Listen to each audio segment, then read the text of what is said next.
Good evening, everybody. Welcome, welcome.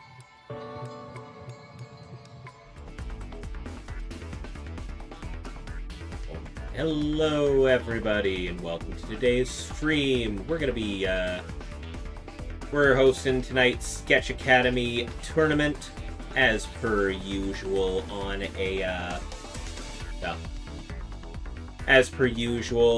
Sunday night, as of late.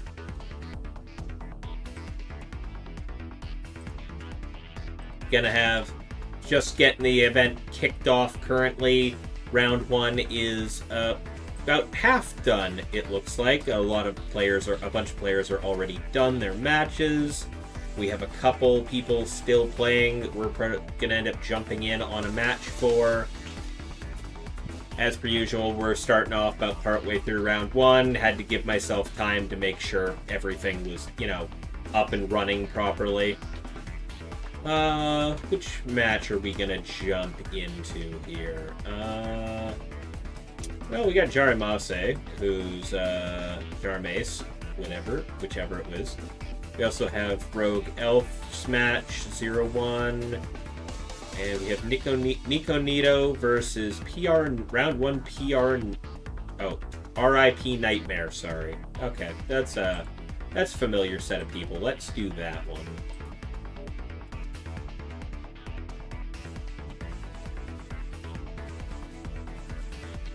Okay, I'm just gonna go ahead and cover up the screen while I enter in the room ID.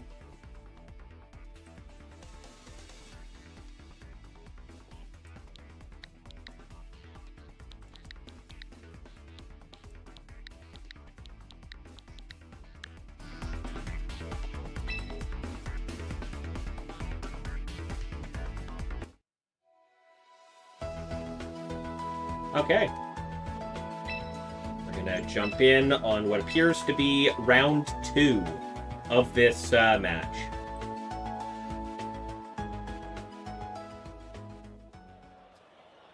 Looks like RIP Nightmare won round 1 of this.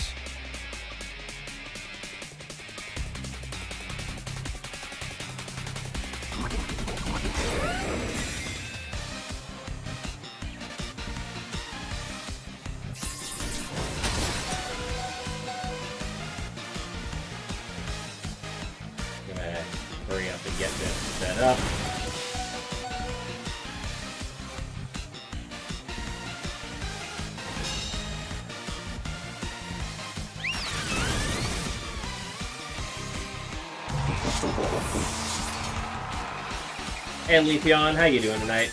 Just getting stream kicked off here, as per usual. Got the scoreboard is updated. Everything else is pulled up. Alright. We got both players down to their last 2 Pokemon here in game 2 of this match. Got Melodic and Aerodactyl on Nico's side, and Nightmare is currently rocking Whimsicott and Garchomp. We have Toxic. Ooh, there's Toxic Spikes on the ground. That explains the Poison Sylveon earlier. We will see the Mega Evolution from Nico's Aerodactyl. Whimsicott goes for that priority Tailwind, hoping to give Garchomp the speed advantage here. Garchomp goes first, hitting that Rock Tomb onto Aerodactyl, doing about half of its HP and lowering its speed, and giving Aerodactyl the chance to go for that dual Wing Beat into the Whimsicott. Big damage. Taking out the Whimsicott entirely, bypassing the potential Focus Sash it could have had there. And that's going to leave Melodic to go for that Scald into the Garchomp. Not quite managing to pick up the KO, but entirely possible it's going to in the next turn if it's not dealt with. Garchomp's in a rough spot here. Definitely got speed advantage onto the Aerodactyl currently, but I don't think it's entirely possible for it to KO both of the above in one turn, and that Scald is threatening a KO. Garchomp goes to the Dragon Claw into the Melodic. Not going to be nearly enough. And that dual Wing Beat is going to bring down the Garchomp. Picking up round 2 for Nico.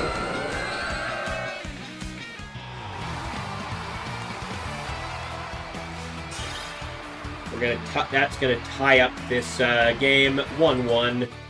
We're going into game 3. Not 100% sure how the rest of that game went before that point. We are joining about halfway through, but already looking like pretty good play. Nico has obviously pulled that match out. Put themselves in a much better spot for game 2.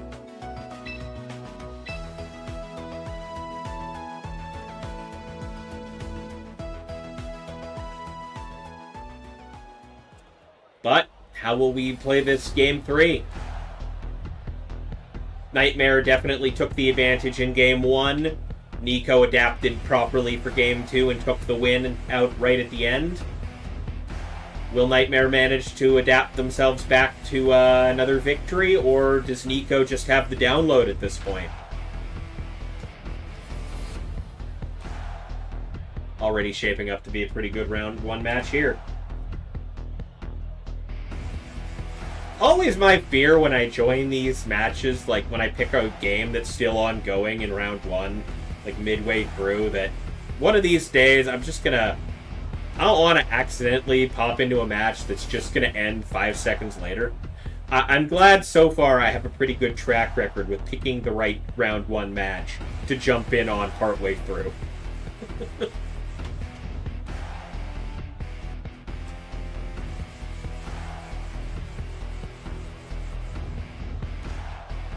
But yeah, we have a slightly smaller than usual Sketch Academy tour tonight.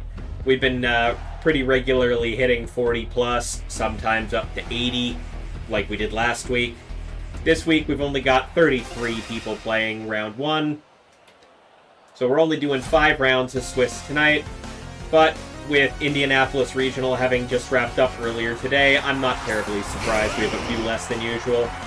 A lot of our regulars do attend the regionals, so a lot of them probably are too tired to play today.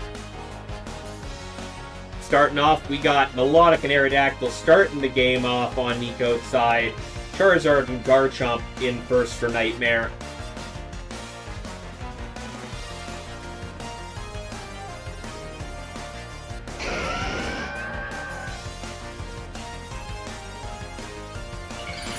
We'll see the Mega Evolution from Nightmare's Charizard into the Mega Charizard Y. Gonna bring out the stun, lower the potential incoming water damage from the Melodic.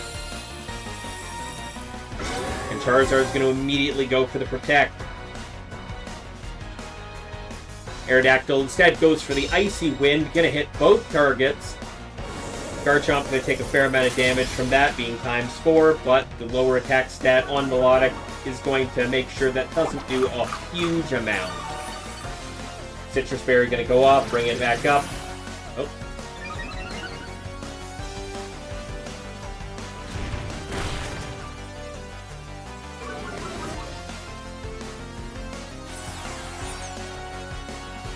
Oh, never mind. The Icy Wind was out of the Zoroark.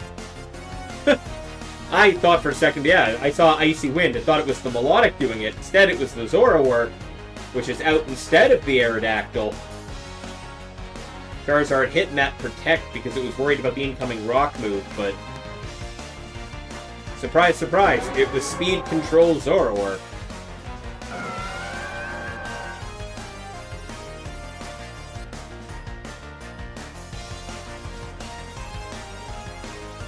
Charizard going for the Solar Beam, more than likely aiming to destroy that Melodic before it can do any more damage here.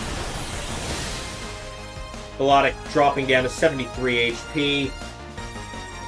Zoroark going again for that Icy Wind, picking up a fair amount of damage into the Garchomp, lowering both enemy Pokemon speed, leaving Melodic up to use Hypnosis on the Charizard, successfully landing and putting the Dragon to sleep. Well, not Dragon, the only not Dragon on that side of the field, to sleep. But Garchomp will go for the Earthquake, ending the Zoroark entirely and bringing that Melodic down 30 HP. Leftovers will heal it up a little bit. It's probably not enough to keep it alive from any additional hits here.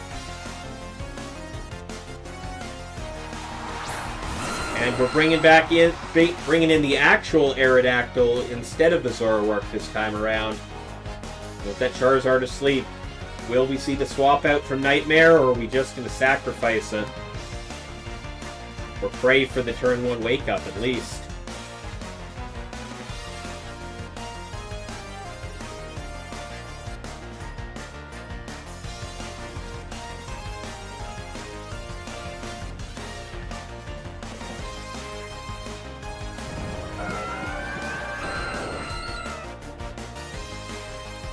Nightmare will indeed withdraw the Charizard, bringing in the Glimmora from the back. Garchomp will also get swapped out this turn for the Kingambit as well. Probably hoping to see another Icy Wind. Well, I mean, maybe an Icy Wind out of the Melodic instead here. Going for another stat down, maybe? Hoping for the Defiant. Rock Slide will go off from the Aerodactyl, not doing a huge amount to either enemy target. Setting up some Toxic Spikes from the debris. Melodic instead going for the Recover this turn. Gonna heal itself up. Getting that free heal off because of the double switch.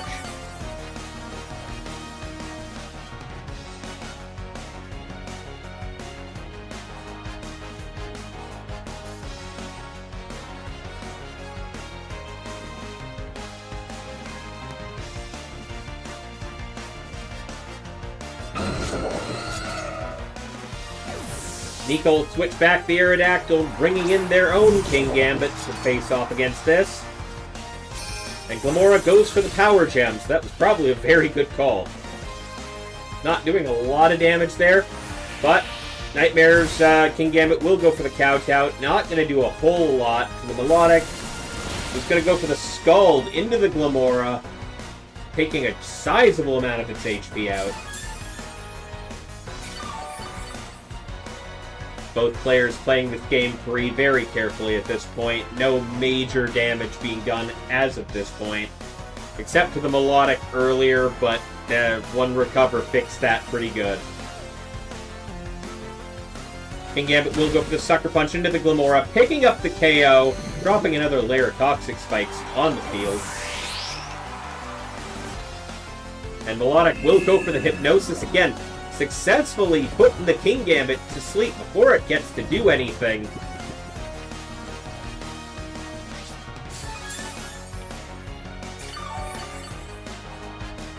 And with the sun gone, a little risky for that Garchomp to get swapped back in. So we are going to see the Charizard coming back out. So that does mean both of Nightmare's Pokemon are asleep.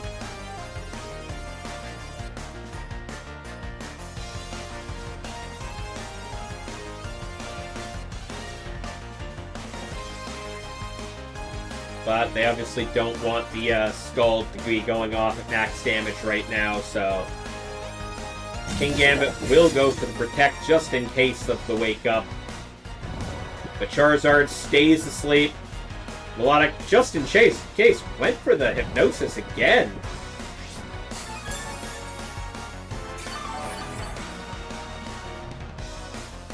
That just feels like a wasted turn on Nico's side. Unfortunate. Feel like it was more likely for the Kingambit to wake up. Yeah, whoops, didn't see the sleep. Oh, okay, that makes sense, Nico. I was wondering about that move. It was just that the Charizard didn't even have its first turn yet. And that's my controller hitting the floor.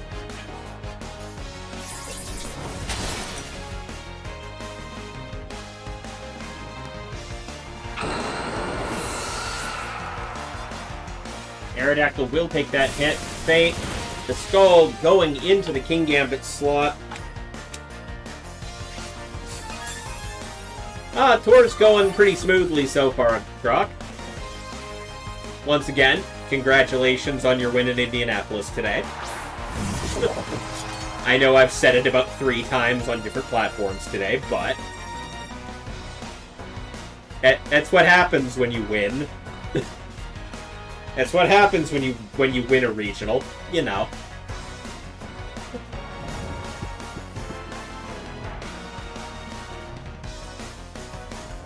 Currently 1-0, which is why you're watching. Alright, champ.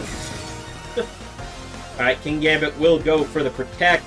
And Charizard will wake up as well, going for that weather ball. Hitting the protects. King Gambit is safe. That Kowtow's going for the melodic. Won't take a huge amount of damage from that. Goes for the hypnosis once again. But Charizard will dodge it this time.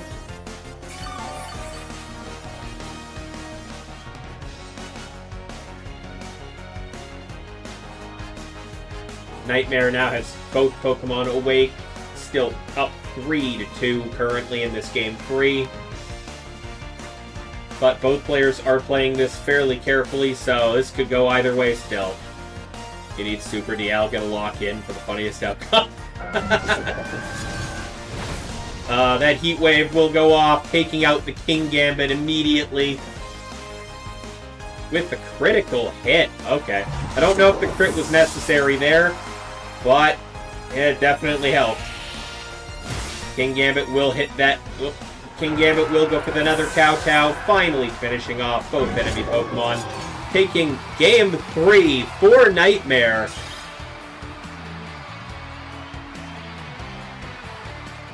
Coming out 2-1 over Nico. That was a darn good round 1. And I already know that was the last, I think the last match playing right now. Nope.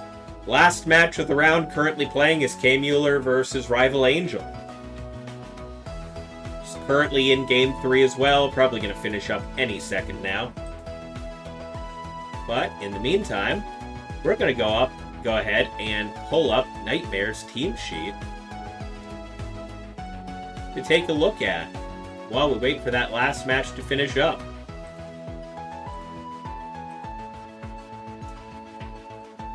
Alright, so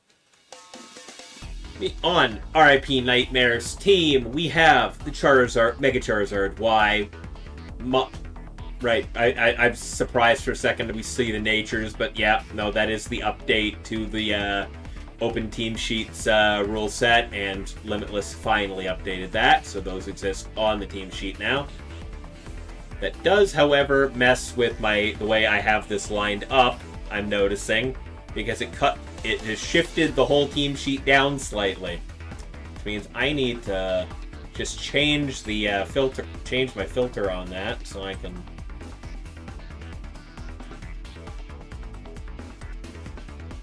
can have all the information visible.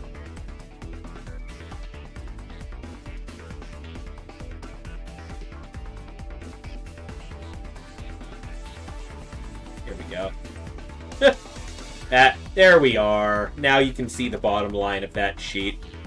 Yeah, Limitless adding 2 new lines to this, messing up my lining. Oh well. We got the Mega Charizard Y, Heat Wave, Weather Ball, Solar Beam, Protect. Pretty standard Charizard Y set, honestly. Nothing too out of the ordinary there. Going for max damage with the Modest Nature. Whimsicott holding the Fairy Feather as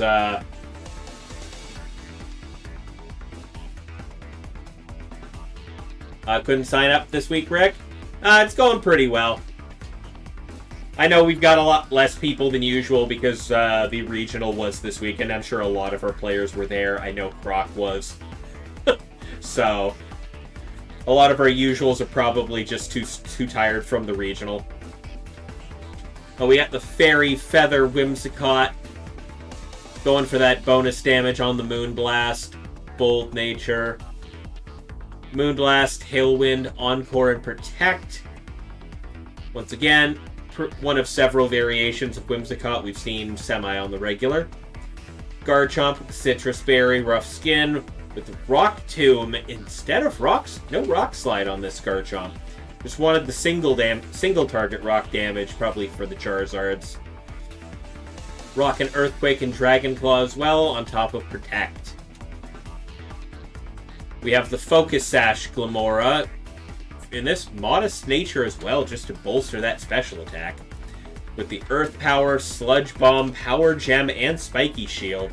Yeah, that's the pretty normal Glamora moveset I've seen. I use it myself, though I've occasionally swapped out Sludge Bomb for Sludge Wave. Hey Layman, how you doing? I myself am not winning, because I'm not playing, I'm just commentating tonight. But are they winning? I mean, people are definitely winning. RIP Nightmare here, whose team I'm focusing, definitely just won round 1. Got the Choppleberry King Gambit going, trying to shield itself from a little bit of fighting damage here and there. Still gonna get OHKO'd by most fighting types launching a fighting type attack, but anything that doesn't have fighting stab generally seems to not KO that.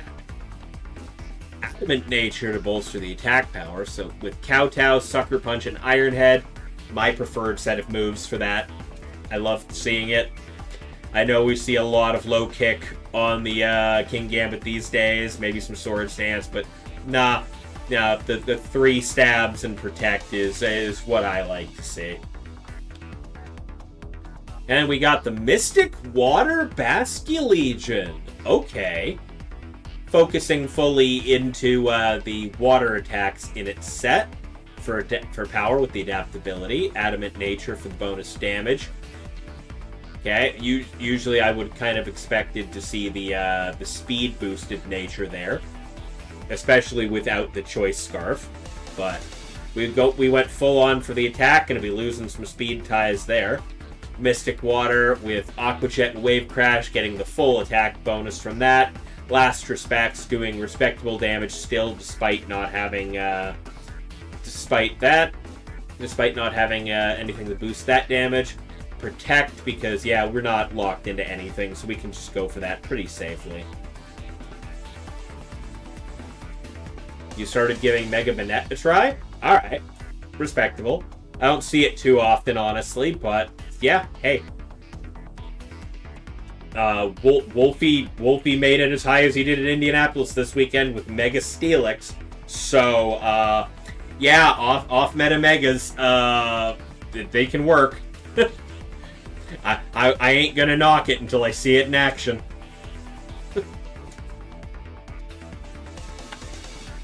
I will say, using off-meta megas, they might work for some, but are you Wolfie? Has to spend 1 turn on setup, but it dies fast so people know what's happening. Okay, yeah. So I just assume at that point you've got to have some redirect to follow me user, Rage Powder, or something like that, to keep the heat off of Banette while it's doing the setup.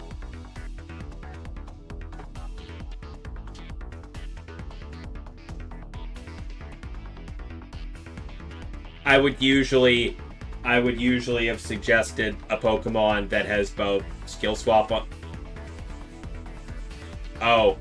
Oh, your setup requires both Pokemon. Okay.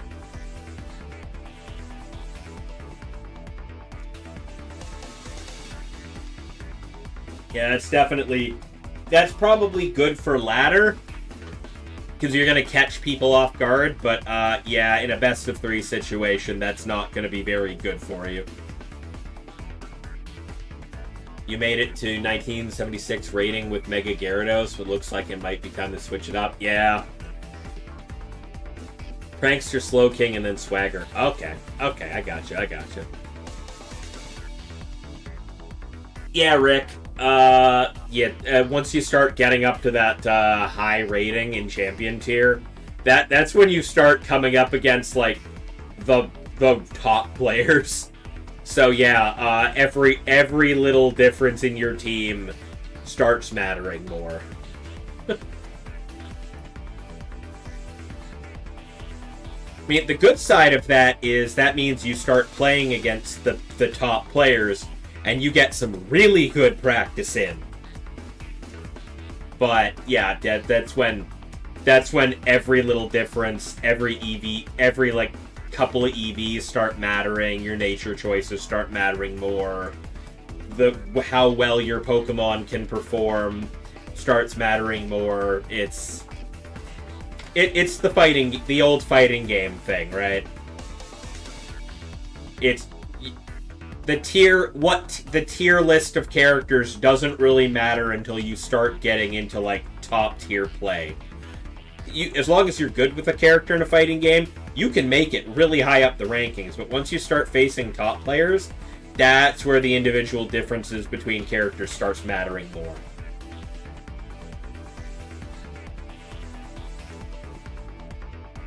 And you start noticing that your lower tier characters aren't performing quite as well, even if you're really, really good with them. Yeah, couldn't agree more. Yeah.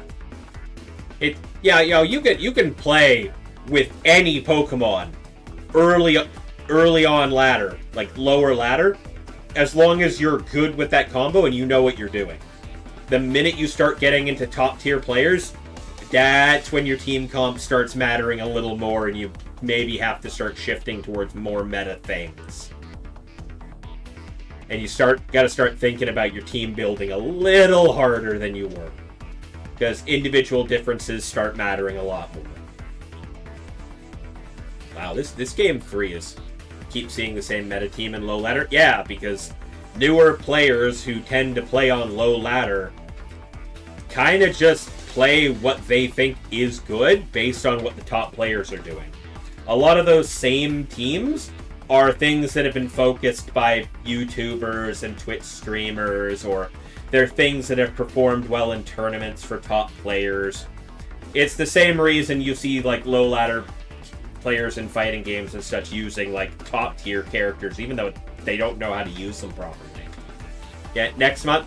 Oh yeah, next month we'll get all the mobile phone players too. Anyways, that looks like round 1 just finished up. Rival Angel eked out a win against K. Mueller in that last match that was going on. So we're going to go ahead and end the round. Alright, for anybody in the chat who is playing tonight, the round 2 pairings just went live.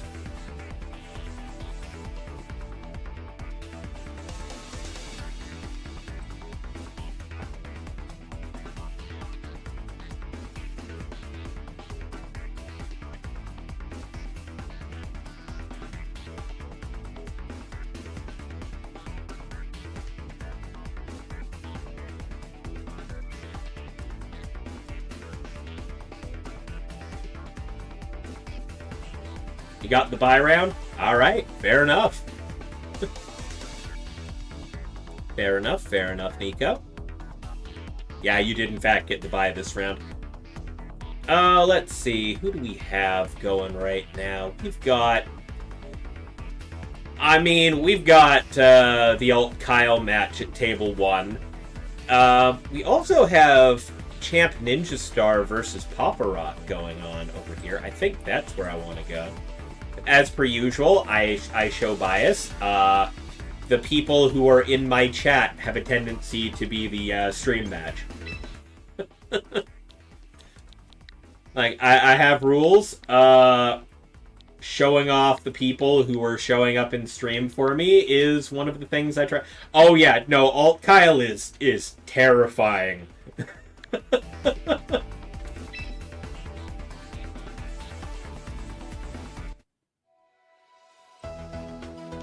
Yeah. Stream is delayed.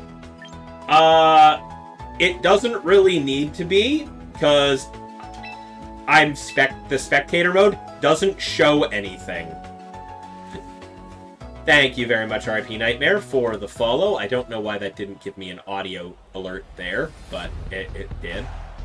Yeah, the spectator mode doesn't actually show me any information that the other player can't already see. I can see, like, I can see your info as if I was just watching, but I can't see your move selection. I can't see what Pokemon you have in the back until you bring them out.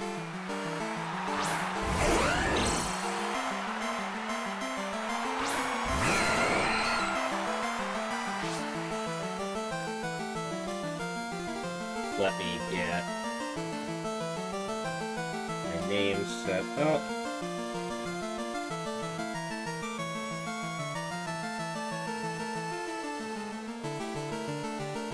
Yeah, no, spectator mode is the entire reason I can stream this so easily. Whimsicott's going for the Tailwind right out of the gate, giving the speed advantage to the Garchomp. Going for the Stomping Tantrum into the Empoleon, not quite managing to pick up the KO, but leaving it very much hurting. We got the Tailwind out of the Aerodactyl as well, gonna go add to that speed advantage, and we're gonna get the Icy Wind from the Empoleon, knocking both enemy Pokemon down half or more. And lowering their speed, meaning there's a good chance we're going for that Ultimo's going first this time. But yeah, RIP, we do have our Protect coming out on the Aerodactyl. The Whimsicott trying to Encore the Aerodactyl into Tailwind, but failing to that Protect. That will be a Rock Slide coming out of the Garchomp. It will land on the Empoleon, bringing that down.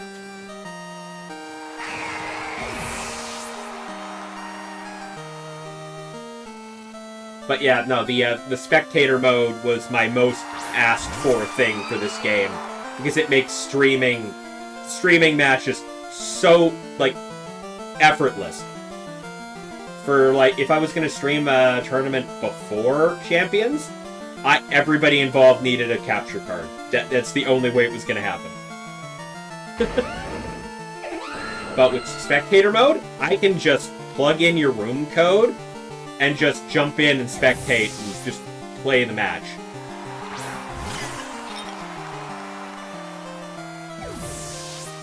You're going to see Whimsicott withdrawn for the King Gambit.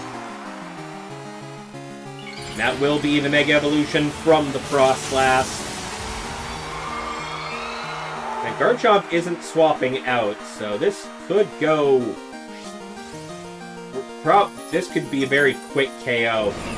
Blizzard will go off, KOing that Garchomp. Not doing a huge amount to the King Gambit, though.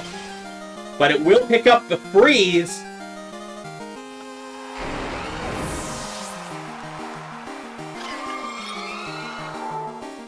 Champ's not liking the look of that.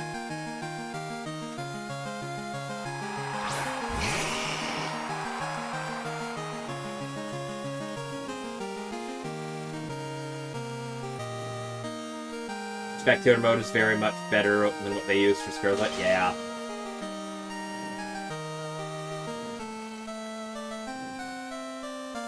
Yeah, the spectator mode makes it so much... It's amazing. I love having that for these tournaments. We will see... Okay. Frostlass switches back, probably expecting the Mega Evolution, taking away its weather. That's exactly what happened. Mega Charizard coming out.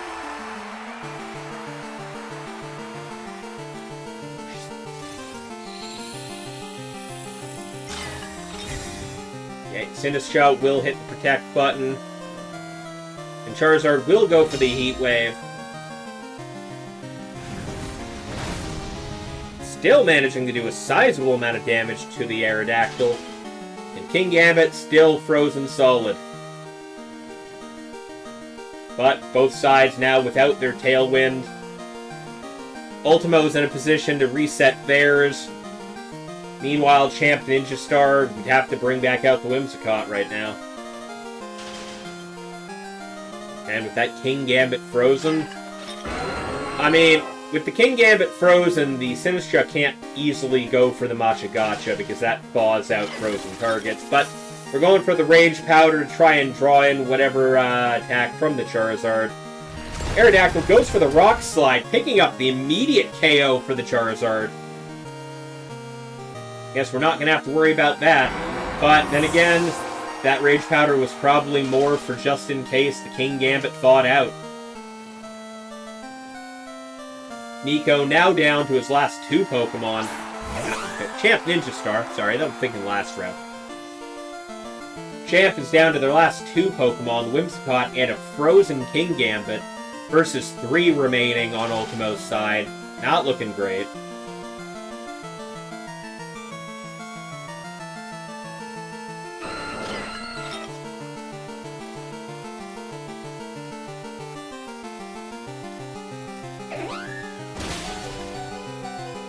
Aerodactyl will hit the dual wing beat into the Whimsicott, which was likely going for a Moonblast there, because it didn't get the priority. Sinistra goes for the Machigacha, doing some damage, but that will thaw out the King Gambit. Just going for a Kowtow Cleave into the Aerodactyl, picking up the KO, but that leaves the King Gambit versus the Sinistcha and the Mega Frostlass. You know, realistically, Gambit has an advantage here. If it can pick up an easy KO into the Frostlass, don't think the Sinistcha is doing a huge amount of damage to it. Champ might still be able to pull this out.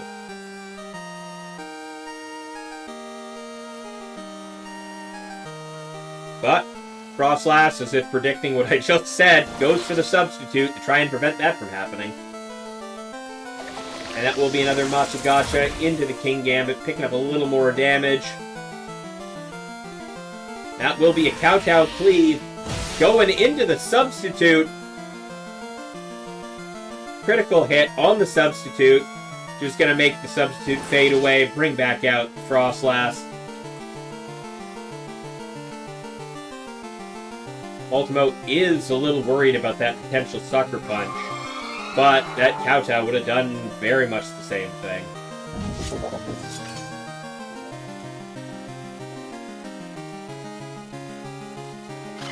Sinistra will go for the Rage Powder, trying to draw in that attack.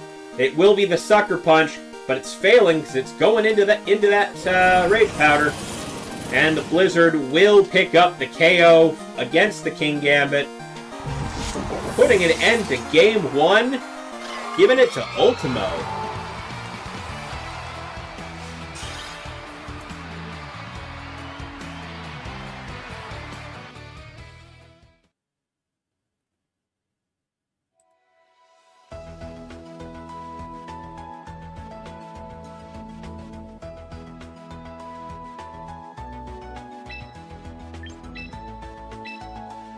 That means we're going into Game 2, everybody.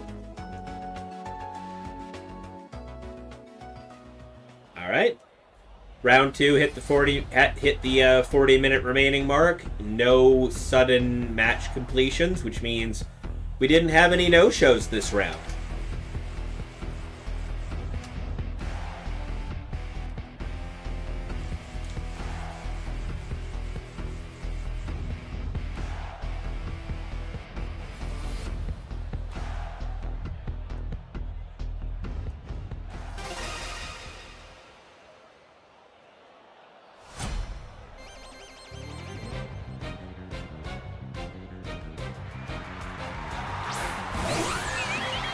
Champ starting off with the Floette and Whimsicott right out of the gate. Ultimo kicking things off with the Empoleon coming back out, as well as the Frostlass.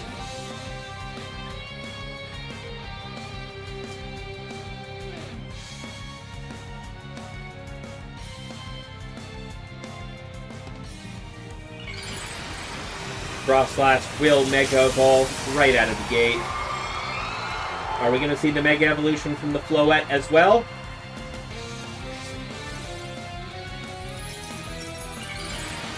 We will indeed. Frostlass going for the Mega Evolution. Yeah, not Frostlass. Floette going for the Mega Evolution. Mega on Mega here. Whimsicott going for the Tailwind right out of the gate, hoping to give the speed advantage to the Floette. He's going to go for the Dazzling Gleam, knocking off a fair amount of Frostlass's HP and doing a critical hit to Empoleon. No wonder it did that much damage to a Steel type. It will be the Blizzard, however, out of the Frostlass, KOing the Whimsicott immediately. No Focus Sash on that Whimsicott. And an icy wind from the Empoleon, knocking Floette down a little bit more and lowering its speed.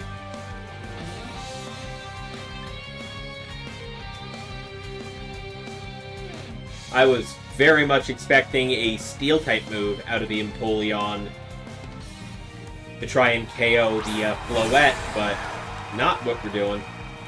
Anyways, Champ's bringing out the Basculegion to support the Floette right now.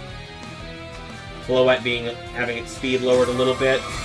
Frostlass will go for the Protect, not wanting to get KO'd this turn, hoping that to avoid the Basculegion's liquidation. It will. Floette going for the Dazzling Gleam once again. Going to be protected by the Frostlass and do a little bit of damage to the Empoleon. It's going to go for another Icy Wind. Not doing a whole lot to either target, honestly, but lowering their speed a little bit. That Basculegion still likely a lot faster than most of the stuff on the field.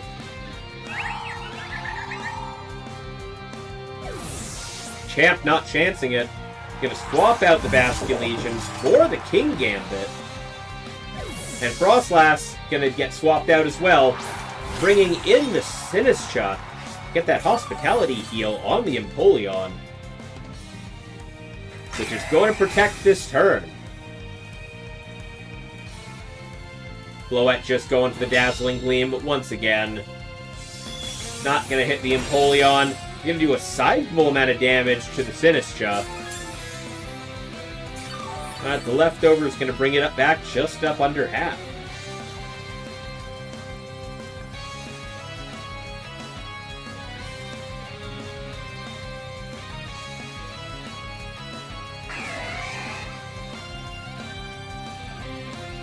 Tight match going. Ultimo's still managing to keep this match looking like it's in their favor. But the longer the Mega Floette stays on the field, the more of a threat it becomes. That will be another Dazzling Gleam from the Floette. Not going to hit the Sinistcha because of the Protect, but it is going to go into the Empoleon. Not doing a whole lot to that Steel type still. King Gambit going for that Kowtow. Once again, hitting the Protect. Empoleon this time going for Surf. Not going to hit the Sinistcha because of the Protect, but going to do sizable damage to both targets. Not managing to pick up that KO into Floette. But Floette's... you made a risky call and it paid off. Love to see it, Jarmes. Love to see it. Floette's the Tailwind on Champ's side is gone. Which means we will see a helping hand from the Empoleon into the Sinistcha, which has the speed advantage now with that Machagacha, taking out the Floette, doing a little bit of damage to the King Gambit, but King Gambit's going to be able to go next.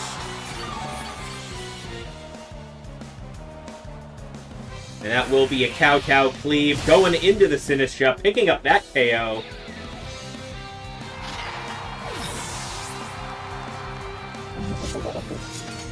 And the snow has stopped, but Ultimo's got a free swap in here. We are going to see the Basculegion return on Champ's side for sure. But who's Ultima going to bring out? It will be the Aerodactyl looking to set up Tailwind. Might need it for the speed advantage with the Basculegion on the field.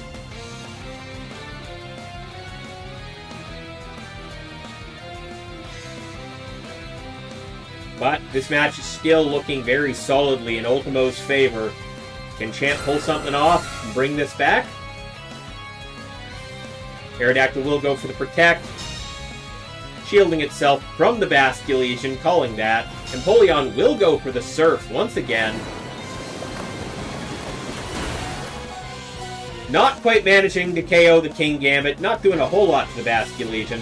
King Gambit is, however, going for that Iron Head into the Aerodactyl, which will not connect because of the Protect. Oh, hey Bamberry, how you doing? Why are my alerts not sounding off right now?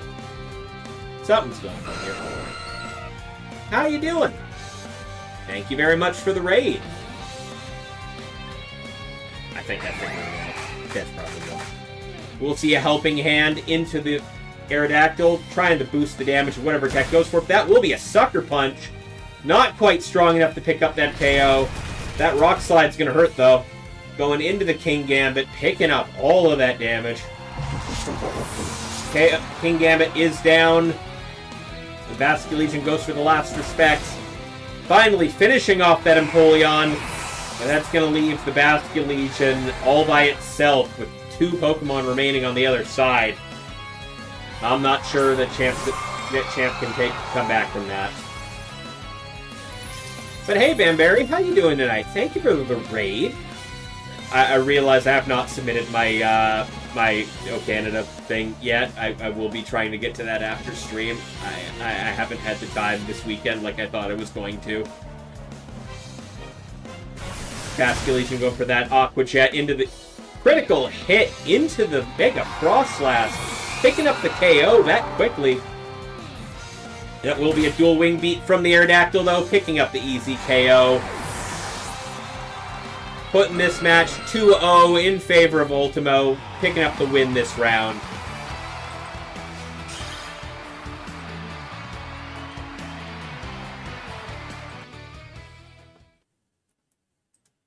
We have our winner for round 2. You're good, no worries so far. Oh, okay. That's too bad. I was definitely hoping there would have been more people by this point. But I will attempt to get that to you tonight. I've got to just hunker down and do it when I'm done stream.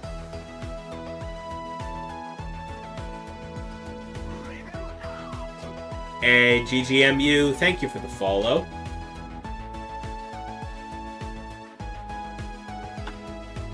And now, since we finished that match, before I start showing before I start showing the winning team from that round, I will get to the raid response. Once again, thank you, Banberry, for jumping in there. I appreciate the raid always.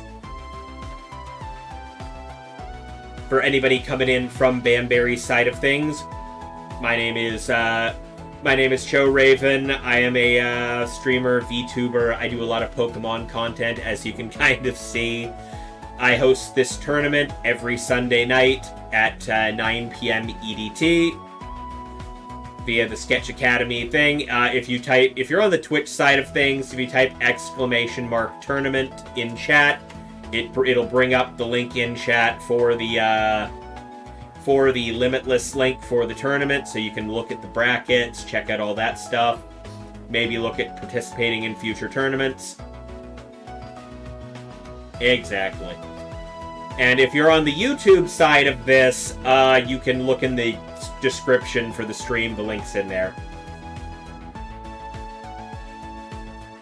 As I was saying, I do a lot of Pokemon content, shiny hunting, Nuzlocke, VGC. There's going to be a lot of shiny hunting in the next month. I'm going to tell you that right now.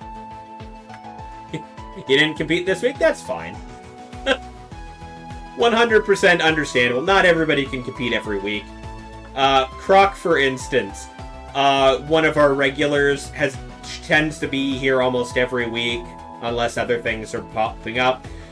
Isn't here tonight because they were at Indianapolis this weekend. Congratulations to them once again for winning the senior division at Indianapolis this weekend.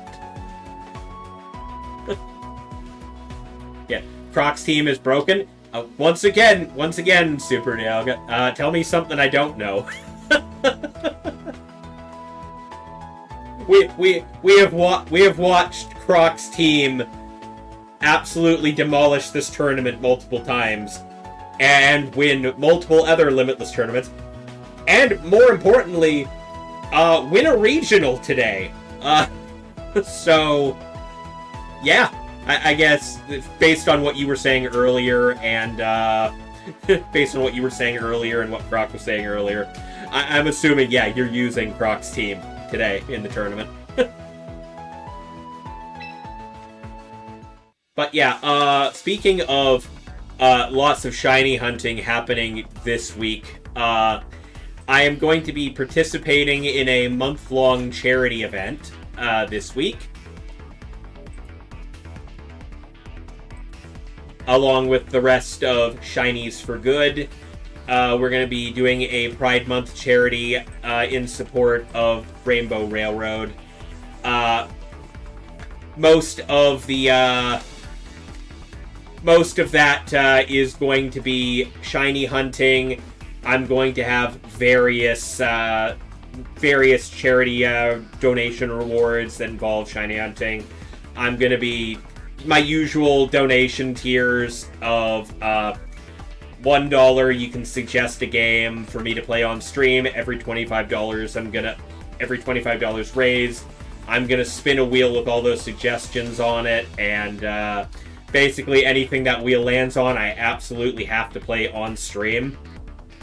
I have a similar redeem for karaoke song suggestions, because there's an $80 tier for that campaign for me to do a karaoke stream.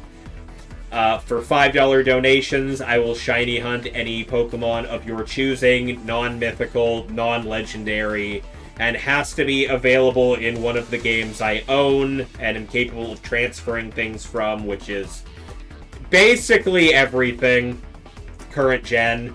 I've got Sword, I've got Shield, I've got BDSP, I have Brilliant Diamond. So if it's only available in Shining Pearl, that's a no-go. I got Legends Arceus, I've got ZA, I've got Scarlet. Shiny Mew is farmable now, you are correct. But, I once again, non-mythical, non-legendary. I don't actually have Fire Red or Leaf Green yet. I've been meaning to get to that. But, yeah, I'll shiny hunt you a game. I'll shiny hunt you whatever you want on stream. Your game from last year is still there? Yep, sure is. It's on the list. I've got... Oh, wait, your donation one from last year. I don't think I spun the wheel last time. I might have. I've got a list of stuff I haven't played yet. Oh, ads. Okay.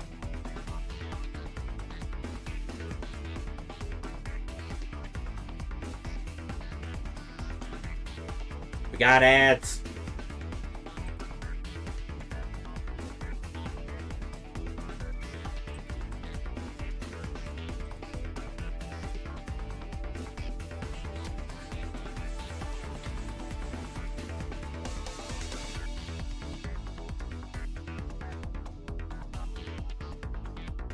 Somebody let me know when the ads are done so I can keep going on that, because, yeah.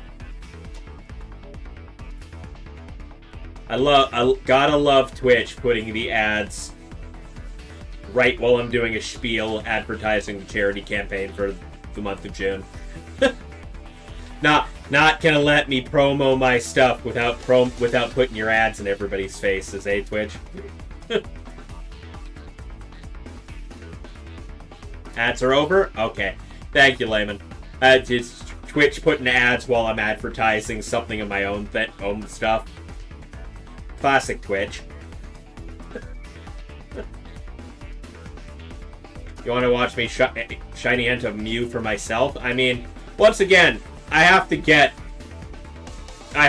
Fire Red or Leaf Green first. I haven't bought them yet, so I don't have that available. It might happen at one point. I got to get on that at some point. You think you could have won game 2? You definitely could have. I think Paparot just kind of called you out really hard a couple of times over. Yeah, Shiny Mew is huntable in Fire Red Leaf Green. On the store. It was actually shiny huntable via a glitch in the original version. I know my friend Flydia spent literally the entire month of June last year hunting that.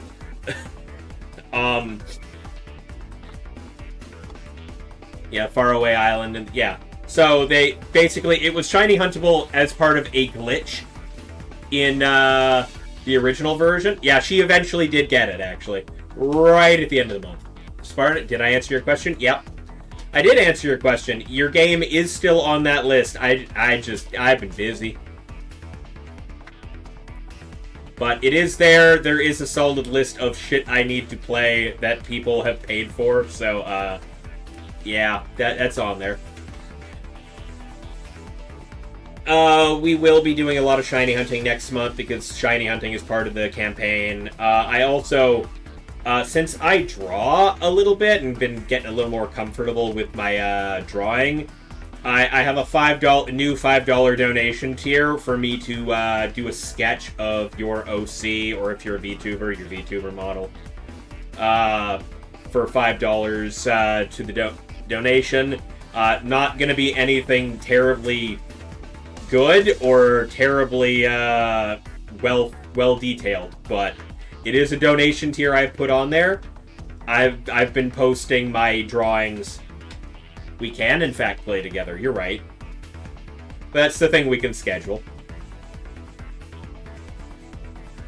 But anyways. Yeah, I have been getting better. I've been posting my progress drawing on, like, various Discords and all over my social media, so that's going to be part of it this year. I've also got a donation tier. If I hit $30, I'm going to do a stream where I just do all of the above, and just basically anybody who's donated, I'm just going to do sketches of stuff for them. So that's one of my donation tiers. I am, as I'm talking about this charity campaign, I am kind of working my way to another announcement that I have that I'm going to be revealing in a little bit tonight. It has to do with the charity campaign, but yeah, it takes too long to draw something. I mean, I've gotten down to a thing where my sketches that I do take me maybe about 30 minutes to do, realistically. A little more if it's something a little overly detailed. Maybe up to an hour. It honest to God, it takes me longer to find reference images than it does to actually draw the thing. Anyways, I do have an announcement to make regarding related to this tournament and the charity campaign that I'm talking about to make here in the stream. But we've got 2 matches remaining being played currently for round 2. So I'm going to get to talking about Papa Rot's team before the round ends. And we're going to see how much longer I have in between that and the end of the round. Yeah, it's your normal art where you have to ink. Yeah, you struggle to keep going. Yeah, no, that's understandable. I have not even tried doing stuff via my drawing tablet so far. Everything's just been on a sketchbook.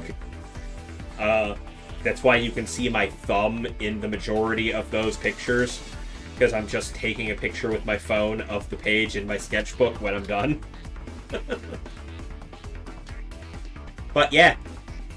Anyways, we're going to talk about Papa Rot's team, the winning team from that match we just showed on stream. We got the Focus Sash Aerodactyl, Jolly Nature for the speed bonus, because Aerodactyl's whole thing is speed and being faster than everything else. Dual Wing Beat, Rock Slide, Protect, and Tailwind. Pretty straightforward Aerodactyl set. Mega Frostlass, Timid in Nature, also going for that speed buff, with Blizzard, Substitute, Shadow Ball, and Protect. The Substitute's not something I see very frequently on these Mega Frostlass sets. Understandable, though, because it did realistically save the Frostlass from getting KO'd by the King Gambit in that last match.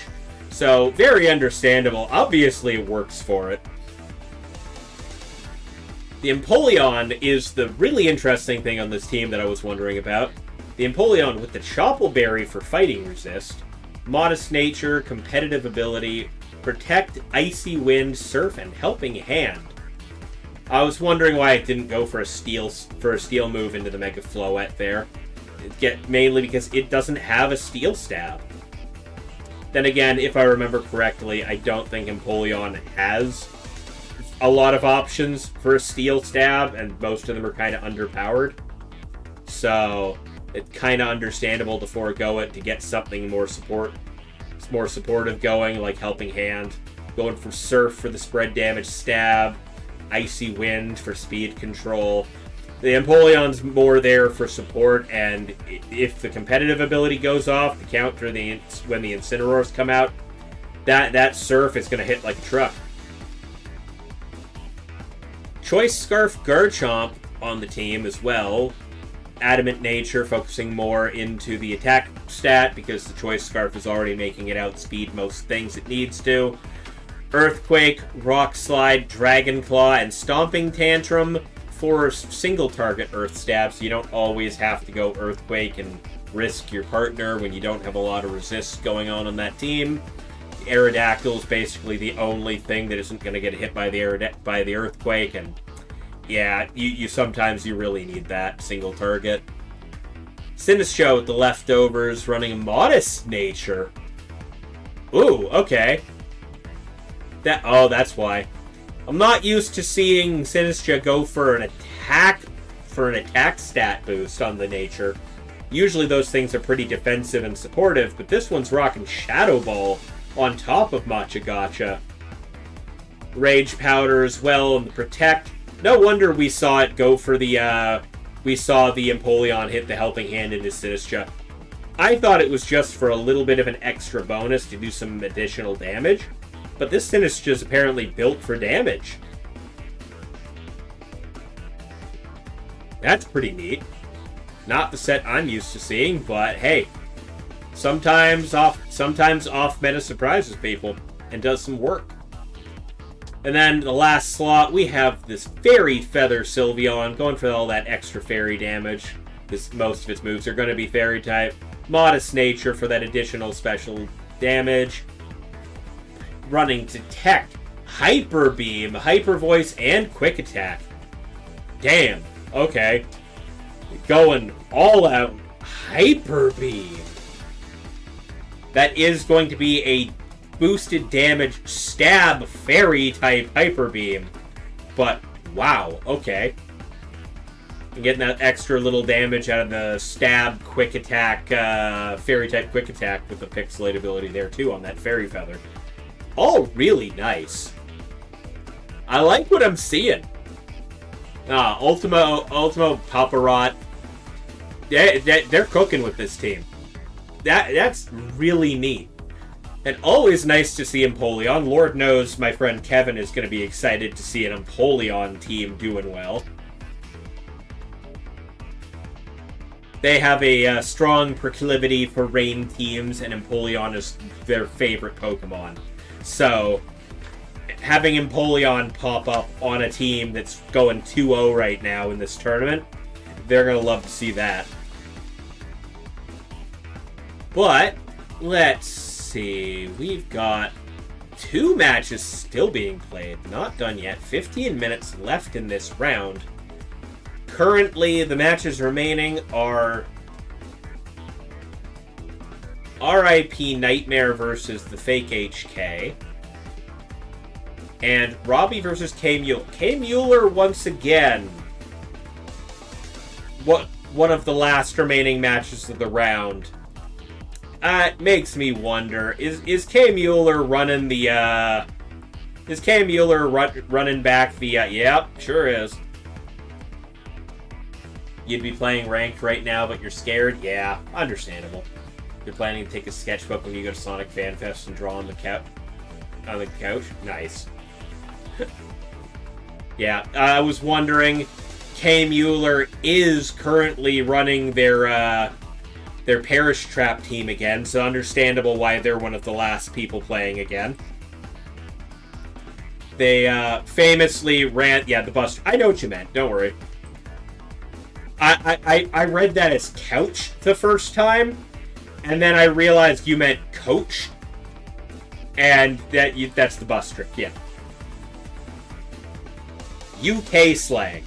I know some of it. Alright, we got one more match. Kirk has now finished, leaving just the K. Mueller match versus Robbie. That's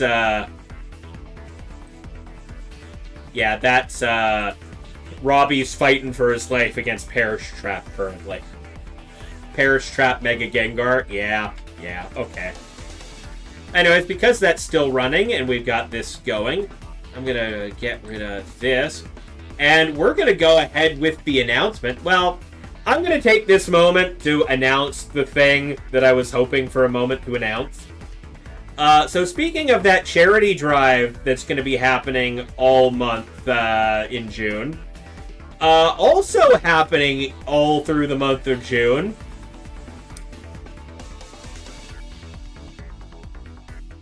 we're going to be bringing back the same as last year, our Pride Month VGC Invitational.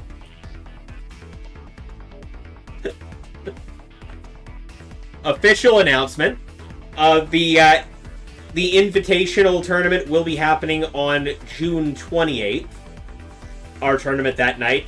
So that tournament won't be free to register for. You have to actually qualify. It will be a cash prize tournament with 150 Canadian dollars as prize. Can I shiny hunt Lucario? I mean, drop $5 and I'll do whatever you need. The Invitational currently has a $150 guaranteed prize pool. The prize pool will be split 50-50 between the winning player and the charity, Rainbow Railroad, which is, once again, the charity I'm doing campaigning for all month. I mean, to qualify, you just gotta make top 8 in any of our qualifier tournaments, which are currently going to be the next 3 weeks. So June 7th, June 14th, and June 21st are all qualifier tournaments. Yeah, if you make top 8 in any of the above, you guarantee yourself a spot in the Invitational. But we're not the only Limitless tournament that's going to be hosting in qualifiers for this. I have a couple other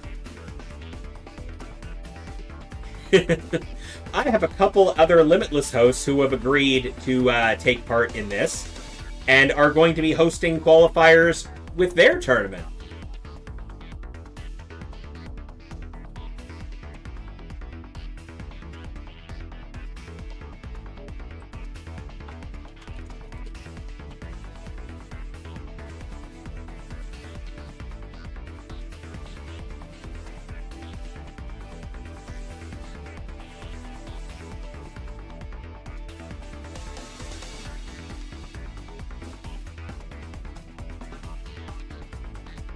I do have a couple other, right now, as of so far, I know for sure that, currently still confirming dates, but so far, we have Chaos League. Their tours they're going to be hosting a couple invitationals. And also, hang on, trying to pull up all the names right now.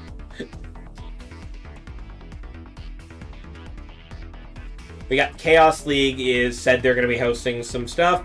The Devil's Den Devil's Den tournaments are also saying they're going to be hosting. And PWC as well has said that they're going to be hosting a few qualifiers this month for us. So this year's Invitational is going to be a fair amount bigger than last time, because we have one less qualifier because of the ways the days work out this time. But we got a couple other people hosting qualifiers, so there's going to be a few more qualifier events. The prize pool is subject to getting bigger. I did say it's $150 guaranteed at present. That only going to go up. I've been in touch with a couple of potential sponsors, so we might have some additional prize pool added to that. If the prize pool gets big enough, instead of it just going to the first place winner of the Invitational, I will be splitting it up. So maybe both finalists will share the prize pool. Maybe top 4 if it gets big enough. It just depends how big that gets. And on top of that, we also will have a donation link for anybody who wants to donate to add to the prize pool as well. But I understand donating to a PayPal thing, hoping it goes to an actual charity. Understandable, not everybody's comfortable with that. So all of the qualifiers, which are currently live and able to be registered for, actually on our page on Limitless, because I made them all this afternoon.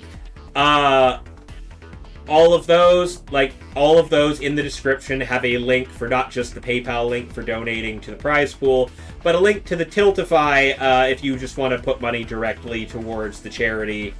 Because I understand Tiltify gives it directly to the charity, no middleman required. I don't touch it at any point. Unfortunately, for the prize pool, I kind of have to touch it to make sure that it gets split the way it needs to. So that kind of has to go to the PayPal. But side note, if you want to go to the Tiltify link and donate directly there, there's also my campaign rewards for all of the for donations. If you want to check out any of those, peruse those. And yeah.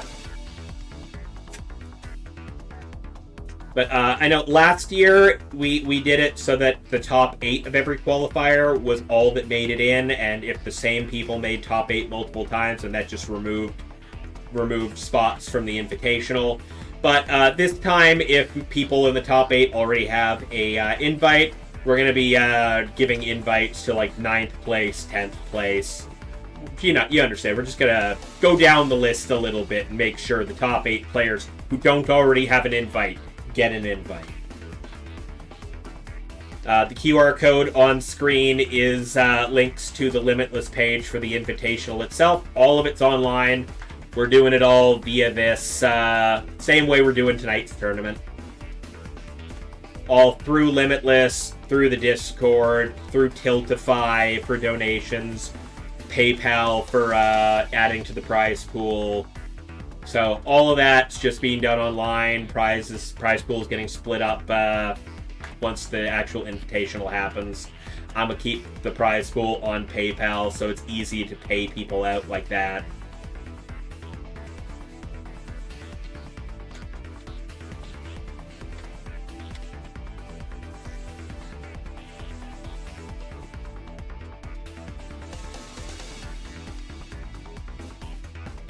Yep. K. Mueller is still going on that match in the background. You're signed up for all 3 already? Excellent. Love to see. Oh, the minute I said it, that match ended. Okay, well, let's see. How did that go? K. Mueller is did not win. Robbie took the victory against the Parish Trap team, which means the Parish Trap team is currently going 0-2. Alright, well, I'm going to go ahead and end this round. There will be another announcement in the Discord for all of this later. I just wanted to do the official announcement on stream. We're going to go ahead and pair next round.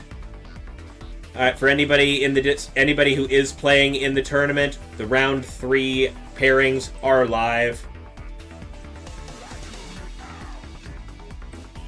Let me just double check who that was. Hey, Overkill! Thank you for the raid. I'm just putting round 3 live here, because that round 2 just ended. So just hang on 2 seconds while I set things up.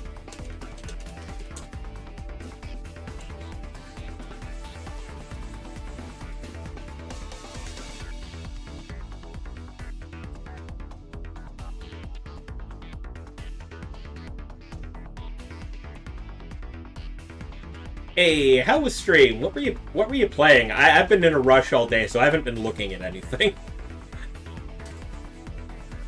Alright, meanwhile, we got pairings are up.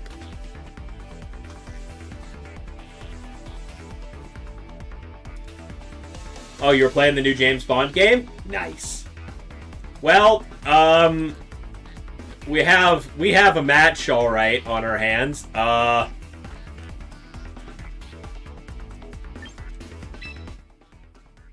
You're gonna get started on your list? Alright. Well, I have a match that feels like the obvious match to run on stream. So we're gonna go ahead and get into that.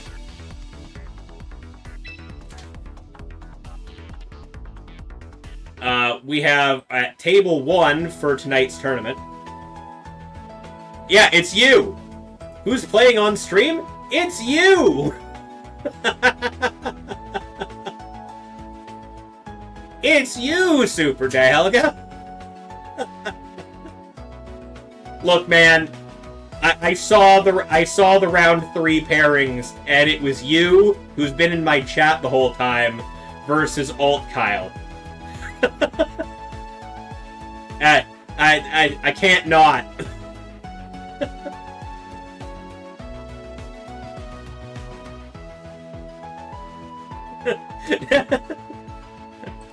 Yeah, Croc, if you're still here, we're gonna watch and judge Super Dialga's play with your team.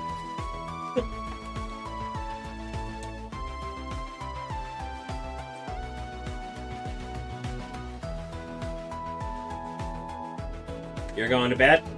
Yeah, well, trust me, her first stream back since attempting to stream during the last charity event, of course I'm gonna raid into Flydia. Like, of course I'm gonna raid into Flydia if she's still going by that point.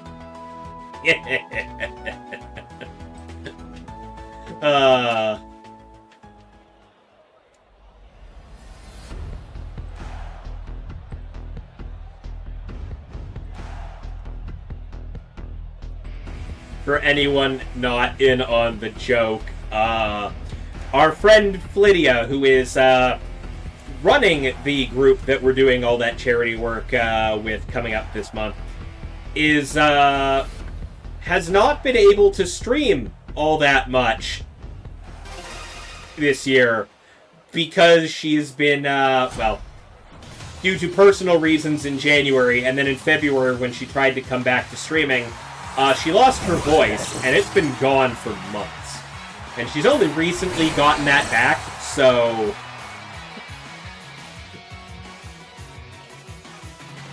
You heard Peak Team mainstream? Yep. Exactly. Alright, Kyle's bringing out the Scizor and the Basculegion, and Super Dialga's starting off with Kingambit and Whimsicott.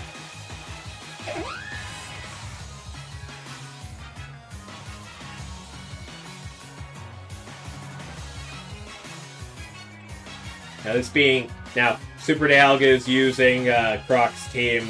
We've seen it a bunch of times the last few weeks on stream. We know that Whimsicott is an absolute threat.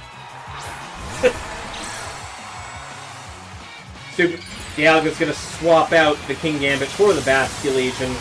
We are going to see a Mega Evolution from the Scizor right out of the gate.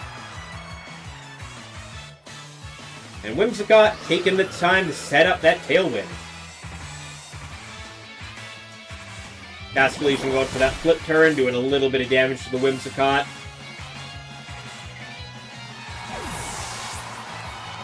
Means we're not seeing... Yeah, which will bring in the Incineroar, dropping Basculegion's attack power a little bit. Scizor going for the close combat. Not going to hit anything because that Basculegion's been swapped in.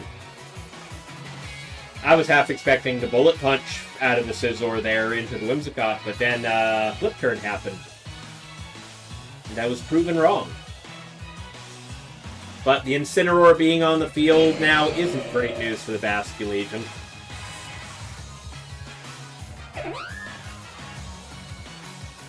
Are we going to see a swap out? Is it going for that Flip Turn? Or are we just going to see a straight-up swap out?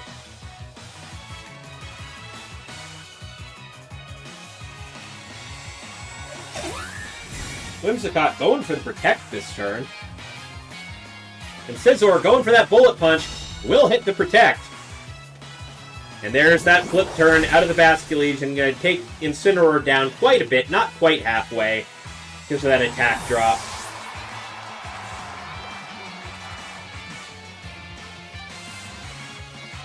Oh, hi. Starting with one of your hardest shinies on your list. Hi, Hey, Talon, how you doing? Thank you for the raid. Man. How are we doing tonight? As you can see, we're round 3 right now in this tournament. We're currently showing Alt Kyle versus Super Dialga. Super Dialga is one of our regulars here, currently using Queer Crocodile's team that won the senior division at Indianapolis this weekend. They picked a good match to jump in on. How are we doing tonight? You guys were just doing, like, VGC ladder. Yeah, shocker, Alt Kyle's here, I know. Whimsicott hits the Encore onto the Scizor. But we will get the Bullet Punch, taking the Whimsicott out entirely.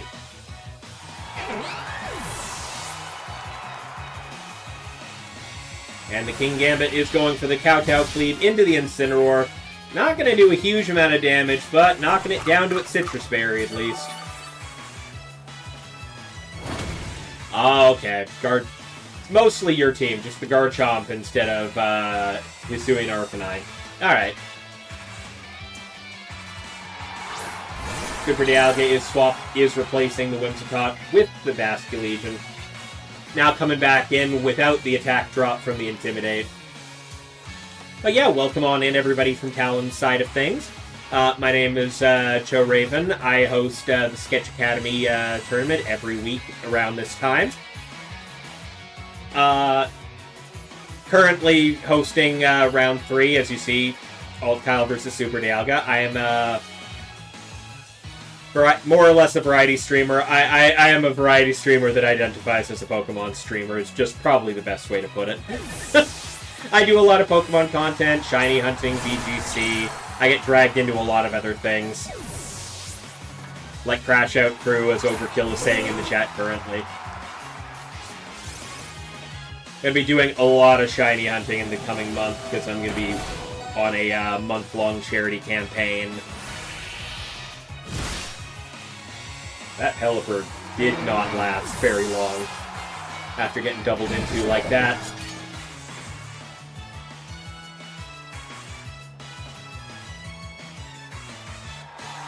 Alright. I will do that, yeah. But yeah, thank you for the follow, Talon.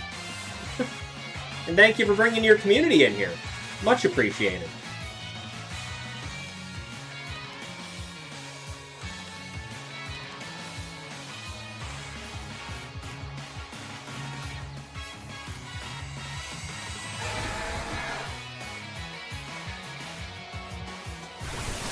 Basculegion goes for that Aqua Jet into the Kingambit. But Super's Basculegion going for the last respects. Not quite going to pick up the KO. Incineroar going for the Flare Blitz. The Kingambit living it. With the rain, I guess, lowering the damage. But it will get the burn. That Kowtow going into the Basculegion, finishing it off. Overkill.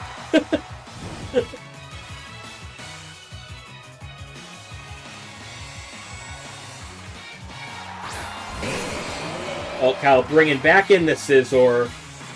Currently down to the last 2 Pokemon. Dialga's Kingambit not looking great with the burn and next to no HP left. I mean, Pride Month is coming up. The Pride Month charity stream and the Invitational all coming up over the next month. So yeah, I understand. Scizor goes for that Bullet Punch, finishing off the Kingambit before it can do much else here. And Basculegion going for that last respects once again. Not quite doing not doing that much damage to the Incineroar, but that Throat Chop's gonna hurt. Basculegion living the Throat Chop. And forcing Dialga to bring out the last Pokemon, the Eternal Floette.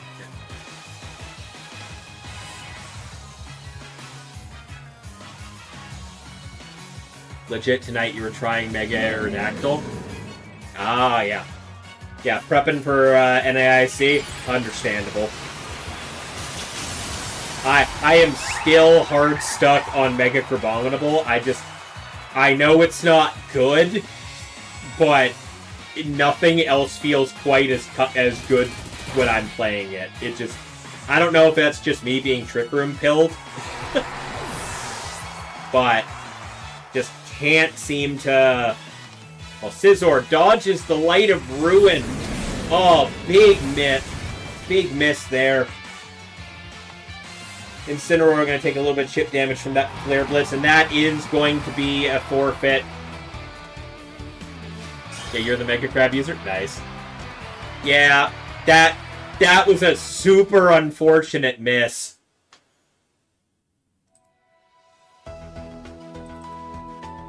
You absolutely needed that to hit. But, oh, not you. I put that in the wrong slot. Never mind. Correcting. Alt Kyle. Yeah, not seeing much Trick Room on ladder right now because it's kind of semi-agreed upon that it's not good. Yeah, you called it right. That was definitely the winning play for you, but that miss was massive.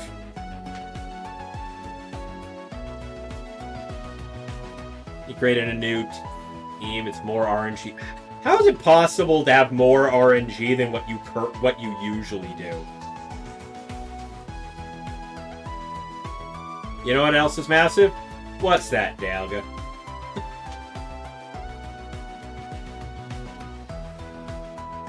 Yeah, a lot of the key Trick Room Pokemon are just kind of non-existent currently in Champions. Like, there's no Indeedee. Fisher, yeah. Yeah, there's no Indeedee, so you can't set up Psychic Terrains, which makes the Psy-Spam not really good. There's not a lot of your stuff, but yeah. No, it's a lot of RNG and making the right call turn 1, and if you mess up that turn 1 call, the game's just over. I've been playing around with it. I found a team that... I found a hard Trick Room team with Mega Crab that I think is good, and I'm liking, and I'm having some success with, but I understand it's not great. I have to make a lot of good calls, and if I don't make them right, I just kind of lose. But yeah, we are going into round 2. We have the Whimsicott and Basculegion on Dialga's side, and Alt Kyle is starting the round with the Archaludon and Pelipper. Bedtime for you. Alright, have a good night, Overkill. You're having fun with TR, Mega Crab, and Gambit, but times it's hard to set up TR. Yeah. I got like 3 Trick Room setters on my team, I'm not gonna lie. I make sure of it. Whimsicott sets up the Tailwind, and we're gonna have a flip turn out of the Basculegion into the Pelipper, doing a decent amount of damage despite the water resist.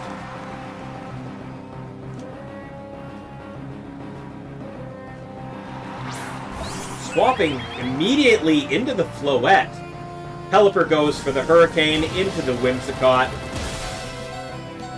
Getting it to its Focus Sash. You got 2 plus Incin? Okay, yeah, that's understandable. And Archaludon is going for the Electro Shot. Getting the special attack boost. Is this targeted into the Floette slot because the Basculegion used to be there, or is that going to finish off the Whimsicott? Yep. Targeting the Floette, knocking it down to just shy of half of its HP remaining. Yeah, my TR setup is usually Sinistcha Armarouge. I also have a Oranguru on the team for situations where I don't want to use the 2 Pokemon Trick Room setup.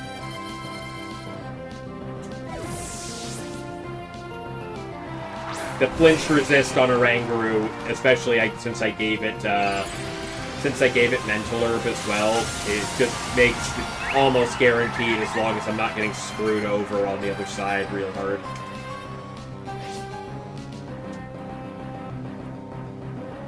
Archaludon going for the Protect. Whimsicott's going to go for the Moonblast into the Scizor right now. Was attempting to take out the Pelipper, but Scizor's going to resist that. And that's a Light of Ruin into the Protect.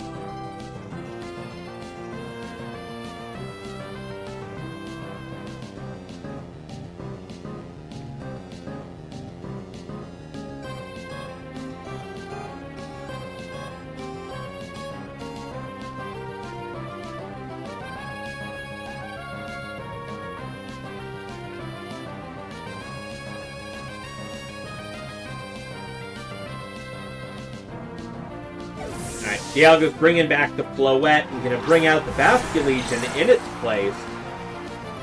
Archaludon will also get to swap out this turn, bringing the Pelipper back onto the field. And we will see the Mega Scizor coming out from Alt Tile. Kind of been their staple for the last several tournaments.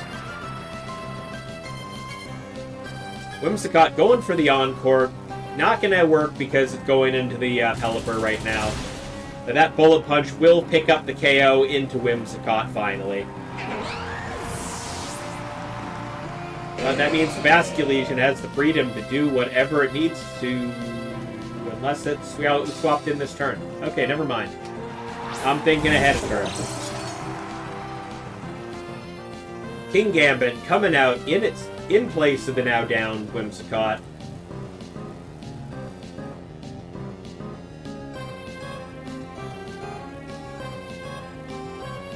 I think my issue with my Mega Crab team is I want Torkoal to be good on it. The Torkoal's just not pulling its weight right now in the current meta.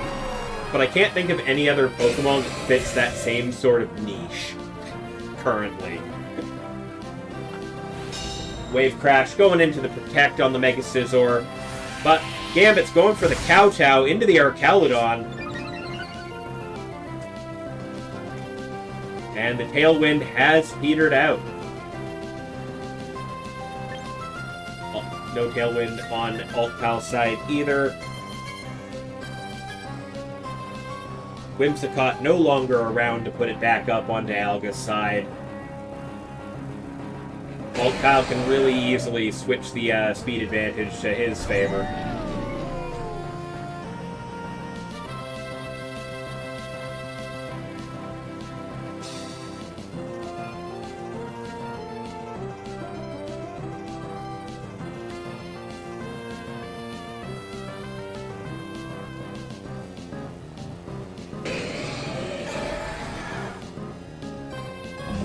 Will Dialga be able to pull this one back? Alt Tile swapping out the Mega Scizor to bring the Pelipper back in once again. That's going to be a Wave Crash from the Basculegion, taking the Pelipper down. There aren't a lot of Megas that can be used for TR. Well, I mean, Mega Crab is why. I was originally... Oh, we do have an Electro Shot from the Archaludon. Raising that special attack stat. Going into what... Look, yep, that's going into the Basculegion slot, and I will easily pick up the KO. Yeah, there are 3 decent Megas for TR. Mega Crab, Mega Golurk, I believe. And I've seen Mega Camerupt kicking around on Trick Room teams, but...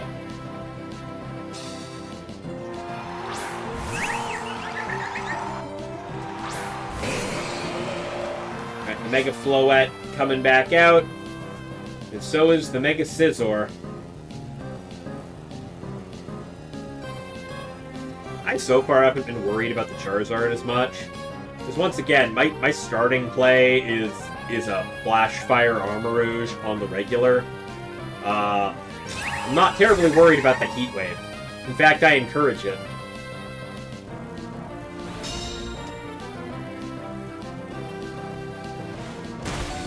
Sucker Punch going into the Archaludon, raising its defense a little. Not going to pick up the KO this turn. That is an Aura Sphere coming out of the Archaludon. Gonna easily OHKO the King Gambit there. Oh, you were crit fishing? Understandable. And that will be an immediate forfeit from Dialga. No longer thinking they have any way of getting back from that. And as per usual, Alt Kyle is an absolute beast in a Limitless tournament. Oh, this was the team you didn't want. Yeah, because it's a rather... Alt Kyle's team... Not only is it Alt Kyle, the Limitless Warrior himself, it's Alt Kyle playing a team that is rather specifically designed to be able to counter Mega Flow out.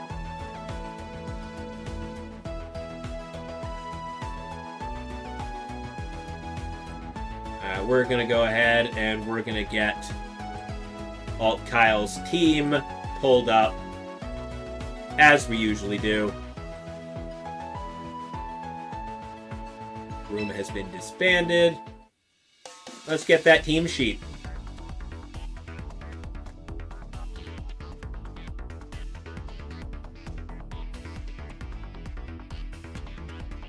Yeah, GG. GG to Alt Kyle. Anyways, we have on Alt Kyle's team, it's the thing again, there we are, 3 matches still playing right now. On Alt Kyle's team, we got the Mega Dragonite going, Modest Nature, Dragon Pulse, Flamethrower, Tailwind, and Protect. Okay. Alright. The Flamethrower's new. I can't say I've seen that on most Dragonites popping around. Taking advantage of all the Charizards set in the sun, I guess. Dealing with King Gambit a little easier. And meanwhile, we got the Choice Scarf, Basculegion, with adaptability. Wave Crash, Last Respects, Aqua Jet, Flip Turn. Why change a good thing that obviously works? Like next to everybody running that set on the Basculegion. But they run it for a reason, as usual. The Mega Scizor we have seen time and time again from Alt Kyle. Bullet Punch, Close Combat, Sword Stance, Protect. Didn't see him go for the cheeky Sword Stance that we usually see him set up. Probably a little too worried about the offensive pressure from Dialga's team. Meanwhile, Archaludon running Choppleberry to protect it against fighting attacks. Bold Nature for the extra defensive buff. Electro Shot, Dragon Pulse, Aura Sphere, and Protect. Understandable. Aura Sphere just kind of shoring up its matchup against King Gambit. Dragon Pulse, Electro Shot, doing a fair amount of its damage. No Flash Cannon, though. But I guess we got the Mega Scizor usually coming out when you need a Steel type. The Bullet Punch is going to do a fair amount of damage there. No need to waste a slot on the Flash Cannon when you have Aura Sphere for some extra coverage. Pelipper with the Focus Sash, Modest Nature to boost its attack power a little bit. Hurricane, Weather Ball, Tailwind, Protect, classic moveset. And meanwhile, Incineroar running the Citrus Berry, Careful Nature, little bit of a defensive buff there. Fake Out, Flare Blitz, Throat Chop, and Parting Shot. All around really good if you can position the Incineroar well. No Protect, leaving it a little bit open, but obviously Alt Kyle makes it work.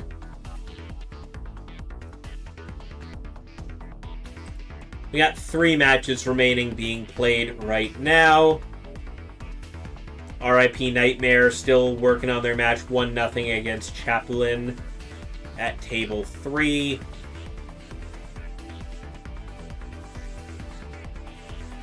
Paparot, the winner of the Stream Match Round 2, currently going 2-0 against Rogue Elf.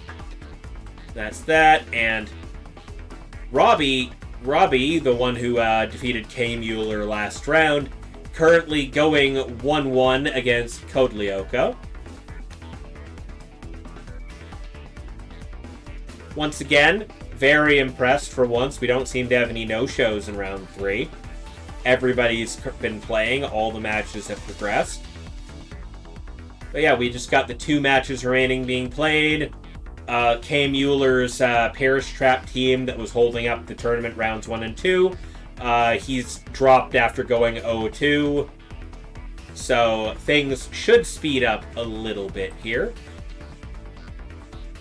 And once again, before we move on to other things here, I am going to take the opportunity to plug our Pride Month Invitational happening at the end of June.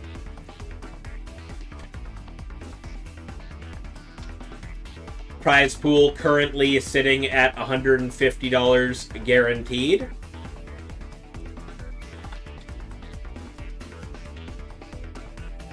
Still in contact with a bunch of other potential sponsors, so hopefully that grows a little before the end of the month. Also going to be posting a PayPal link for people to add to the prize pool if anyone so wishes. Prize pool will be split 50-50 between the winners of the tournament and the charity Rainbow Railroad that we are supporting as part of the campaign the whole month. Once again, this is going to be part of a larger event with Shinies for Good, which means I'm on stream over the course of June, going to be doing a lot of shiny hunting, going to be pushing the charity campaign as much as I can. Once again, usual prize tier supply. $5, I'll hunt you any shiny of your choosing. Non-mythical, non-legendary has to be available in a game I own.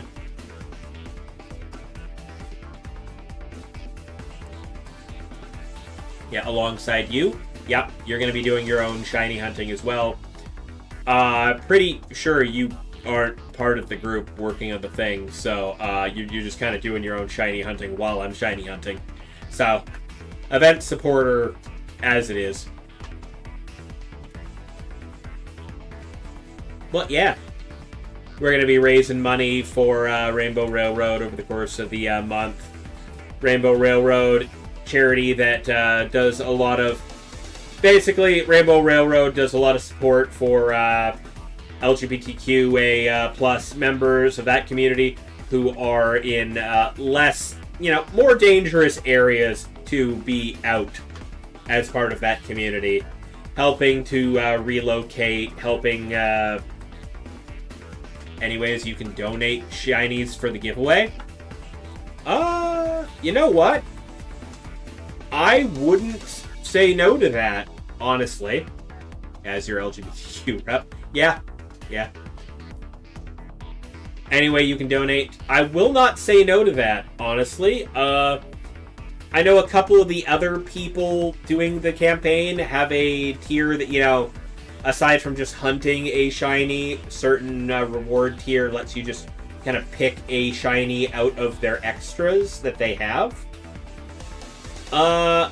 So yeah, you know what? If you wanted to kind of pass me off some shinies, yeah, I'd prefer they're not hacked in. Like, I prefer their stuff that you actually hunted yourself, but, I mean, ZA making that as much easier as it is currently. Yeah, I'm gonna be... I can easily add a prize tier add a reward tier to my campaign to, have shinies out of my extras, and if you want to add to the pile of extra shinies, then, all much appreciated.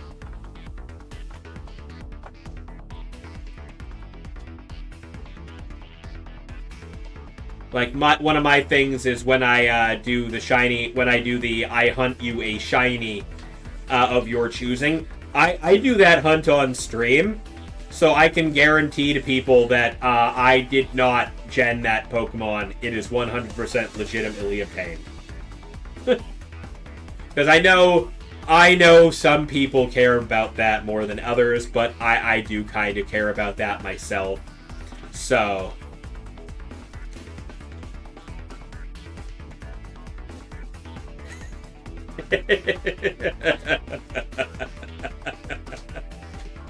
I mean, just because they made it easier doesn't mean your luck is going to be there, Sparta.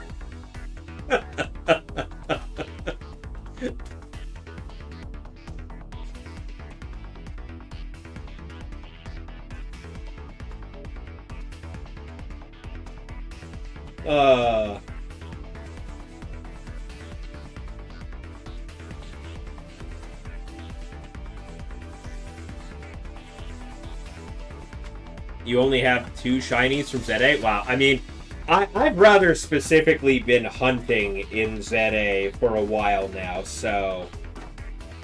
understandable. But, like... I will say that I had the most horrible shiny luck in ZA, like, right out of the gate, until I actively started hunting for things.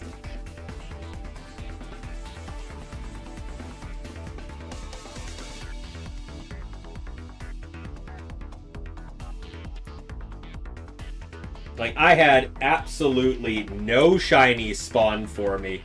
Yeah. Oh, you don't have the shiny charm yet? Well, that probably doesn't help. Yeah, I don't count the Mareep yet, either. Yeah, they just spawn... Leafeon, you and, like, most of the friends I have that shiny hunt. I played through basically the entirety of the main story of the base game, and no shiny spawned at any point. Like, I was, like, pretty well done the game when a shiny Fletchling finally spawned on a pole. And then I got the shiny charm and suddenly they were everywhere. So... Pidgey and Scovillain? Nice. Nice. Yeah, I didn't get a Pidgey. I haven't gotten any Pidgey. I got a couple of Talonflames now. I didn't get any, like... I didn't get... Capsakid or Scovillain in the game yet, but Capsakid was literally my first shiny in Scarlet and Violet. So... Oh, you don't hunt, they just legit spawn? Some people just have all the shiny luck. I go in and I actively have to, like, use shiny hunting methods to get them to spawn reliably. Sometimes they just show up. Yeah, that's... Sparta, did you not already have it? Were you actively, like, shiny hunting for things without getting the charm first? Like, bro. Yeah, last match playing right now is Robbie versus Code Lyoko. They are currently in Game 3.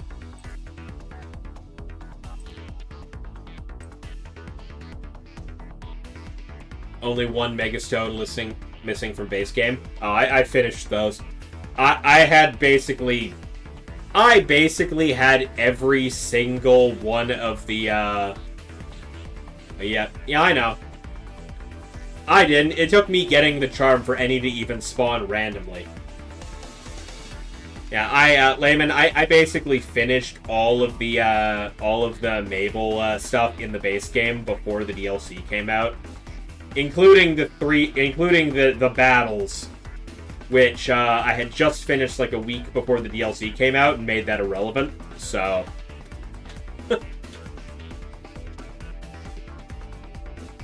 Yeah, I noticed, Leafeon, jeez.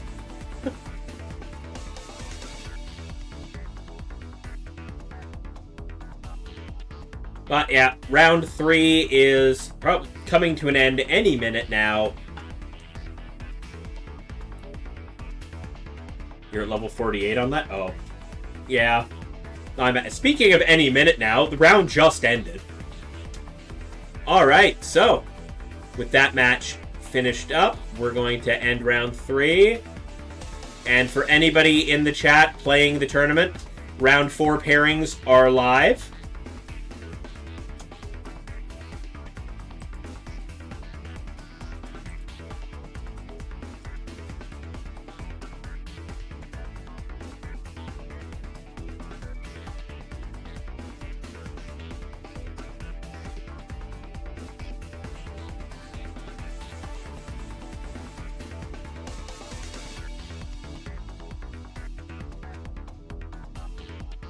Just gonna take a second to announce it in the Discord.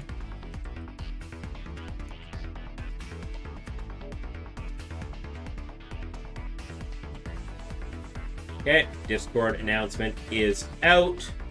Let's check our pairings for round 4. We're down to 20 players still playing right now, down from the 33 we started with. Most of the people who were lower down on the most of the people who were going 0-3 or 1-2 are, well, a lot of 1-2s are still in. Let's see here. We have Paparazzi versus Starkey Nightmare on table 1. We've already focused both of them. Alex versus Alt Kyle. I don't like repeating. Fake HK versus Neo Grunge at table 3. That seems like the match I want to stream this round.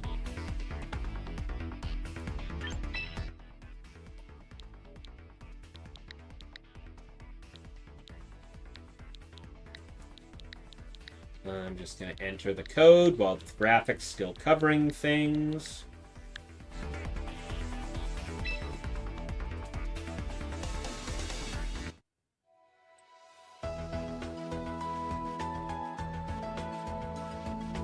Here they are. Hide the image. You're 2-1 right now? Well, yep, I know. I just streamed your round 3 match. I'm aware.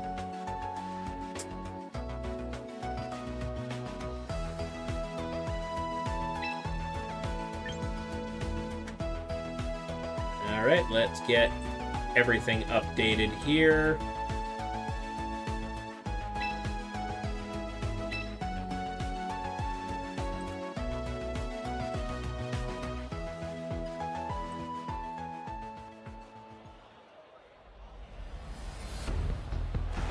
Why is nobody champion ranked in this tournament? It's because the ladder reset not long ago. Everybody got shunted back down to Pokeball tier instead of like one off from where they were before.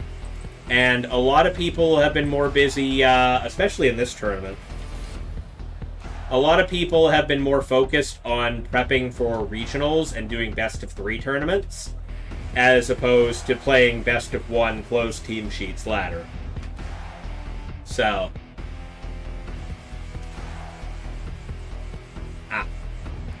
And everybody's in an ad, so that's, yep.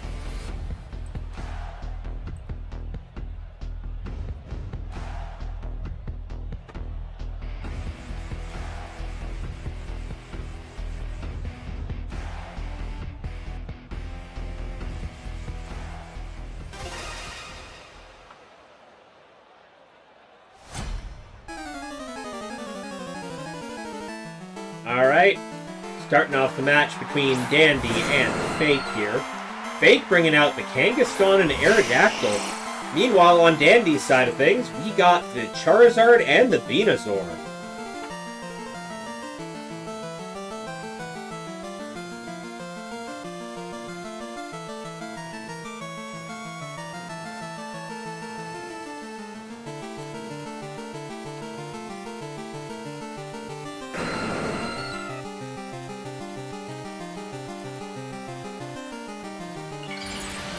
We'll see the Mega Evolution from Charizard into Charizard Y.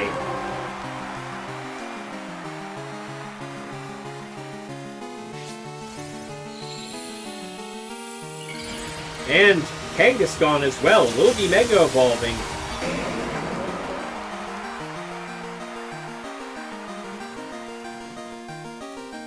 And going immediately for the Fake Out into the Venusaur. Good amount of chip damage there for a Fake Out.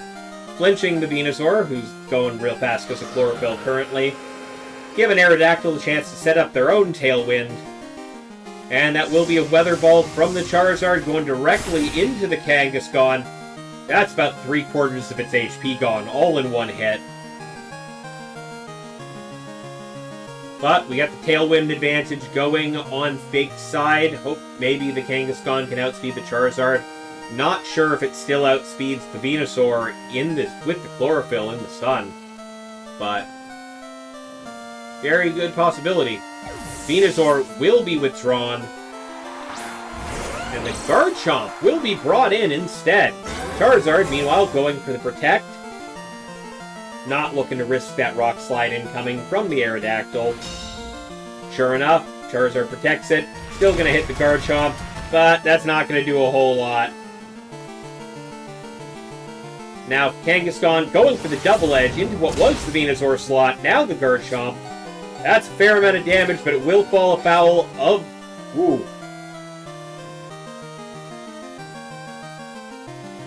that double recoil damage from the parental bond is going to KO the Kangaskhan with the rough skin. And the double-edged damage on top of that. But Fake will bring out their own Garchomp in place of that Kangaskhan. Their Mega's now down. Dandy still has Charizard. But that Charizard's got to worry about the Aerodactyl currently.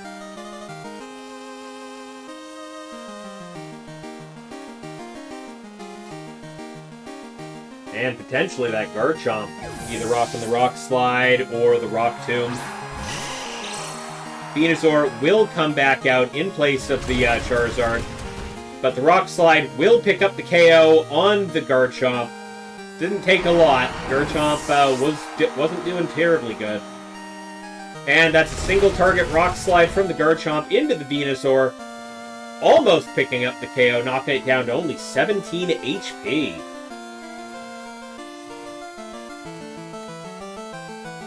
Dandy now down one Pokemon, and Venusaur hurting as well. That will be the Aerodactyl coming out from the back.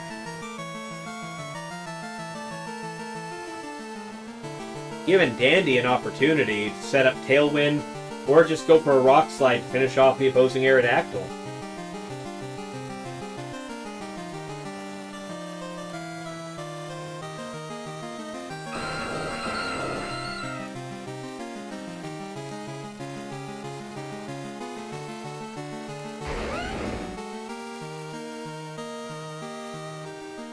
Fake withdraws the Aerodactyl and sends out Aegislash instead.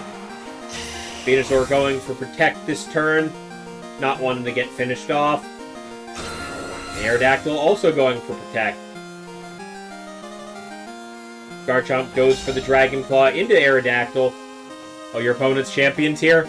I mean, you had to run into one at some point. As I was saying, after the ladder reset that happened, not everybody is going to be grinding ladder like there were when the game first launched.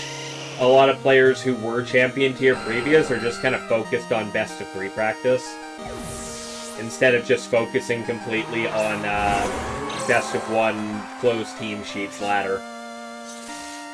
That's going to be a stance change from the Aegislash, going for the priority Shadow Sneak into Charizard. Not doing a whole lot. But that Aegislash still dodging the Rock Slide.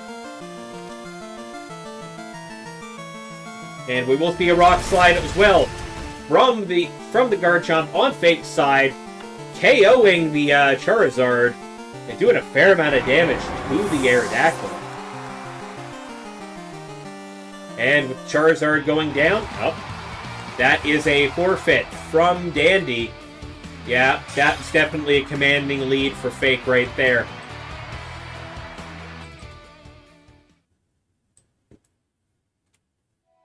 Dandy picking up the Game 1 win.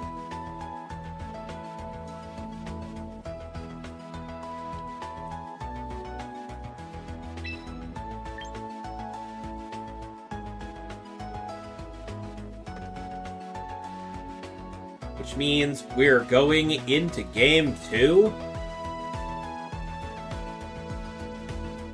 with Dandy up 1-0.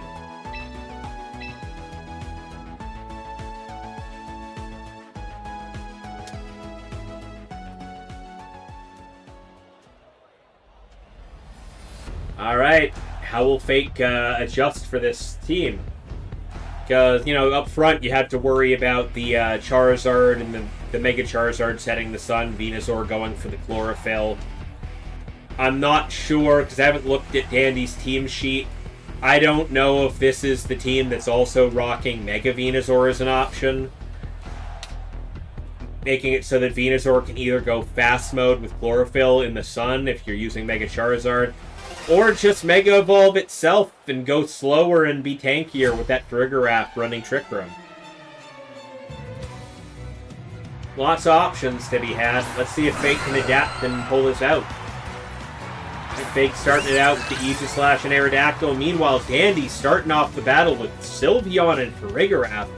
Looks like Dandy's going for the other half of their team, the slow mode, to kind of throw the opponent off. But will changing it up be enough here? His Fake might have been adapting specifically for the Charizard Venusaur lead. Let's see how this goes.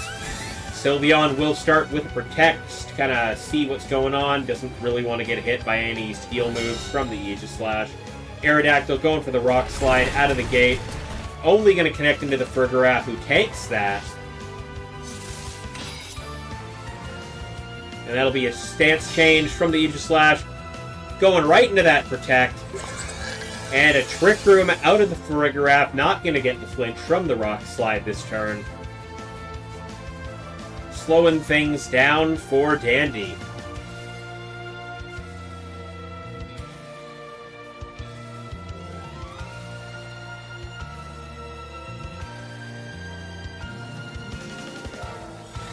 It will be a wide guard out of the Aerodactyl, probably predicting the Hyper Voice.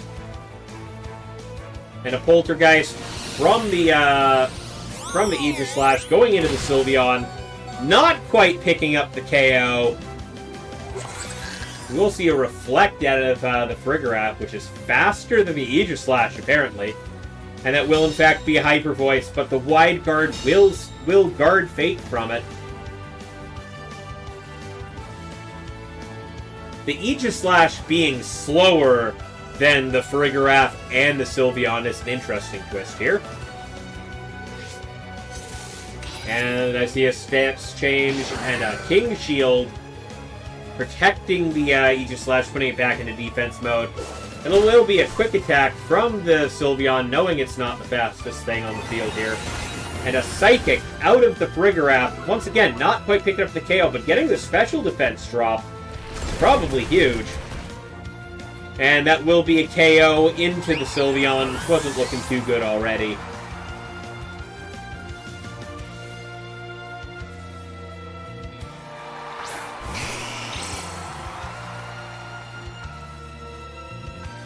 Charizard is coming out.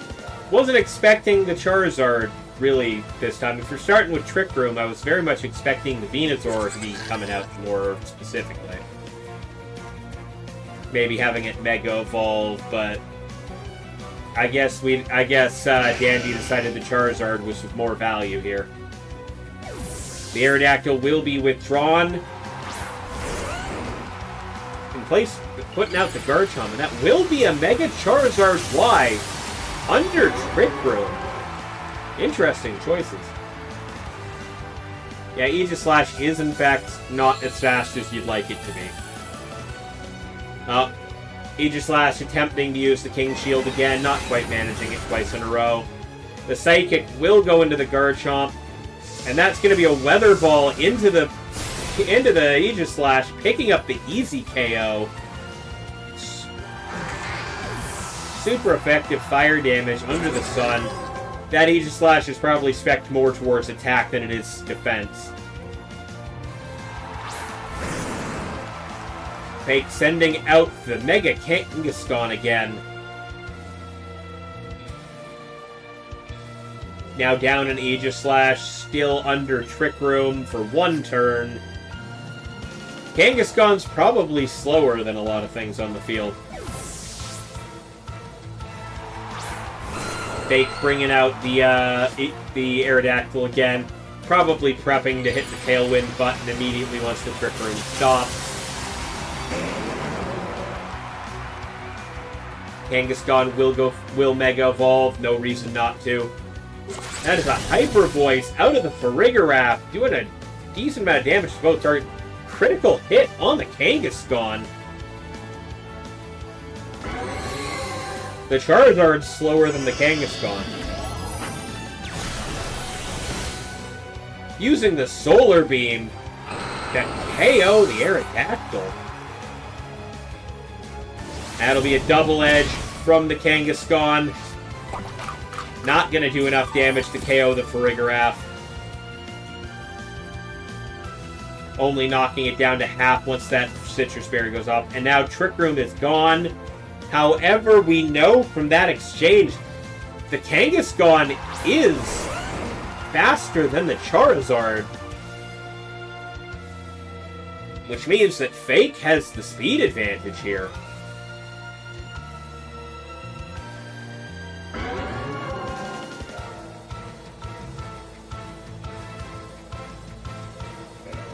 We never got Chespin and Indigo Disc, man. Did you at least unlock the biome stuff for that? There's Rock Slide doing critical damage. Rain Punch going into the Farigiraf. Not quite picking up the KO there on the first hit. Second hit not doing enough to finish it off. Which means a Heat Wave from the Charizard, finishing off the Mega Kangaskhan, doing a fair amount of damage to the Garchomp. Oh, the critical hit on the Kangaskhan. Man. Won game one. Excellent, Dialga. And the Farigiraf flinches from the Rock Slide and the Reflect wore off. But it's Garchomp against the world currently for Fake's end of things. Dandy is at a incredible advantage here after that. Charizard going for the Protect, not wanting to get KO'd here. And that will be another Rock Slide from the Garchomp. Almost certainly picking up the KO into the Farigiraf at this point. That Farigiraf lasting for the whole match. Now making Garchomp versus a Charizard and one other Pokemon we haven't seen yet. Who's it gonna be? It is in fact the Garchomp. Fake's probably in a bad spot here. Frankly, there wasn't any good option for what was going to come out there, but the other Garchomp is not what you wanted to see.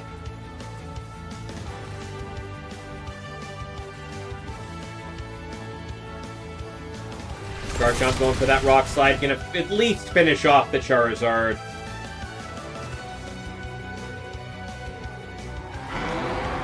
Bringing Dandy down to their last Pokemon, which flinched from the Rock Slide. And we know from that first exchange that Fake's Garchomp is faster. That flinch may have actually just put this in Fake's favor. Fake's Garchomp going for the Dragon Claw, just missing out on the KO. But that Rough Skin's putting it in range. Yep. Dandy's... Oh, they finished each other off. But because the Fakes went down first, that's a win for Dandy. The double KO at the end of game 2. Oh. Not really. The game does rule that as a victory for Dandy. The rules are actually pretty solid on that. If all Pokemon remaining KO at the same time because of an effect that, you know, sacrifices the Pokemon that uses it, like self-destruct, Destiny Bond, all of that. Yeah. Crit from Fake wins that. That's exactly the point. Fake was just kind of... Fake knew they were fast. Huh? But it looks like they're playing again. Hold up. Why are we playing again?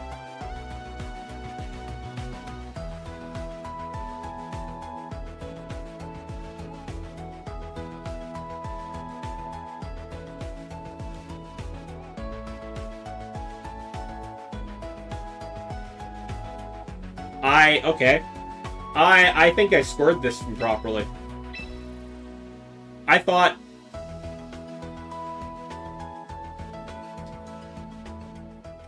Hold up. I could have sworn that Dandy won game 1. They have reported the games as Fake having won game 1 and Dandy having picked that one up. I don't recall that being how that went. I thought Fake lost that pretty easily, but for whatever reason they ruled that first game as a loss for Dandy. No judge call, no nothing.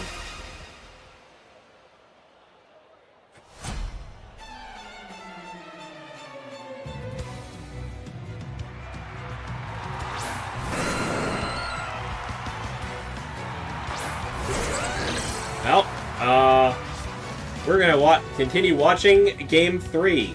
I'm not sure what I could have sworn Dandy won both of the above, but I suppose, apparently, according to them, Fake won that first one. I don't know if maybe there was a team sheet error that they ruled was a thing, and that's why Fake just got the win, or if I'm just misremembering how that game went. But, anyways, they're playing Game 3, so I will. If they say that that's how that went, then I will take their words on it.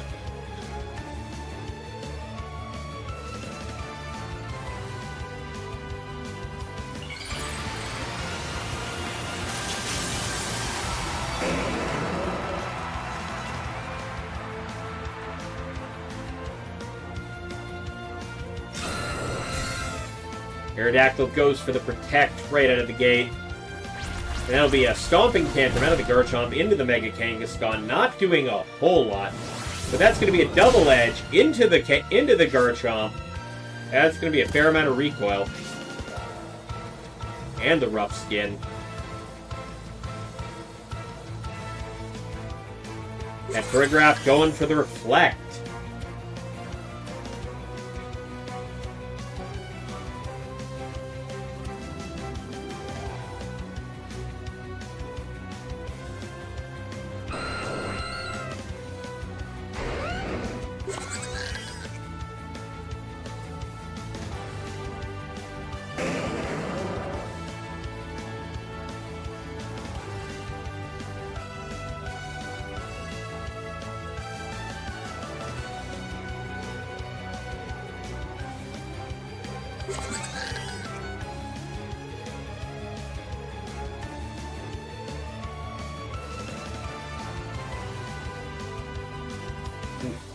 Garchomp, Aerodactyl going for the Rock Slide, only landing on Garchomp.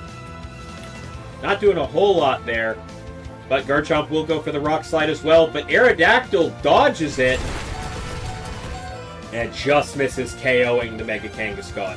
Just going to go for another Double Edge, just going to KO the Garchomp entirely, and itself in the process.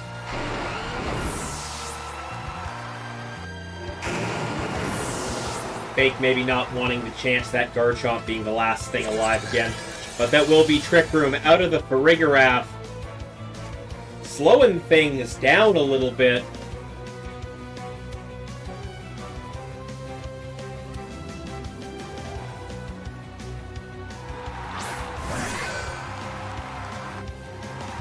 And Fake bringing out the Aegislash, which is slow, so it's going to take full advantage of that Trick Room.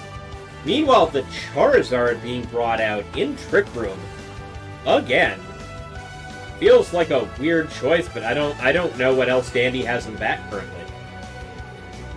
The Sylveon, Venusaur, maybe just Aerodactyl, but why would you hit Trick Room if you were running all fast ones? The Charizard will Mega Evolve into Charizard Y, setting up the sun for us here.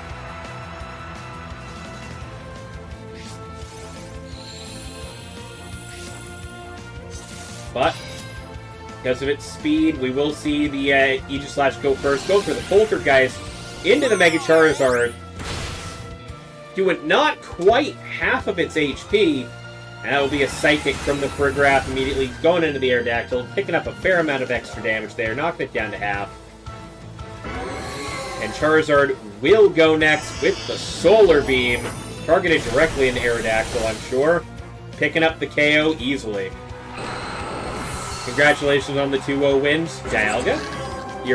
That makes you 3-1 now. Which means you got a pretty good chance. Like, almost guaranteed, but at very least, a pretty good chance. If you win next round, it's a guarantee. if you don't, most of the X2s are going to make finals, are going to make top 8, but some of them might be down to resistance. This match is messing with me. Oh, that'll be King Shield out of the Aegis Slash. Protecting it this turn, putting it back into its defensive position. Friggraf going for that Psychic into the Garchomp. That will be a Heat Wave from the Charizard. Picking up a fair amount of damage into that Garchomp. Which is going for a Rock Slide. Friggraf dodges the Rock Slide, but it just needed to hit the Charizard. Picking up that KO, making Charizard down, bringing Dandy down to their last 2 Pokemon. Same as Fake. The last Pokemon in the back is Sylveon. Trick Room still up for 2 more turns. The Reflect still active for 1 more. Dandy still in position to be able to take this game, but wouldn't count Fake out yet. Kyle's 4-0. That's fully believable. I don't even need to look at the thing. Yeah, you say that, I believe it fully. It's all Kyle. Yeah, you're 3-1 and your only loss is to a guy who's currently undefeated. I think your resistance is pretty good. Aegis Slash going for a Poltergeist into the Sylveon. We know from last time that's not going to fully KO, but it's going to do a lot of damage. Just a little over half of its HP because of the Reflect. Psychic into the Aegis Slash, not doing a huge amount of damage, but that's a Hyper Voice out of the Sylveon, going to hit both targets.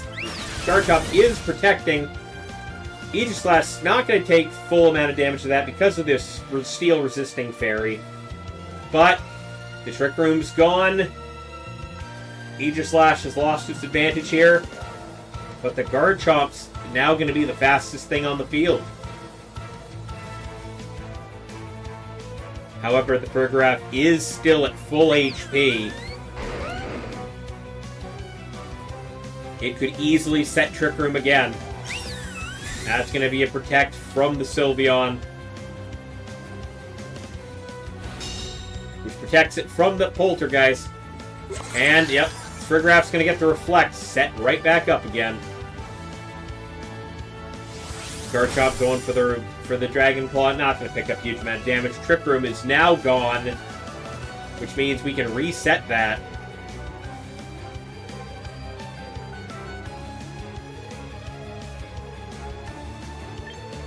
Got Sunlight lasting for 1 more turn. Reflect now up to 4.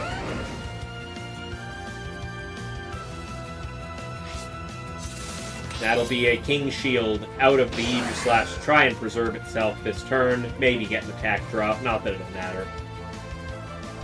We also have an Earthquake coming out from the Garchomp, going for as much damage into both targets as it can. Not going to pick up a KO into either of them. And that Fairy-type Hyper Voice is going to hurt quite a bit.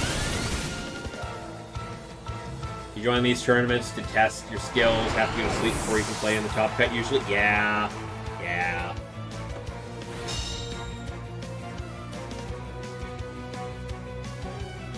It's just Aegis Slash versus Dandy's Friggraf and Sylveon.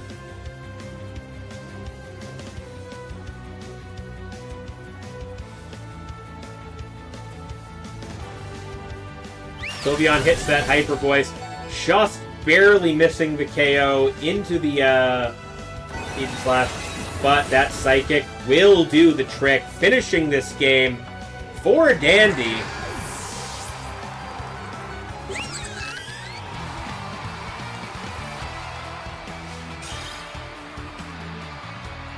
Putting this 2-1 in Dandy's favor.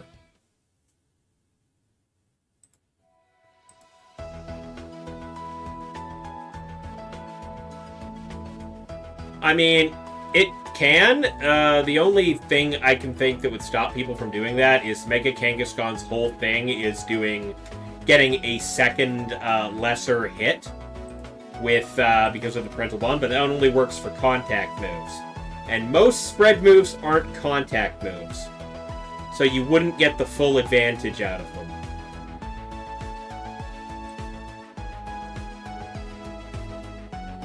Alright, well, let's very quickly, because there's only one remaining match happening right now, we're going to get Dandy's team sheet going here. Get that up on stream so we can go over it really quick before we start the next round.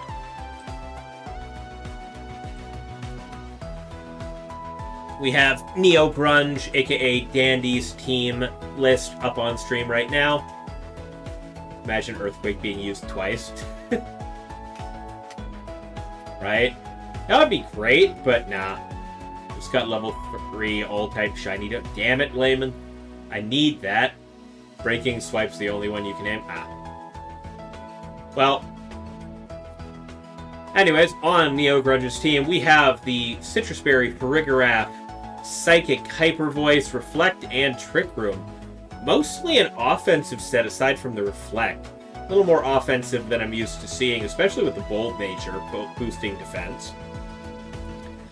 That was not, in fact, a Mega Venusaur. That would explain the lack of Mega Evolving there when I was predicting that was going to happen. Venusaur is Okaberry, trying to protect itself from incoming fire attacks a little bit. Modest nature, relying mostly on the Chlorophyll for its speed. Leaf Storm, Sleep Powder, Protect, and Sludge Bomb. Makes sense. Going for the slightly more powerful Leaf Storm instead of Giga Drain like I've seen a lot of people do. Going for the damage over the sustain. Probably not expecting the Venusaur to stay in that long regardless. Sylveon with the Fairy Feather. We saw it pop up. Modest nature to boost that damage.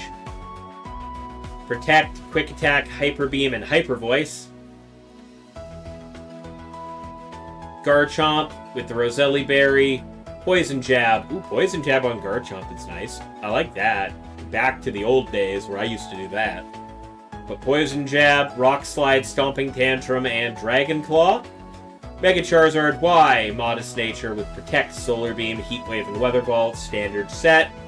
Really good. Works really well. I get it. An Aerodactyl with the Focus Sash. Jolly to boost that speed. Protect, Wide Guard, Tailwind, and Rock Slide. Alright. Yeah, I think the most interesting thing for me here is the Poison Jab on the Garchomp. That's old tech. I've seen it a bunch in previous generations, not so much recently. But if it works, it works. Anyways, the last match of the round just ended, so we're going to move right along here. Round 5 matchups are live on Limitless right now.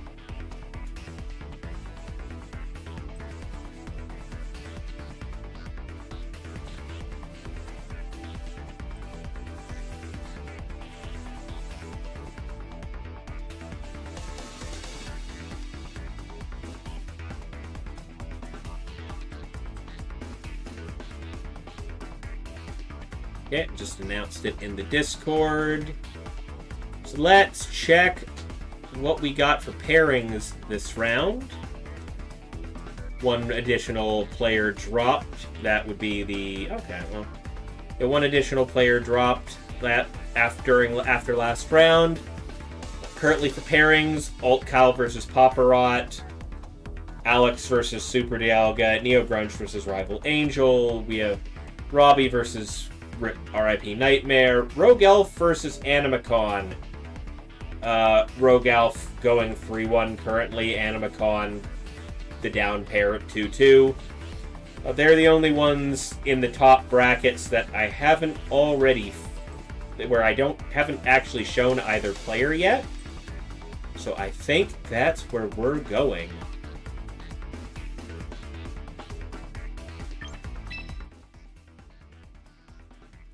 Alright, they're just setting up on their end. Gonna hold on a second. Ooh, that's promising. might get an interesting match here this round. Sounds like Animacon has a very interesting team from the conversation going on right now.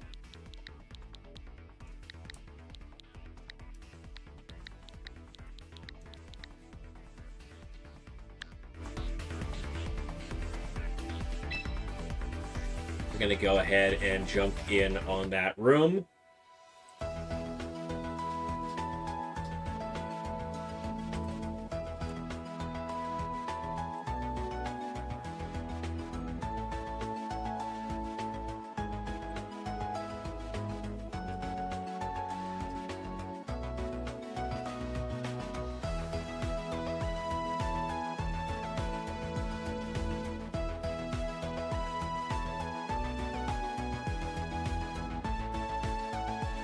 Well, let's see who ends up in which slot.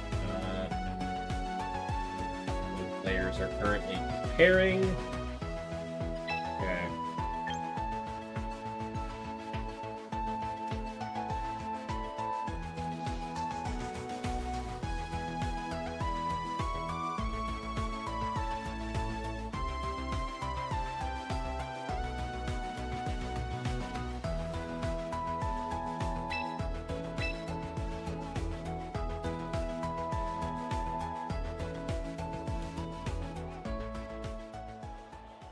All right, we're going into round 5. Tremaine versus Animacon. Tremaine is... Okay. Animacon... Oh yeah, Animacon's team is quite different, isn't it? The Mimikyu, Luxray, Roserade, probably a Mega Lopunny. I definitely see what they were talking about in the match chat.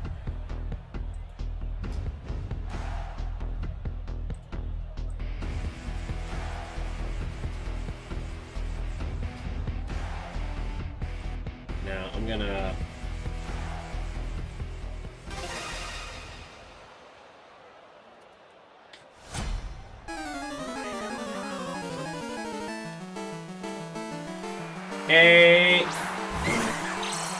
Hey, Bambine, thank you for the follow.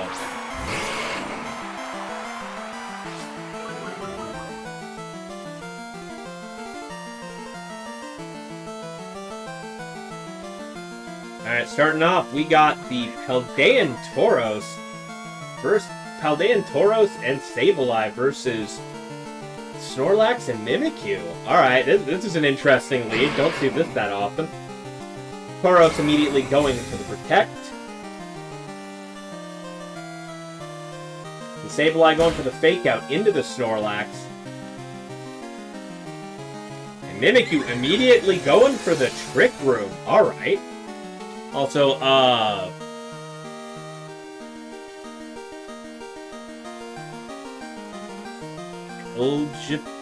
Iljafil? I don't know how to pronounce that. But thank you for the follow. Right, we are going to get the Will-O-Wisp into the Mimikyu for a little bit of damage mitigation there. And Snorlax going for the Belly Drum. Bit of a risky play. But that Citrus Berry will go off and heal it up. Mimikyu will go for the Psych Up. Oh, Lord. But that's a close combat from the Tauros. Going to finish off the Snorlax before it gets a chance to get rolling. Oh, it's just Glyph. Okay.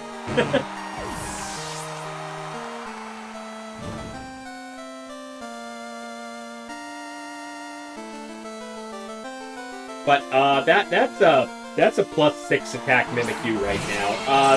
That's a problem. And it still has its disguise too.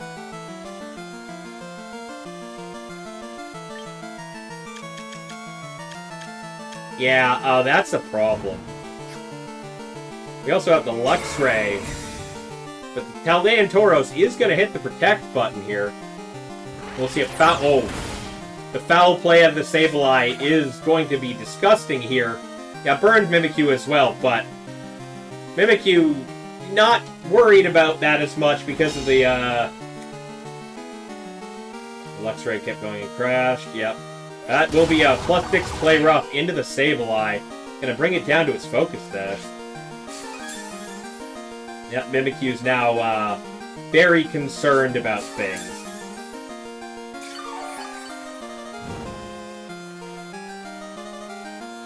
It burned, but like it's +6 attack. That's still gonna hit like a truck. Not as hard as Animacon definitely wanted it to, but I'm glad Tremaine is Tremaine/Rogue Elf is treating that Mimikyu as much of a threat as it actually is. Tauros will get returned. It's not been doing a huge amount aside from blowing up the Snorlax. We will get the Sandstream going, and that will be a Will-O-Wisp targeted into the Luxray, lowering its attack power too, and setting up another burn. That's still a +6 Mimikyu. Yeah, the Throat Chop going into a critical hit and completely unnecessary. And that is still a +6 Mimikyu. Dropping a Drain Punch into the T-Tar. Chople Berry going off, going to prevent a lot of that damage, but defense buff plus Mimikyu's burn, that hurts.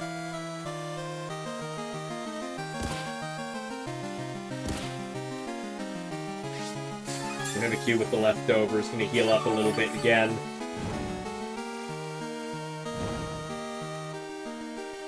That Mimikyu, that's a really cool Mimikyu set. I like that. That's really cool.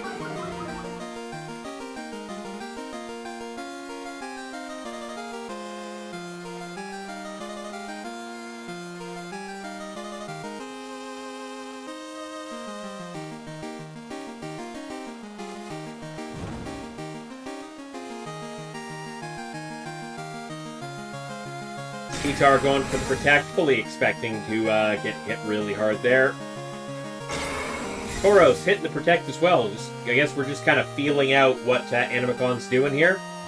It will be a play rough into the Tauros. And a Drain Punch into the T-Tar. Getting a little bit of that chip damage going here. Mega Absol into Sableye is funny to watch. Nice. And that will be the Trick Room disappearing. But Animacon set it up, and it's not been helping him out very much late in the last little bit. Tauros going for that Wave Crash into the Mimikyu. Not quite picking up the KO into that. But T-Tar is going next, and that will be a Rock Slide, finishing off both Pokemon on Animacon's side. Yes, the Trick Room was more necessary than I was thinking in that scenario.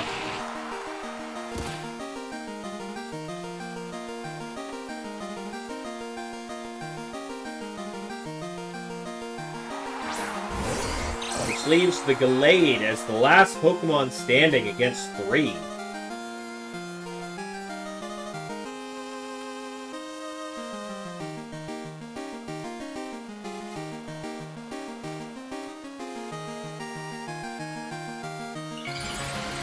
And we will see the Mega Evolution from the Gallade, though.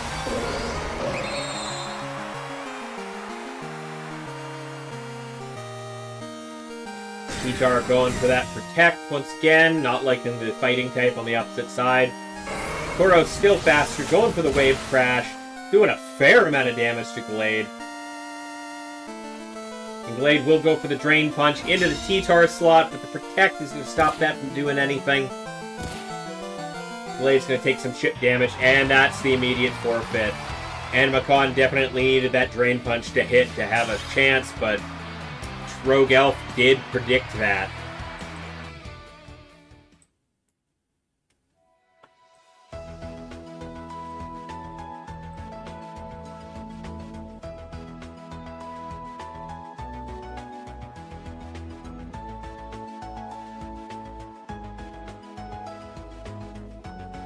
I should fix that. It's, just looking at the name again, it's the Rogue Elf.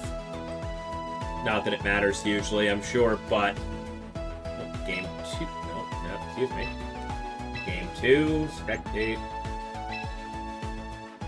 Alright, we're going into Game 2.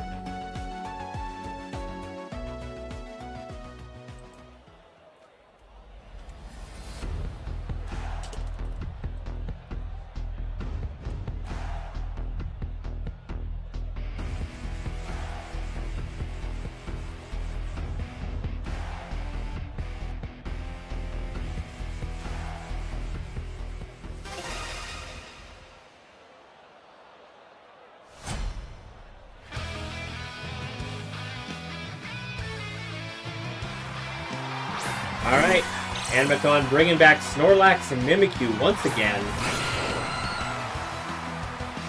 We've got the Aerodactyl and the Sableye a second time around.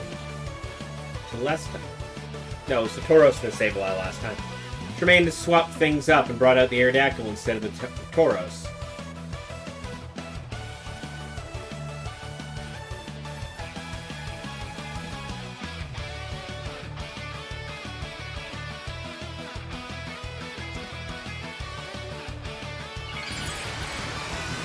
Aerodactyl going for the Mega Evolution. Wanting to be the fastest thing on the field. Okay, I think I understand what's going on here. Snorlax goes for the turn 1 Protect because they're expecting the Fake Out once again. Sure enough, Sableye hits Fake Out. But this looks like a dual Wing Beat. To bypass the Disguise.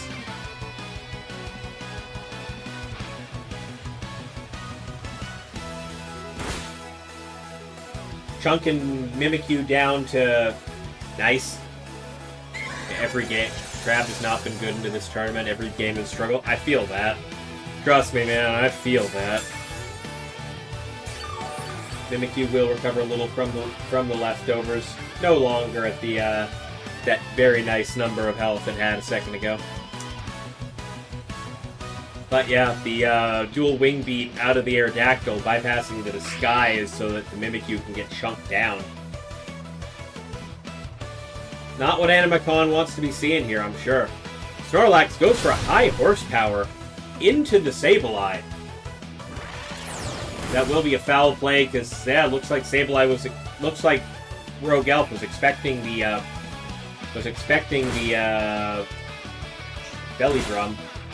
But that dual Wing Beat is going to KO the Mimikyu as well.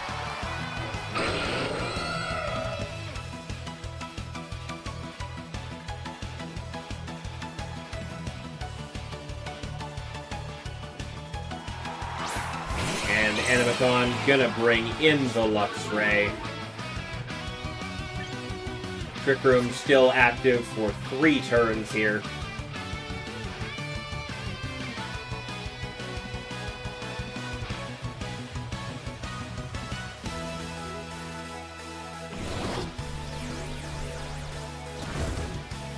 Sableye going for the Will-O-Wisp, trying to burn the Snorlax to keep it from getting too strong.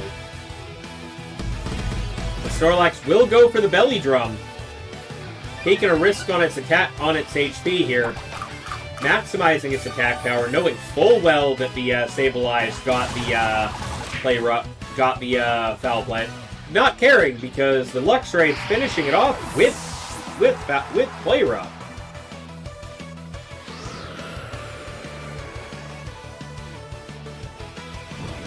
Seems a little early for the Tailwind, but Mega Aerodactyl is bringing that out as well. Getting ready for the Trick Room to end as soon as possible.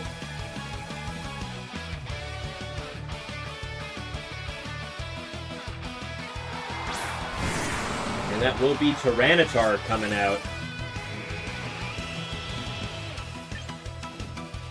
Yeah, Trick Room's got 2 more turns. Tailwind's only going to last for 3. So realistically, we're going to have immediately out of Trick Room, Rogue Elf is going to have 1 turn of Tailwind.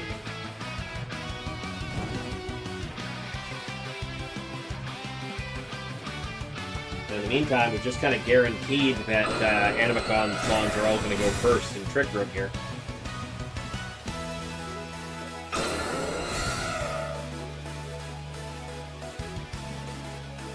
Snorlax goes for the high horsepower, but both of Rogue Elf's Pokemon are protecting this turn, trying to stall out the Trick Room. Luxray goes for the Rain Dance, though. Neutralizing Tyranitar's Sand. And lowering the defense of both, lowering the defenses of both enemy targets. Lost to Dire Claw Paralysis. Ah, that's too bad. But I'm pretty sure you're guaranteed top 8. You are actually sticking around for top 8 this time, right?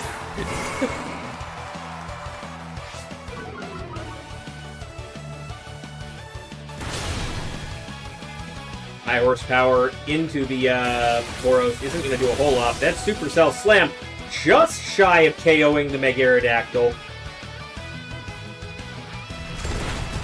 Rock Slide not going to do a whole lot of damage into either target right now. Snorlax's Burn going to hit it. Trick Room is now at an end. And we got one turn of Tailwind going on Rogue Elf's side of things. So Rogue Elf has this turn to turn this right around. Yeah, just do me a favor, Super Dialga. If you're going to not play in top 8, please drop first. Like, as much as I know you'd like to see yourself put into the top 8, don't leave somebody with a bye. The dual wing beat going into the Snorlax. Wave Crash from the Tauros going into the Luxray, finishing it off. Bringing Animacon down to their last Pokemon remaining in the back, as well as the Snorlax. The Snorlax isn't looking too good right now.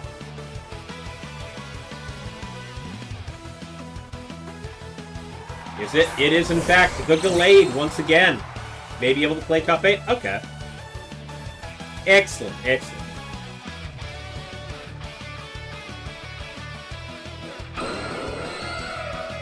We're going to see the Mega Gallade here again, potentially, but that Mega Aerodactyl is not only faster, it threatens an easy KO into the Gallade.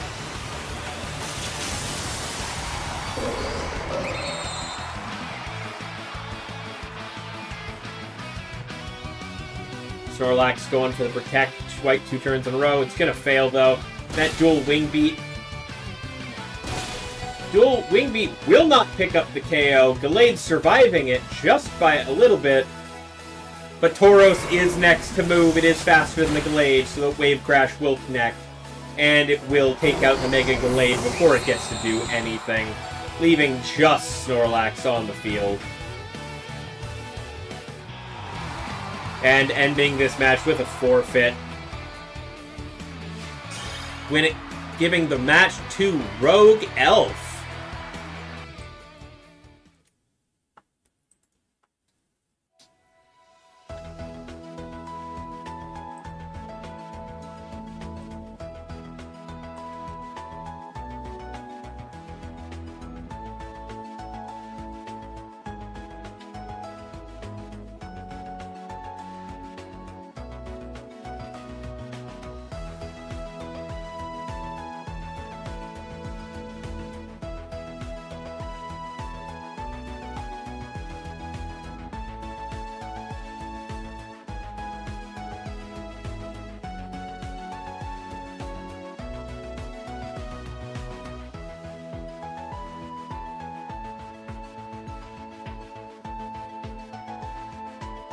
Okay, well, let's see.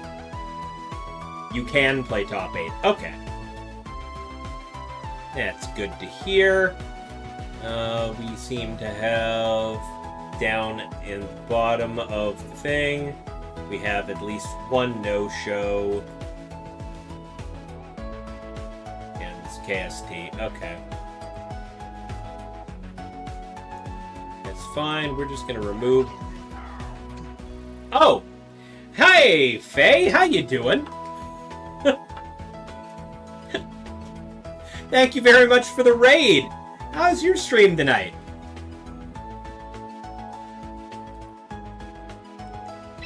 You caught me right at the end of a match that was just running. Hang on a moment. I'm gonna get the round winners. I'm gonna get the round winners team sheet up on the stream. Before I start doing the raid response. We're just gonna. Thank you for the follow, Professor Kane. You're tilting? Oh, you were raging super hard? You still playing V Rising, or were you playing a different game tonight?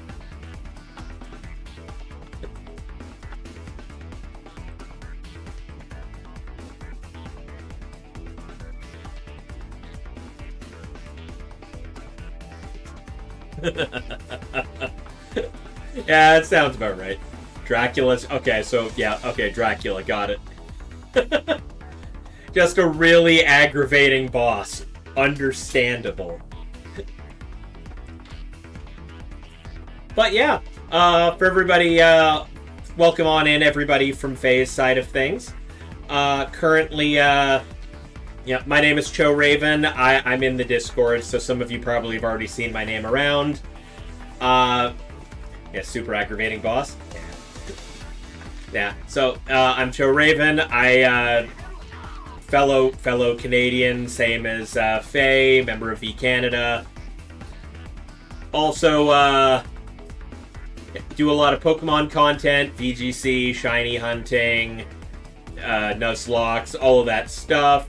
But realistically, at this point, I'm more like a variety streamer that identifies as a Pokemon streamer, if you understand. I get dragged into a lot of different games by a lot of different people.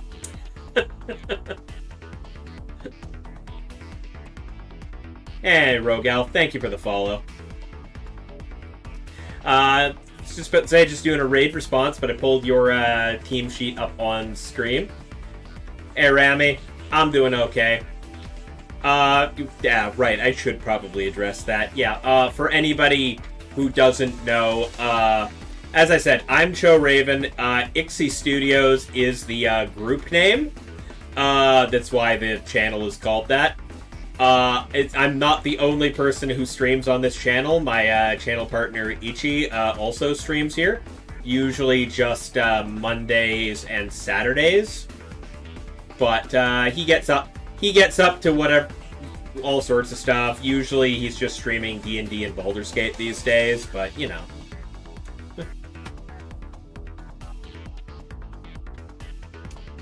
Yeah, I'm realizing, Rogue Elf, that when you said that in chat, I think I forgot to add my stream link to the tournament, so it probably doesn't say I'm live.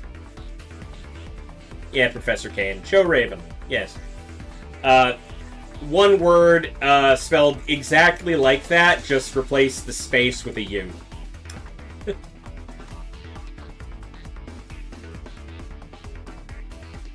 Yeah, I think I'm realizing after you said that that I should probably have added my stream link to the thing so people knew that the tournament was being streamed tonight. I do announce it in the Discord every time. There, now it's going. Yeah, Raven's fine. If you're gonna shorten it, Raven is very much the preference.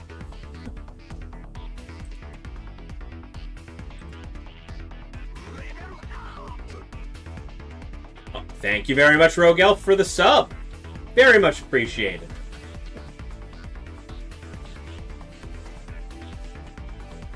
Let's see.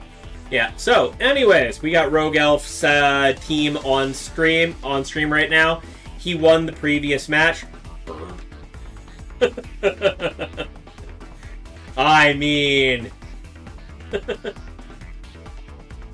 yeah, it's fine. Don't worry. Rogue Elf did win their round 5 match. They're currently 4-1 in our tournament. 4 matches kind of remain being played, so let's go over Rogue Elf's team real quick, shall we? We got the Mega Venusaur going on right here with Earth Power, Protect, Sludge Bomb, and Giga Drain. Was commenting earlier, there was another Venusaur we were showing on stream last round that was running Leaf Storm instead of Giga Drain, get that extra little bit of damage out of it. Understandable, but doubles.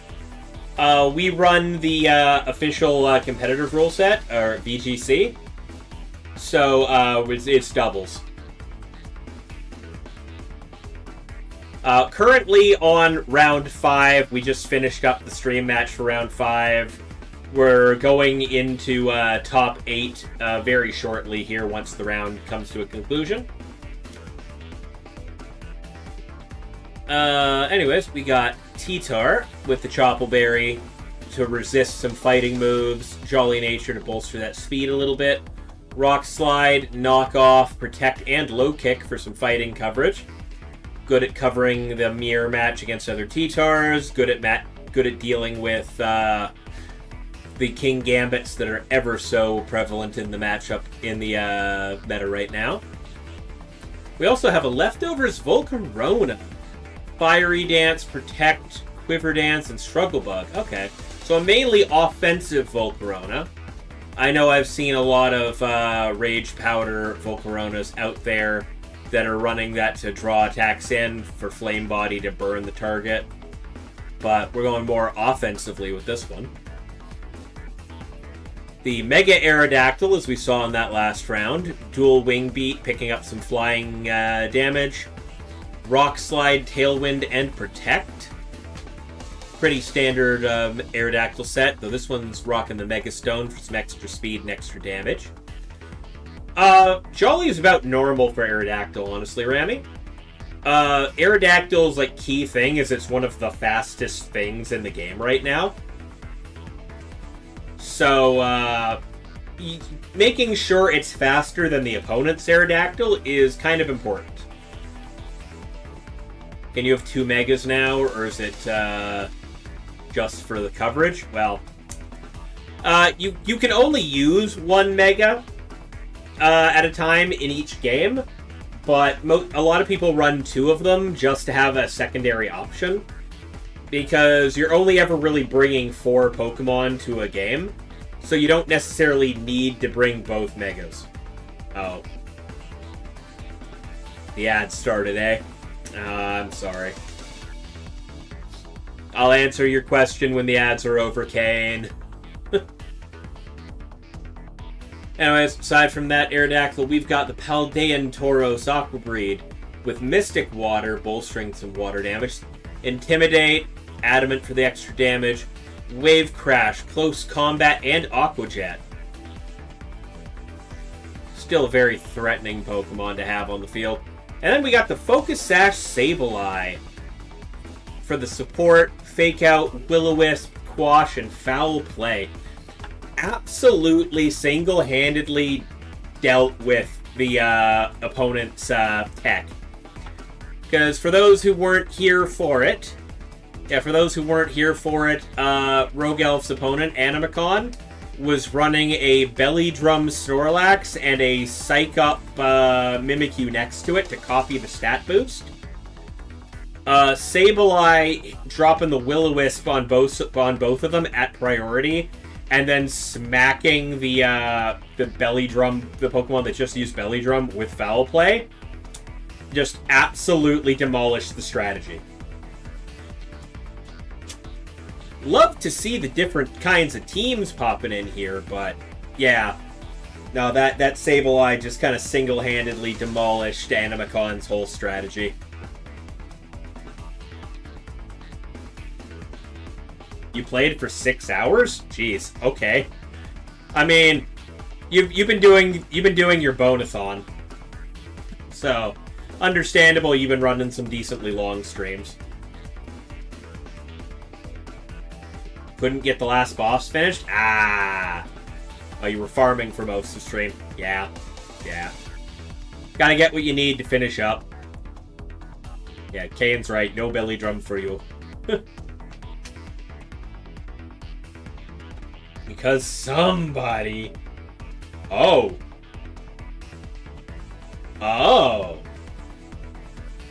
Somebody... Oh, okay. That's not cool.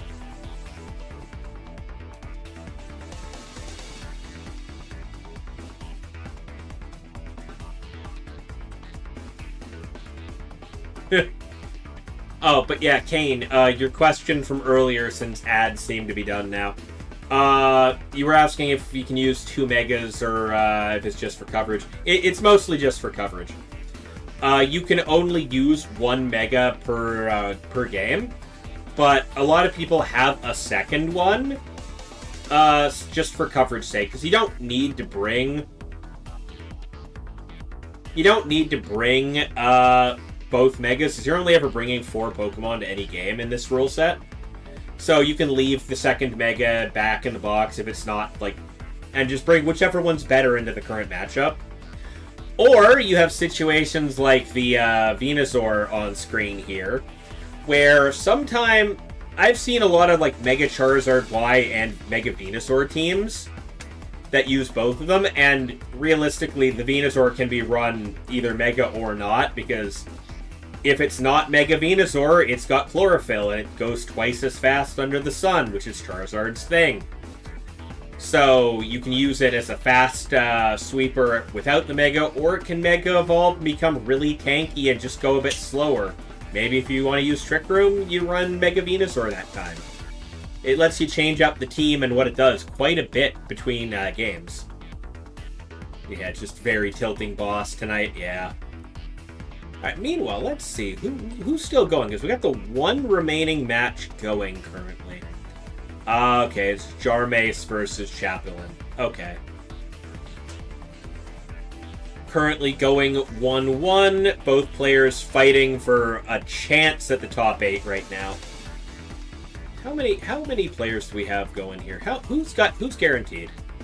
Okay, so we got Alt Kyle and Paparot are guaranteed slots. So is Alex, Neo Grunge, RIP Nightmare, and Rogue Elf. Those 6 are all guaranteed their spots in top 8. Which means we got 2 people going. 2 of the 3 twos are going to make it in. Vena teams take so long. Oh my goodness. I think out of the 3 twos, I think Super Dialga is pretty guaranteed a top 8 spot. Because their only 2 losses are to Alt Kyle, who's currently going undefeated, and now to Alex, who's 4-1.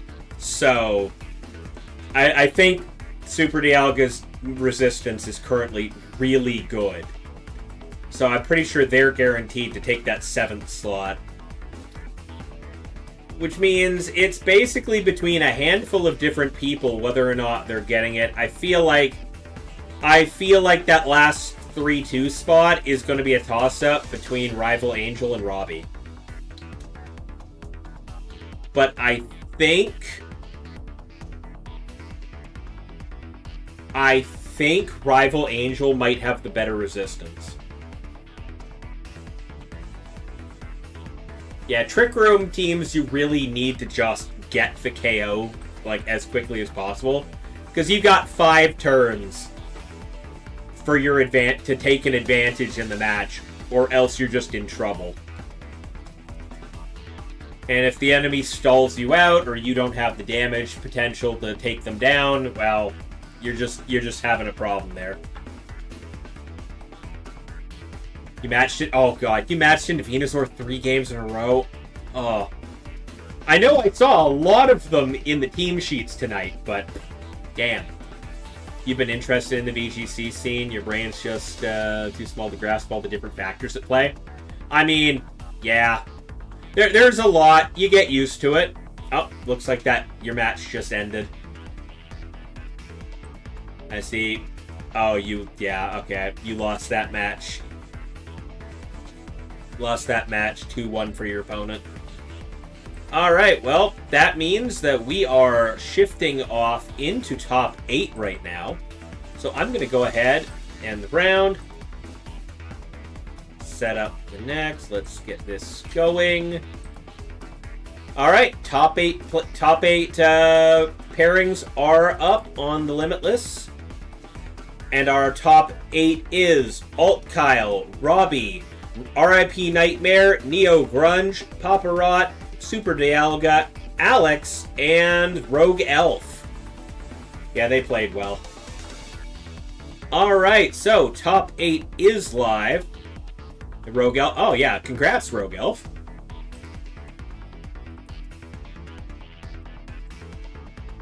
Let's see. I'm just going to go ahead and announce in the Discord.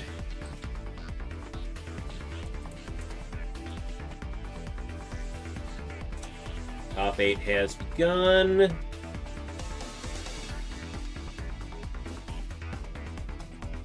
Now let's check out who do I want on stream right now. We just had Rogue Elf's match, so I'm not gonna do that one, even though I haven't shown Alex on stream yet tonight. Super Dialga and Paparot have both been on stream. Alt Kyle versus Robbie. Yeah, 4-1. You placed pretty good. You were guaranteed a spot there. I'm pretty sure I've shown both Neo Grunge and RIP Nightmare on stream earlier, which means I think... Yeah, that's Dandy. So, yeah. So I think the only real match that I want... the only real match to go to is Alt Kyle versus Robbie. So that's... I haven't shown Robbie at all stream. So... let's get that match going. Let me just enter in the code while the thing's still up on screen. Let's enter Robbie's room. They have already started.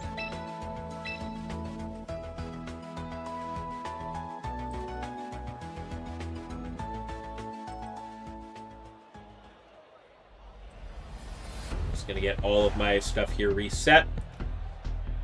I mean, I'll tell you this. I don't know Robbie very well to know the answer to that question. Alt Kyle is just kinda... Alt Kyle is the Limitless Warrior. He shows up to these tournaments and wins on the regular. No, it was a 5-round Swiss tonight, Trey. Only really had enough people for 5.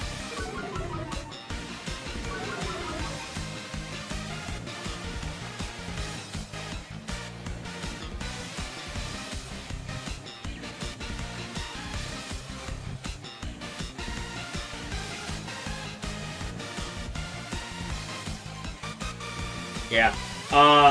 Yeah, Alt Kyle is kind of the legend on these tournaments. In 2025, Alt Kyle won more Limitless tournaments than anybody else. And not just mine.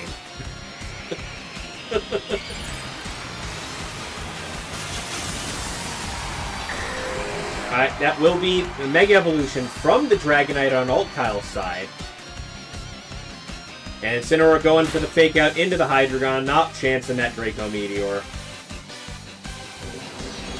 That will be a Dragon Pulse, finishing the Hydreigon before it gets a chance to do anything. Yeah. Hey, at least you managed. At least you had some decent matches, Trey. All right, Robbie's bringing out the Corviknight in place of the downed Hydreigon. Alt Kyle already kind of taking a commanding lead here. Kind of what we expect from him at this point.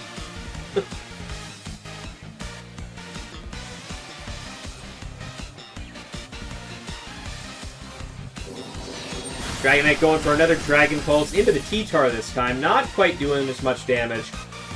Tyranitar going for the Dragon Dance. And Corviknight setting up that Tailwind to make sure that his side's got the advantage speed-wise going forward here. It will, however, be a parting shot from the Incineroar. Gonna lower the T-Tar's attack back down to neutral. And swapping out. Who's he bringing in? Is it gonna be the Archaludon? It is, in fact, the Archaludon.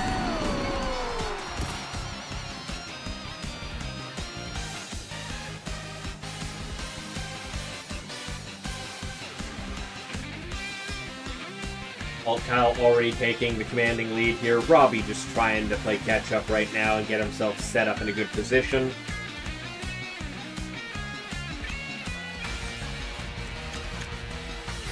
Three turns remaining of the Sandstorm. Tailwind just having gone up on Robbie's side. That'll be a swap out from Kyle for the Mega Dragonite, bringing the Incineroar back in, cycling the Intimidate to keep lowering both Pokemon's attack, but that will be the mirror armor on Corviknight, reflecting that back to Incineroar. Yeah. Oh, and we will see the Mega Evolution out of the T-Tar this time. Tyranitar definitely faster, going for the knockoff. Thought it was gonna... Yeah. Not doing a whole lot, but knocking off the berry, so it can't resist the body press. But without any defense boost, the body press isn't doing a whole lot. And getting that extra stamina buff onto there. But that will be an Aura Sphere. T-Tar lives that, even with the 4 times damage.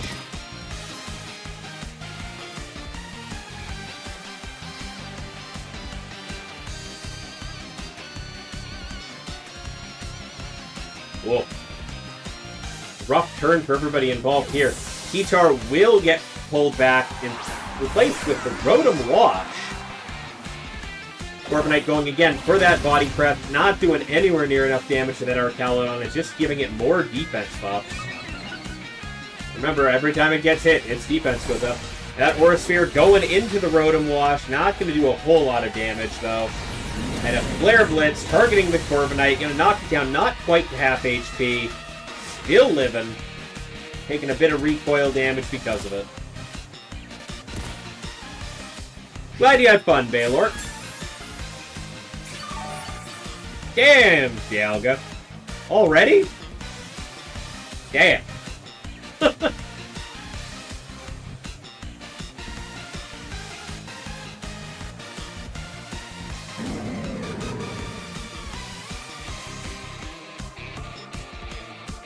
Yeah, that was fast. Dialga's team is ridiculously strong. If the opponent lets them get rolling, it'll steamroll them fast. Yeah, Archaludon starting with the Protect this turn. Rotom going for the Will-O-Wisp. Not going to land because of the Protect. And that Body Press still not doing a whole lot into the Incineroar without any defense buffs. Incineroar will heal back from that and go for the Throat Chop into the Rotom, triggering its berry. Oh yeah, Baylor. Always nice to cheer for the guys you lost to, because at least then you know you lost to someone really good.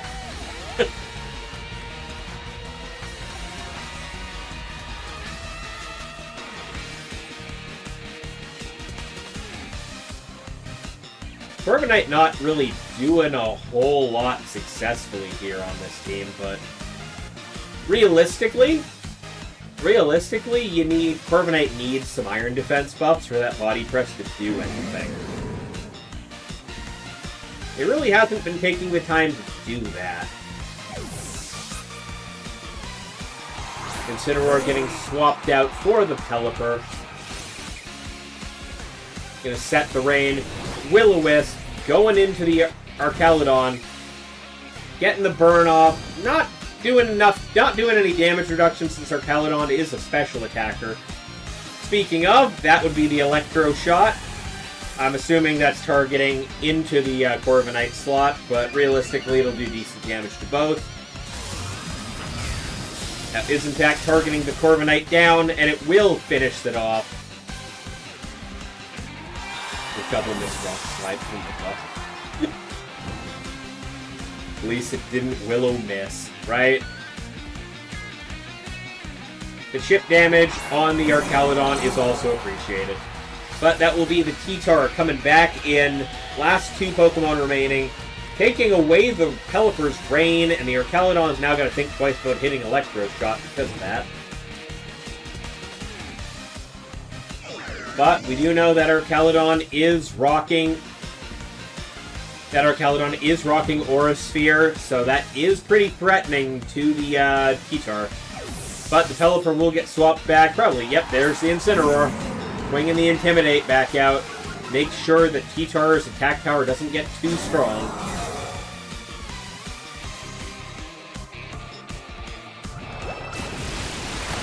Will be a Hydro Pump going into the Archaludon. Not going to do quite enough damage. And that Aura Sphere is in fact going into the Tyranitar. Archaludon will get damaged by the burn, bringing it down to 8 HP, still hanging on, but the Archaludon's definitely, if it doesn't get KO'd by something, it's going to get taken out by the burn next turn, so...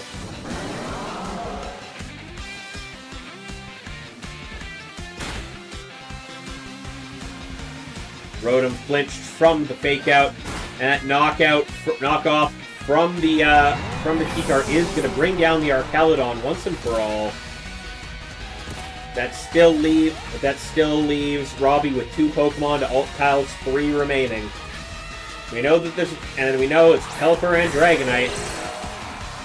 Mega Dragonite returning to the field.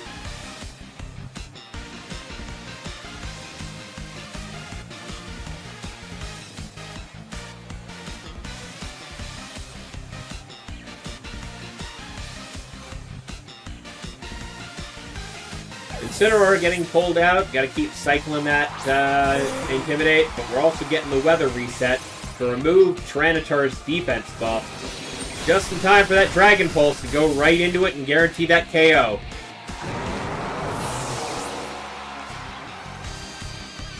Rotom, however, is going for the Thunderbolt.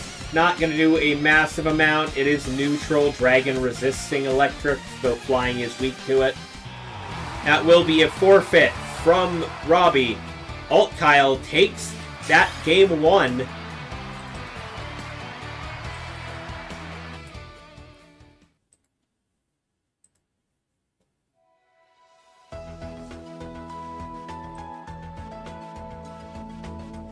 We're going into game 2, ladies and gentlemen.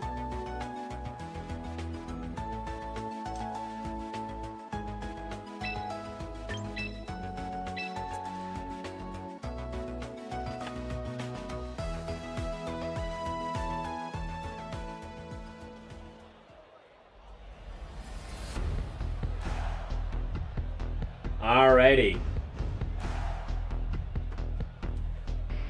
Alt Kyle definitely had the very commanding victory in game 1.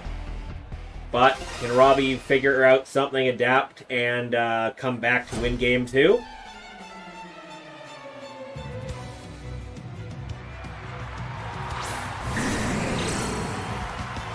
Alt Kyle starting off again with the Dragonite and Incineroar. Meanwhile, Robbie starting things off with Sneasler and Corviknight this time. Intimidate immediately triggering Sneasler's White Herb, which sets off its Unburden, doubling Sneasler's speed, putting its stats back to normal.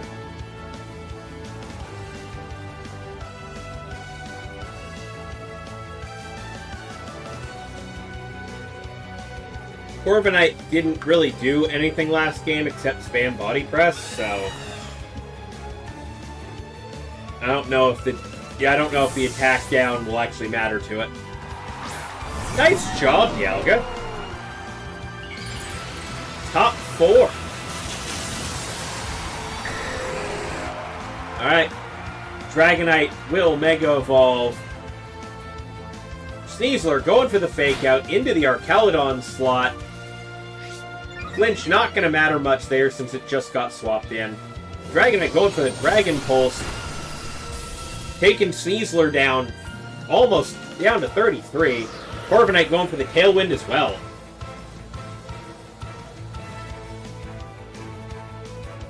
Yeah, the Tailwind is nice. It really needs it. But the problem continues to be that Corviknight needs to get an Iron Defense off. Like without the couple stages of defense buff, that Body Press isn't doing enough to any of the enemy targets on Alt Kyle's team. But with Alt Kyle having basically ignored the Corviknight as long as he did last game, I feel like you could get away with it. But no, we're bringing in the Rotom Wash. Archaludon going for the Protect. Caesar going for the Dire Claw into the Dragonite. Doing a Dire Claw fish here. No, didn't get any status effect, and Sneasler gets taken out by the Dragonite's Dragon Pulse.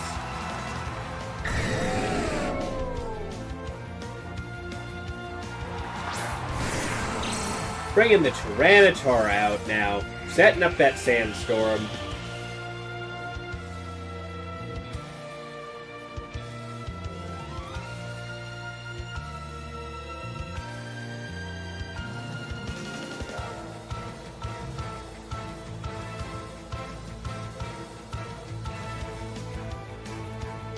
But realistically, the Archaludon benefits almost as much in Sandstorm as the Tyranitar does.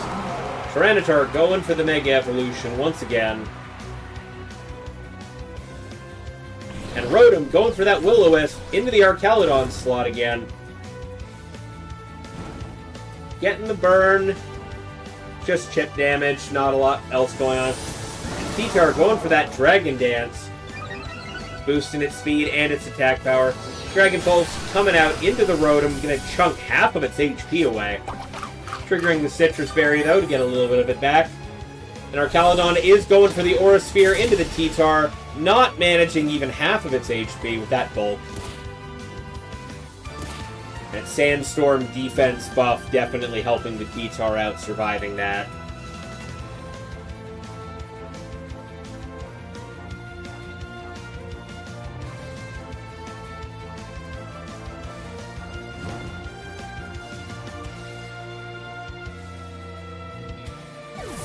Dragonite will get withdrawn. And Pelipper is coming out.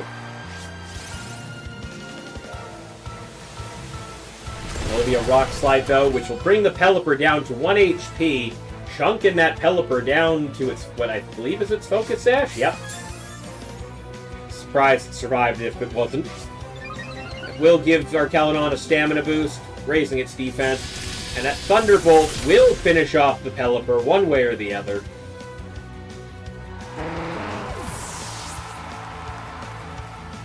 And Archaludon going for another Aura Sphere into the T-Tar, picking up the KO.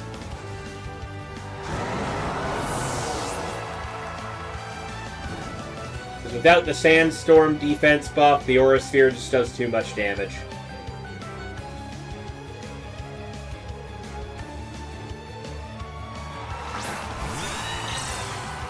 Corviknight will return to the field, as will the Incineroar.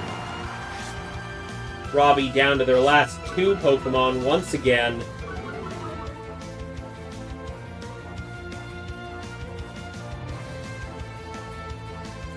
Incineroar's damage reduced, though, with its own Intimidate because of Corviknight's Mirror Armor. But Incineroar will get the Fake Out, making it so that Rotom can't do anything this time. And the Archaludon going for the Electro Shot.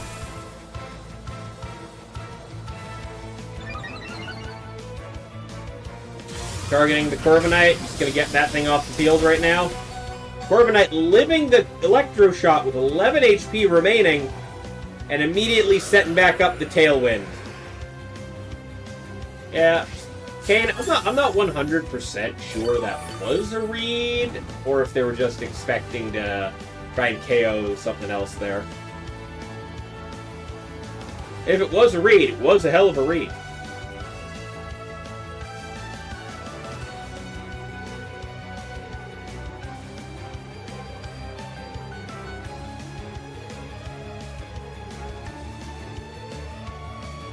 Rotom going for the Hydro Pump into the Archaludon. Not going to do enough damage there. I was 100% expecting that to go into the... Okay. Archaludon, with all those defense buffs it's gotten over the course of this battle, that Body Press isn't doing anything, especially not with the Chople Berry. That will be another Electro Shot from the Archaludon, giving it another +1 to its special attack.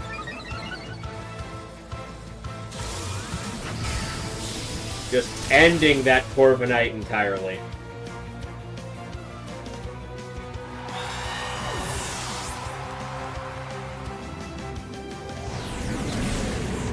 And Incineroar goes for the Flare Bitlets. Not doing a whole lot in the rain to a water type, but the chip damage is all you really needed.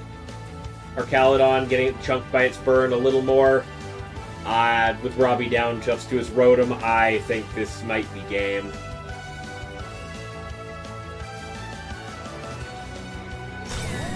Archaludon going for the Protect this turn. Rotom going for the Hydro Pump. Aim for Incineroar this time, which dodged the attack. And that's a parting shot, lowering Rotom's special attack. Bringing the Mega Dragonite back in.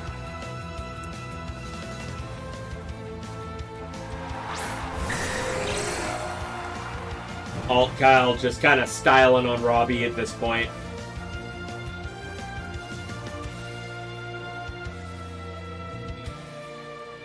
Meanwhile, in the background, RIP Nightmare has won their match against Neo Grunge, their Dandy.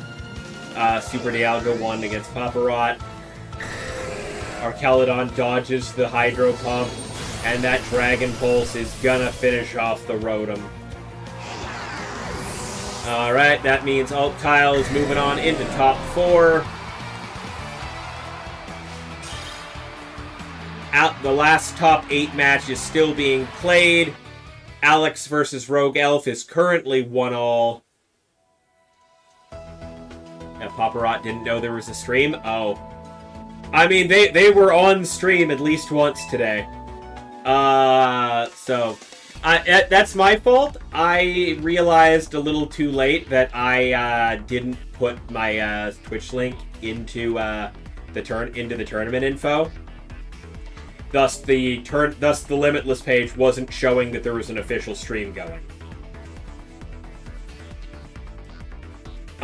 Since I just focused on Alt Kyle's match, and RIP Nightmare has been shown on stream, and the only remaining player that I haven't shown is Alex, we're gonna hold on a moment and see who wins that last match in top 8, and then our top 4 on stream is going to be the winner of Alex versus Rogue Elf versus Super Dialga.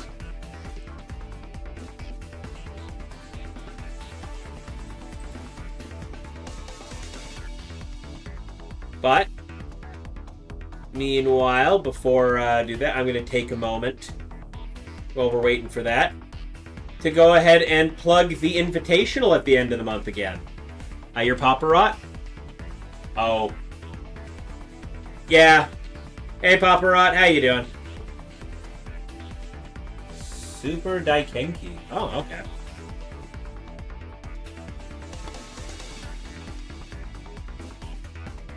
Understandable, Paparot. But, right now, welcome to the stream, Yeah, hey Paparot, how you doing? I'm just gonna take this moment to kind of advertise the charity invitational we're doing at the end of the month. Thank you for the follow. Yeah, are you back from ads yet? Yeah, oh, now everybody has ads, huh? Every time I go to advertise things... Thank you for the follow, Baylor. Thank you for the... Hey, excellent. Yeah, so, I was telling Super Dialga when he mentioned that you didn't know that there was a stream. That's my bad. I forgot to put my Twitch handle into the tournament info, so it wasn't showing that there was an official stream. Yeah, every time I start announcing something, Twitch just goes to ads. It's just been how it is all night. Anyways, you did a really good Popper. We actually showed one of your matches earlier on in the evening. I forget which one it might have been. Round. Let me see. Let me look at stuff again. I think Yeah, it was your match against Champ Ninja Star in round 2. We showed that one on stream.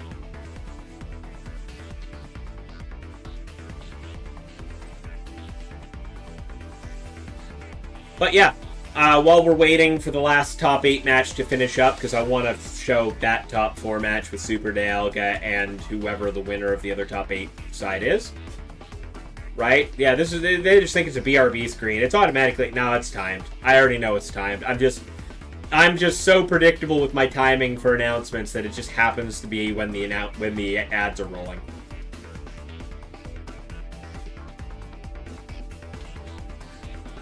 Good question. Anyways, like I said, I'm just going to go ahead and take the moment to pitch the Charity Invitational. Our next 3 Sunday night tournaments are qualifiers for this cash prize tour we're doing at the end of the month. All the prize pool will be split 50-50 between the winning player and the charity that we're working with, Rainbow Railroad. We're not the only qualifiers that are going to be happening, though. A bunch of other Limitless organizers are also going to be hosting some events that are also going to be qualifiers for our Invitational.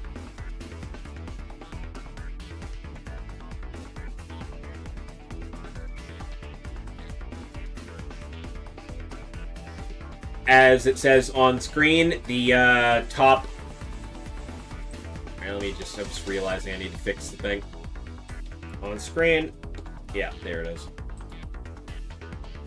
As it says on the thing, for the qualifiers, if you make top 8 in one of the qualifying events, you'll get you'll get your invite for the Invitational at the end of the month. If one of the top 8 players already has an invite, then that just means we're gonna roll down the list a little bit. And the 9th place will get it, the 10th place will get it. Depends on how many people we have. Didn't realize that. Yeah, one had you nervous. Team did better than expected. Something you threw together. Oh, nice.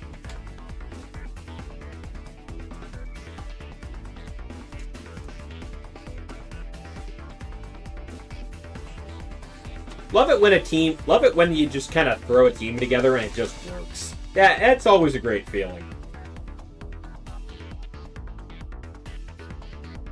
But yeah, aside from the Charity Invitational the entire month of June, I'm going to be doing a whole charity campaign for Rainbow Railroad along with the rest of Shinies for Good.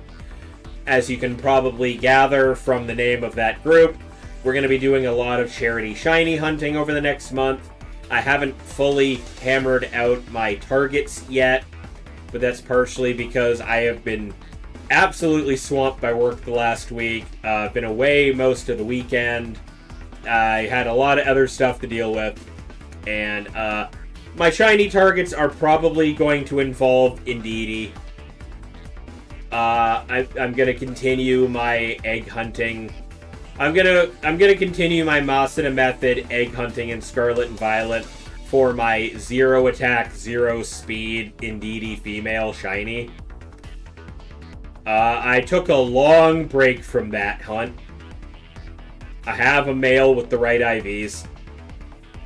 White striped Basculin. I mean, also a thing I could do. Oh, looks like the top 4 match we're wanting to stream is ready to go. Dialga, your opponent just popped into that, just finished their match.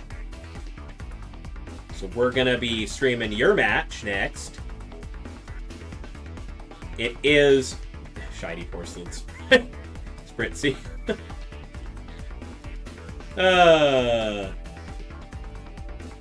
But yeah, alright, we have Alex versus Super Dialga going on for top 4. That's going to be the match we're going to show for top 4 right now.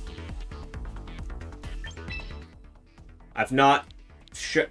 So far, Alex is the only player in top 4 that I have not shown tonight on stream. So...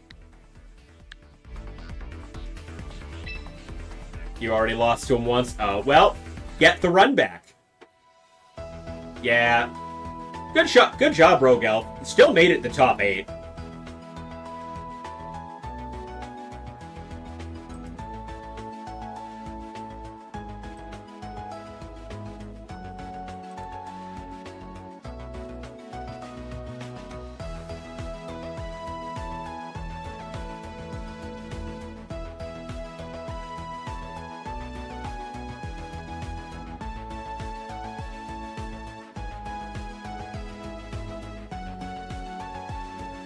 Yeah. Yeah, Dialga. I know Alex is one of your losses earlier in the tournament, but time for your run back. Now you know what Alex's team does. You should know how to counter it. Made a mistake game 2 and then got outplayed game 3. Ah. Yeah. Hate to see it.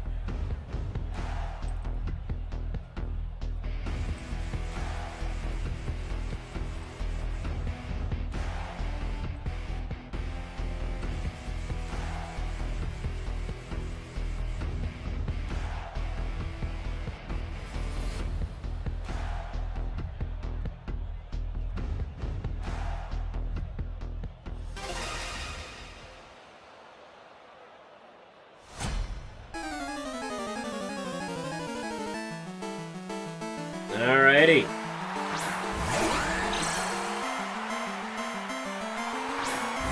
Alright, starting off, Super Dialga has brought out Whimsicott and Basculation against Alex's Sylveon and King Gambit. Oh, yep, no, you are correct. I forgot to undo that. The mouse would click. Alright, it's not that graphic. Yep. I was trying to lower the, oof. Just in time to see the King Gambit sucker punch the Basculation out of existence. Whimsicott going for the Moonblast into the King Gambit. Not doing a huge amount of damage there. And the Hyper Voice gonna blast that Whimsicott down to its Focus Sash. But a single target Hyper Voice is no joke.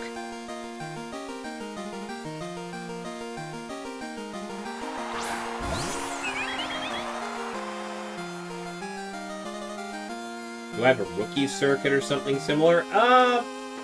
Don't especially. I mean, if our Discord that where we host the tournament it has a section where you can ask people to play matches against you, but rookie circuit, I'm not 100% sure how I would actually police that and not have some more experienced players show up with a Smurf account.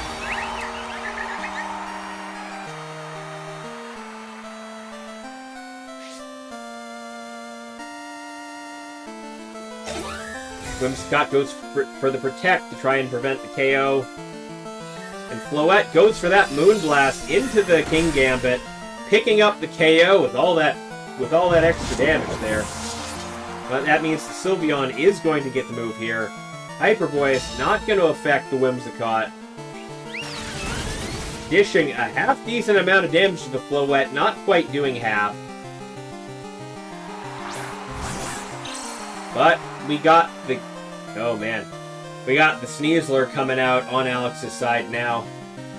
Dire Claw threatening a lot of damage into both targets. Fake Out just going to remove the Whimsicott from the field if he picks that.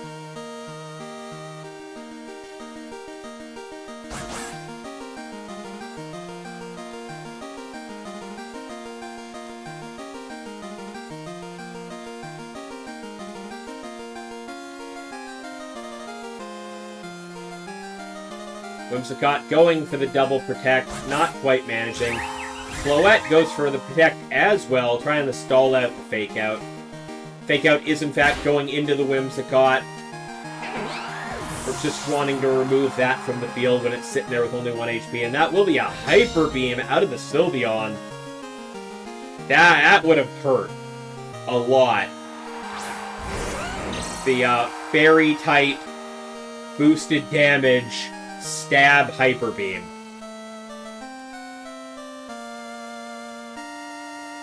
But, yeah, the last Pokemon on Super Dialga's side is the Garchomp. Not gonna be liking the look of that Sylveon. Floette goes for the Protect again. Doesn't get it. Dire Claw gonna finish it off before it can do anything. Garchomp going for the Stomping Tantrum into the Sneasler. Picking up the easy KO there, but Super Dialga's only Pokemon remaining is the Garchomp, and that is a Sylveon with a single target Hyper Voice.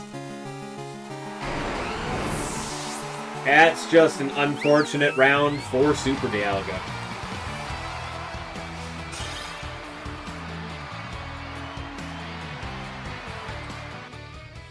Alex picking up the first game win there.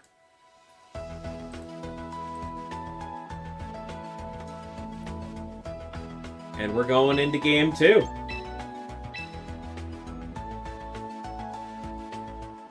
I also know Super Dialga usually has dropped out of the tournament by now, whether they're winning or not, because it is getting late for them.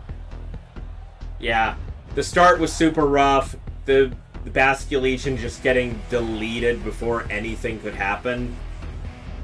Bit of a problem. And then Dialga didn't really have anything in there to deal with the Sylveon. I guess just didn't expect Alex to bring it. There's no Gambit, no Archaludon, just none of the ways that Dialga has to deal with that Pokemon.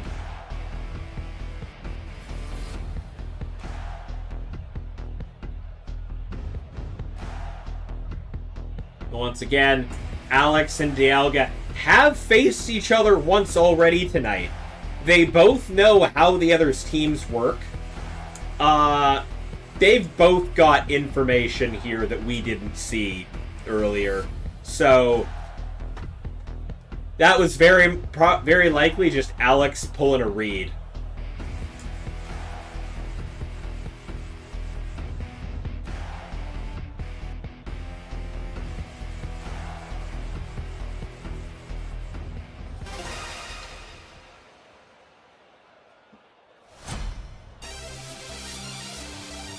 Alright, game 2 kicking off here. Starting out with the Whimsicott and Floette again. And meanwhile, Alex's side starting with Sylveon and Sneasler.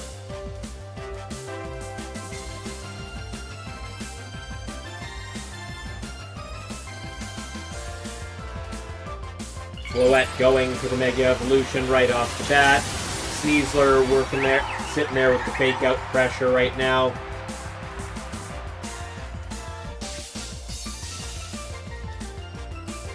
Whimsicott going for the Protect. I'm assuming the Floette might be as well here.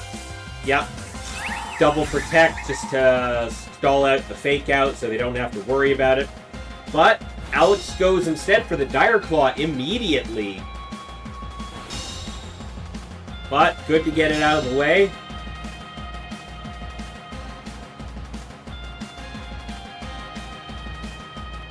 Good to get the fake out of the way so you don't have to worry about it.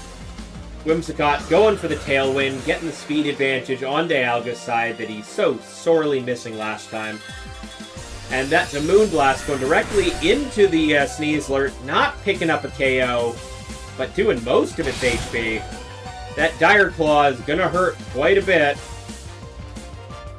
And that Hyper Voice is going to finish off the Floette and do a lot of damage to the Whimsicott.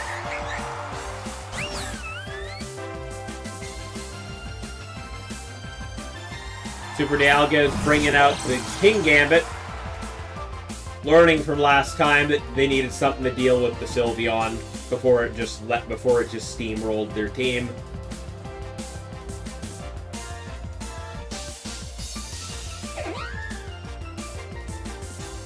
That's because Sylveon's ability Pixelate boosts the damage of normal type moves and then turns them into fairy type moves.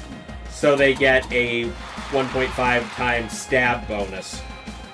So, Sylveon going for that quick attack. And the Sneasler has been locked into Dire Claw by the Encore, which means it's not going to be able to damage the Kingambit at all. And the Kingambit's going for that Iron Head into the Sylveon, picking up the easy KO right there. But with Whimsicott and Floette down, Dialga is sitting on 2 Pokemon remaining, whereas Alex is not too far off. That Sneasler's only got a little bit of HP left, and it physically can't harm the Kingambit. But Alex is bringing out their own Kingambit, and that is Garchomp coming out. Garchomp in Tailwind is very threatening to both Pokemon on Alex's side right now.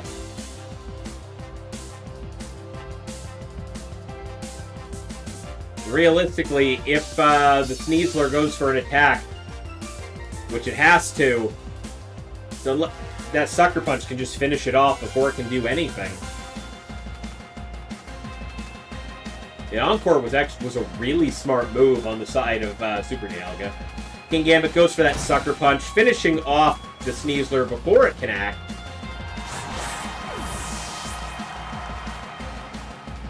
And that Stomping Tantrum from the Garchomp into the Kingambit, doing half of its HP. And Kingambit's going to go for that Sword Stance, trying to get its attack power up. Start guaranteeing some KOs. And the last Pokemon on Alex's side is the Feraligatr. Dialga has 1 turn remaining of Tailwind. Are we gonna see Alex's side double protect to try and wait it out? Or is Super Dialga gonna have the chance to just rip through Alex's team?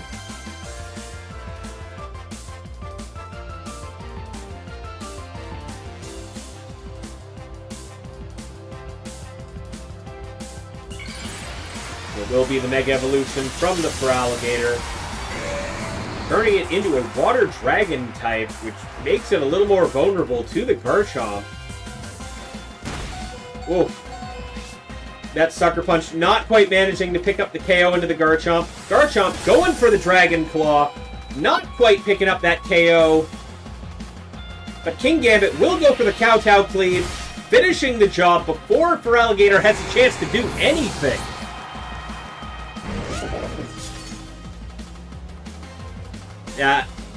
Okay, yeah, I get it. Yeah, Feraligatr's Mega is a little bit weird. I like it. The point is, the thing on the back folds down and then it just looks like a Totodile. Oh yeah, Mega Feraligatr this late in? Great to see. Anyways, Sweeney's gonna go for the Sucker Punch into Super Dialga's Garchomp just to end it before it can do anything here. And that will be a Kowtow from the other one, picking up the KO, taking Game 2 for Super Dialga.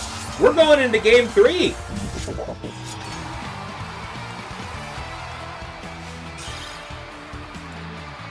Super Dialga has tied up this game 1-1.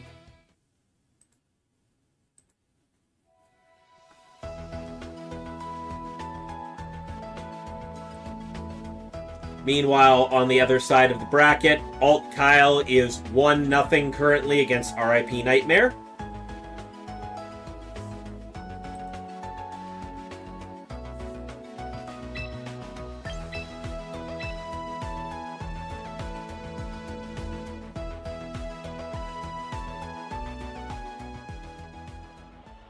All right. Alex took a very commanding win against Dialga. Oh, I guess I'm gonna guess that that Alt Kyle just won their game because I just watched the number of matches completed tick up. Yep, Alt Kyle has won the other top 4 match 2-0 against RIP Nightmare. The Limitless Legend himself is in finals once again. Anyways, on this side, Alex managed to take a very commanding Game 1 win. But Super Dialga managed to turn it around, adapt properly, and take this into a Game 3.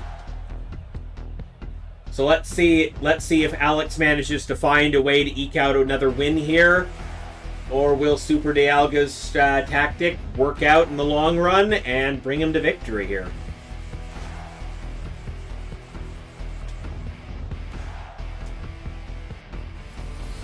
All I know is either way this goes, Dialga, you're making Croc super proud.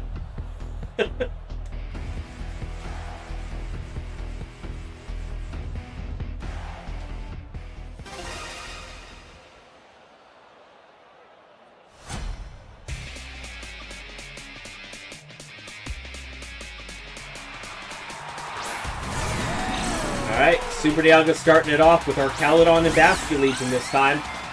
Meanwhile, on Alex's side, we got Sneasler and Sylveon. Yeah, that's just Alt Kyle in a nutshell. Just Saitaming his way through the tournament. That's just what that guy does. I guarantee you, he is hands down one of the best players I know of. Just that man lives on the website we host these tournaments on. He is the limitless warrior himself. Basculegion goes for the Wave Crash into the Sylveon. It is protecting, but we got a close combat coming out from the... Ooh, that our Caledon barely lived that because of the sturdy ability. That close combat hurts.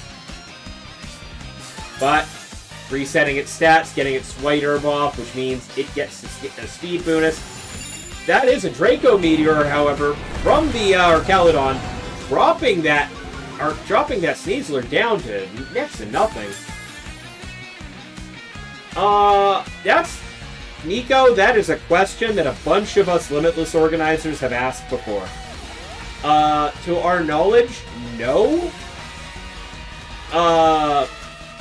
But Alt Kyle has also started hosting their own Limitless tournaments as well, so...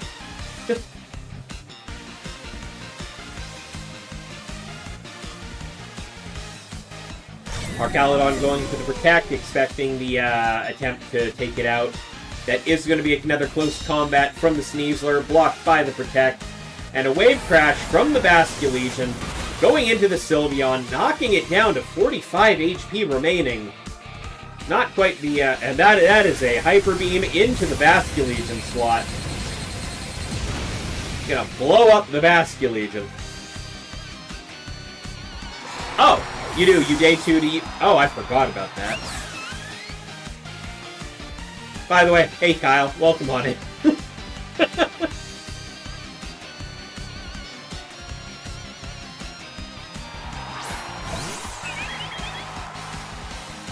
Alright, Floette has hit the field. Both of Alex's Pokemon in rough shape.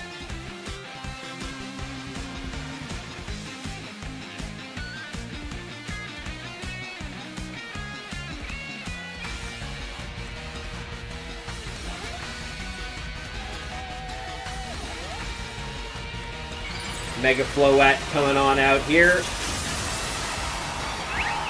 But we have no Tailwind up on Super Dialga's side this time. So do we outspeed? Especially with the Sneasler having its Unburden already gone off. That is a Dire Claw attempting to take out the Floette. Our Caledon will go for that Aura Sphere into the Sneasler just to finish it off and get that out of the way of the Floette. Sylveon doesn't get to do anything this turn because it just launched a Hyper Beam.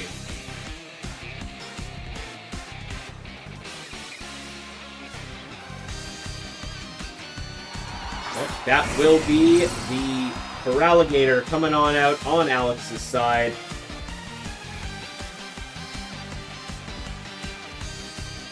Is Alex going to even bother Mega Evolving that right now? I'm not sure that that's a good idea faced with the two Pokemon they're faced with. Nope. Sylveon going for the Quick Attack to end the Caledon.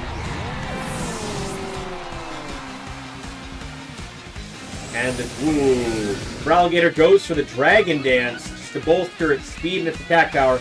That will be a Dazzling Gleam. Finishing off the Sylveon, chunking that Alligator down to half.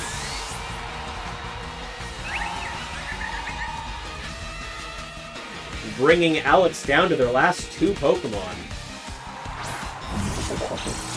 And that last Pokemon will be the King Gambit. Meanwhile, Alex Super is going to bring out their Garchomp as well. We know from last time the Garchomp couldn't quite KO the King Gambit in a single attack. Only did about half of its HP with the Stomping Tantrum. But with a Dazzling Gleam, I don't... Maybe with a Dazzling Gleam, maybe if you double into it, but that's going to be the Mega Alligator. Currently sitting at +1 attack, +1 speed because of the Dragon Dance. Garchomp going for the protect, predicting the attack right into it. It will be a Sucker Punch from the King Gambit into the Floette. And that will be a Liquidation into the Floette slot, KOing the Mega Floette right there, leaving this game with just the Garchomp. And that's going to be a forfeit from Super. Alex making that call right at the end of the game and managing to beat Super Dialga entirely.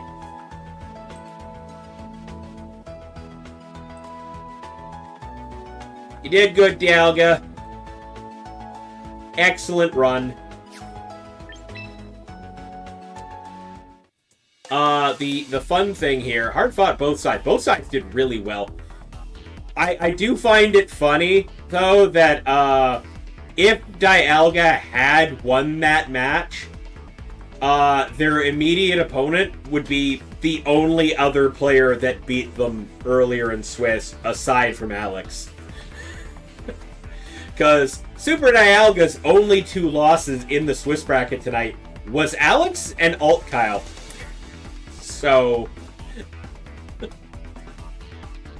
we're going to bring out the invitational advertisement once again to cover over the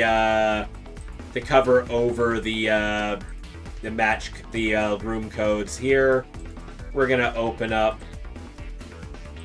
the match chat and announce.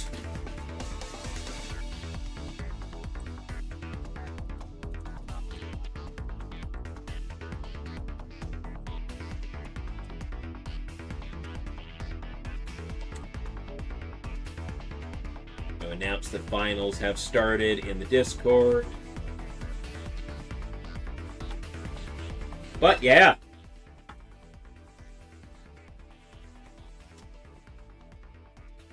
Dialga's only losses all night have been to Alex and Alt Kyle.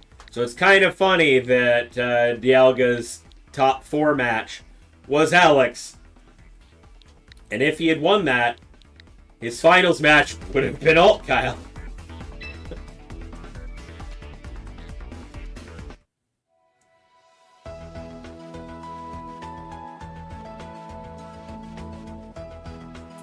Alright, looks like we got match getting ready to begin. We're gonna do that this time and get that out of the way. Gonna go 0, 0. Yeah, damn good set. Alligator in finals. Not a thing I was expecting to see today. But, once again, we had to make a Steelix make it that far up in Indianapolis this weekend, so...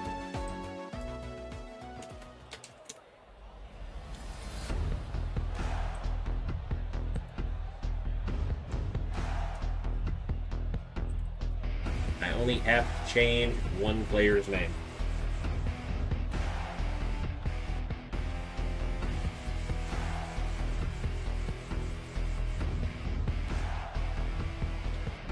Yeah, Steelix gets a bad... It's not bad, it's just not good compared to some other Mega options. It really isn't. But Obviously, Wolfie is Wolfie. He can make whatever he wants with it. Altkyle kicking it off, Pelipper and Izor. Meanwhile, on Alex's side, we have the Feraligatr and the King Gambit coming back out.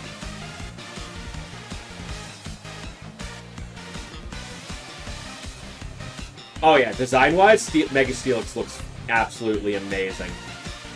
Yeah, no, Wolfie showed up to Indianapolis with Mega Steelix, with a Mega Steelix, Mega Tyranitar team, and did really well. But it's Wolfie. I don't know if anyone's surprised that Wolfie did that well.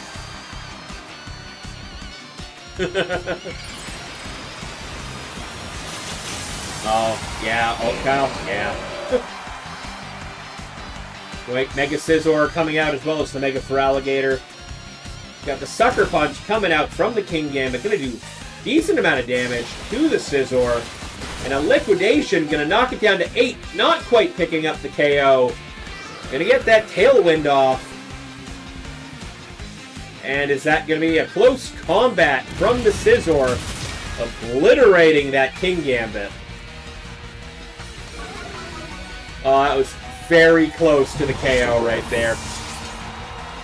Alex not wanting to deal with the Mega Scizor at all, doubling into it immediately. Now we got the Heat Rotom out. In the rain, not the greatest position for it, but still an electric type, still threatening that Pelipper.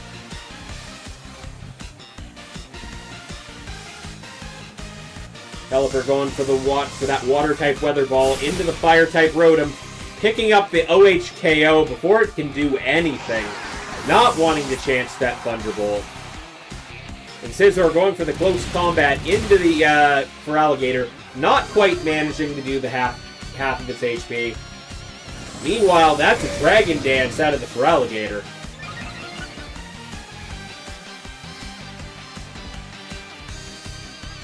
But does the +1 speed put it over the Tailwind?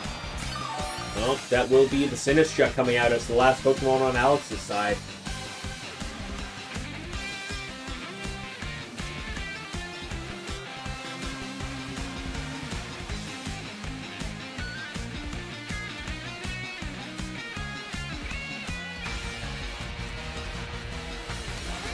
Scizor goes for the Bullet Punch into the Sinistcha, not doing a whole lot there, but that Hurricane is more than likely going to finish the job.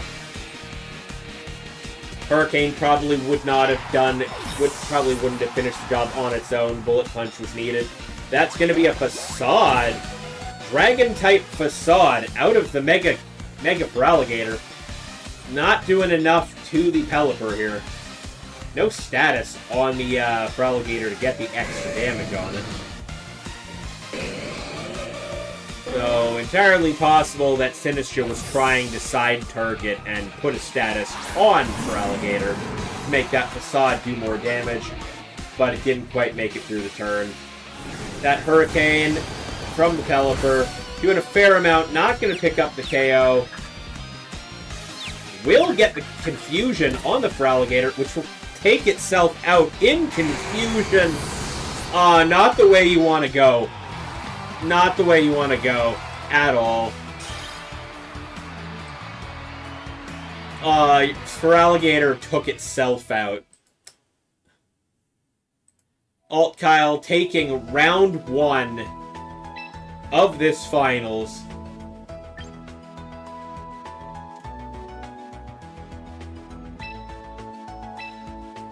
We're going into game 2, ladies and gentlemen.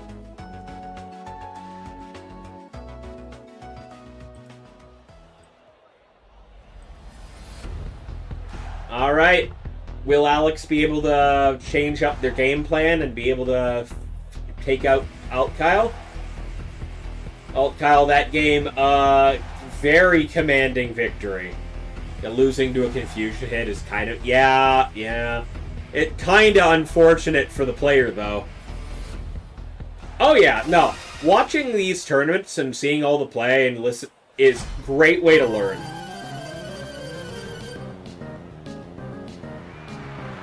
It's one of the reasons why a lot of people really like to watch the regionals, because then you get to watch like the top players doing amazing map battles.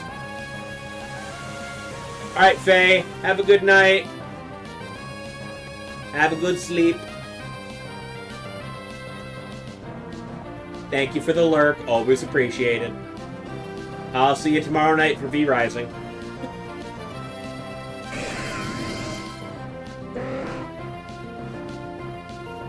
Pelipper getting pulled back for the Incineroar to come out.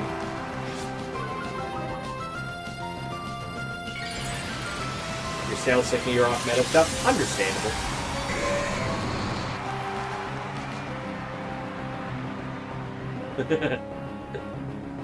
Rotom going for the Electro Web, getting a little bit of speed control going, because the speed advantage is what messed them over the last time. Will give Archaludon a bonus to its defense, though. But that is a Dragon Dance coming out of the Feraligatr. And Archaludon is going for the Electro Shot, getting that special attack buff. And this is aim. I'm not. You can if you want. I don't know what time I'm getting home.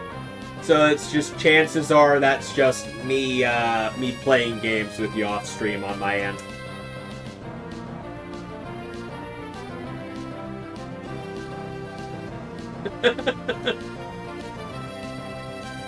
Off meta's more fun. I appreciate that, Leafeon. I used to be in that same mindset, but oh, you're taking tomorrow off? Understandable. We're just playing games. Feraligatr going for the Protect. Not wanting to get KO'd by anything here. Rotom going for the Electroweb again. Incineroar dodging it, but will slow down the Archaludon. Yeah, tomorrow's nap day. Faye's had a lot of long streams in a row.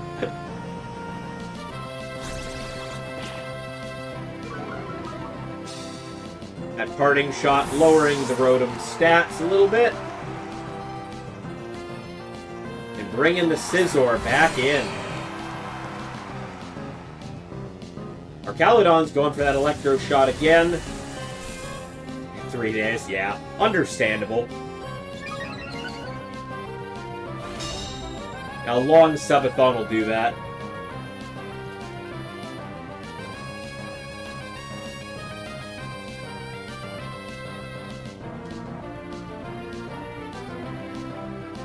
Scizor is going to Mega Evolve, bringing in alt tiles like classic Pokemon here. We've seen this Mega from him consistently over the last month or so. Going for the Protect right now. Electro Web going into both Pokemon. Gonna lower the Archaludon speed again. But once again, giving it that defense buff. There aren't a lot of Pokemon that can deal with it specially right now. Will be a Facade from the Feraligatr. Not doing a whole lot there. But that will be an Electro Shot incoming.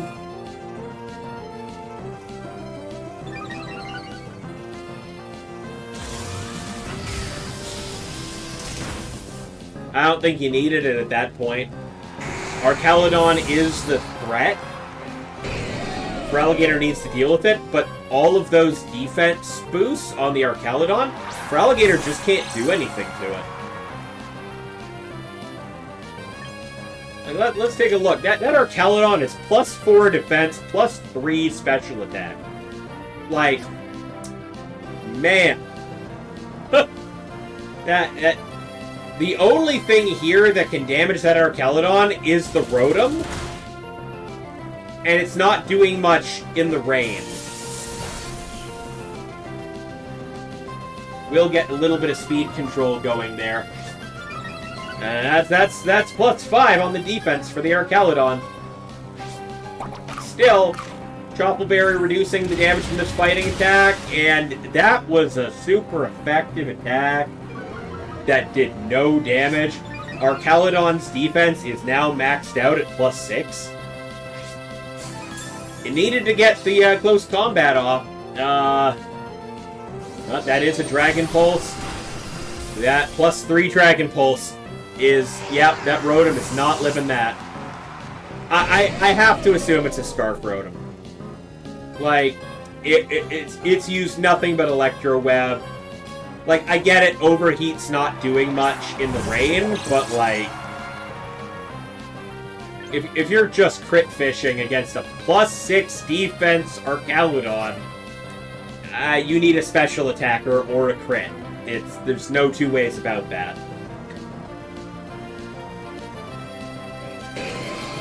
Yeah, the 4-2 situation right now is not looking good for Alex.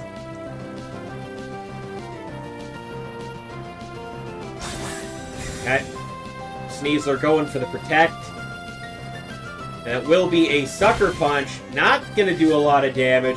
Defense won't go any higher. That is a Bullet Punch going into the Sneasler. And an Aura Sphere aiming directly at that King Gambit at +3 special attack. That's going to KO it, no problem. The rain stopped, but that's a forfeit from Alex.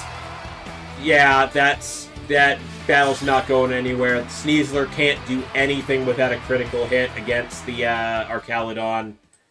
No Pokemon have been KO'd on Kyle's side. Which means the winner of tonight's tournament is Alt Kyle. Just add another win to his record. Gonna be competing with Queer Crocodile for the limitless win record again this year. No problem, Alt Kyle. Always nice having you. Always great having the legend himself show up and just run the tournament through. It's great experience for everybody involved.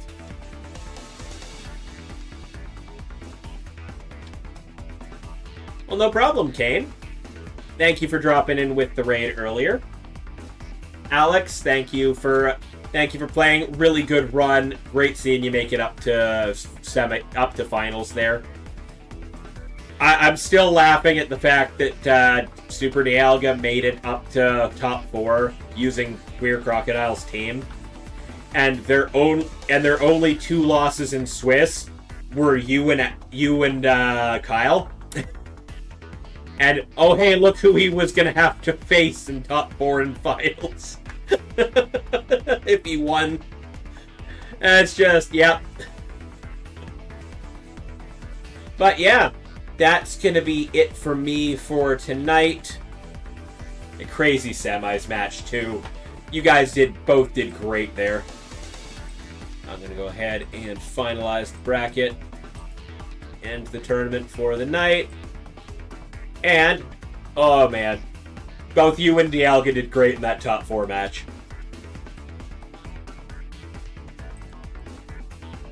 But, meanwhile, on the Twitch side of things, is she still streaming? She is, in fact, still streaming. Okay.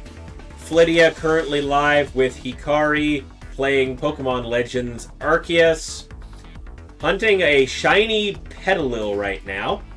That's where we're going with the raid.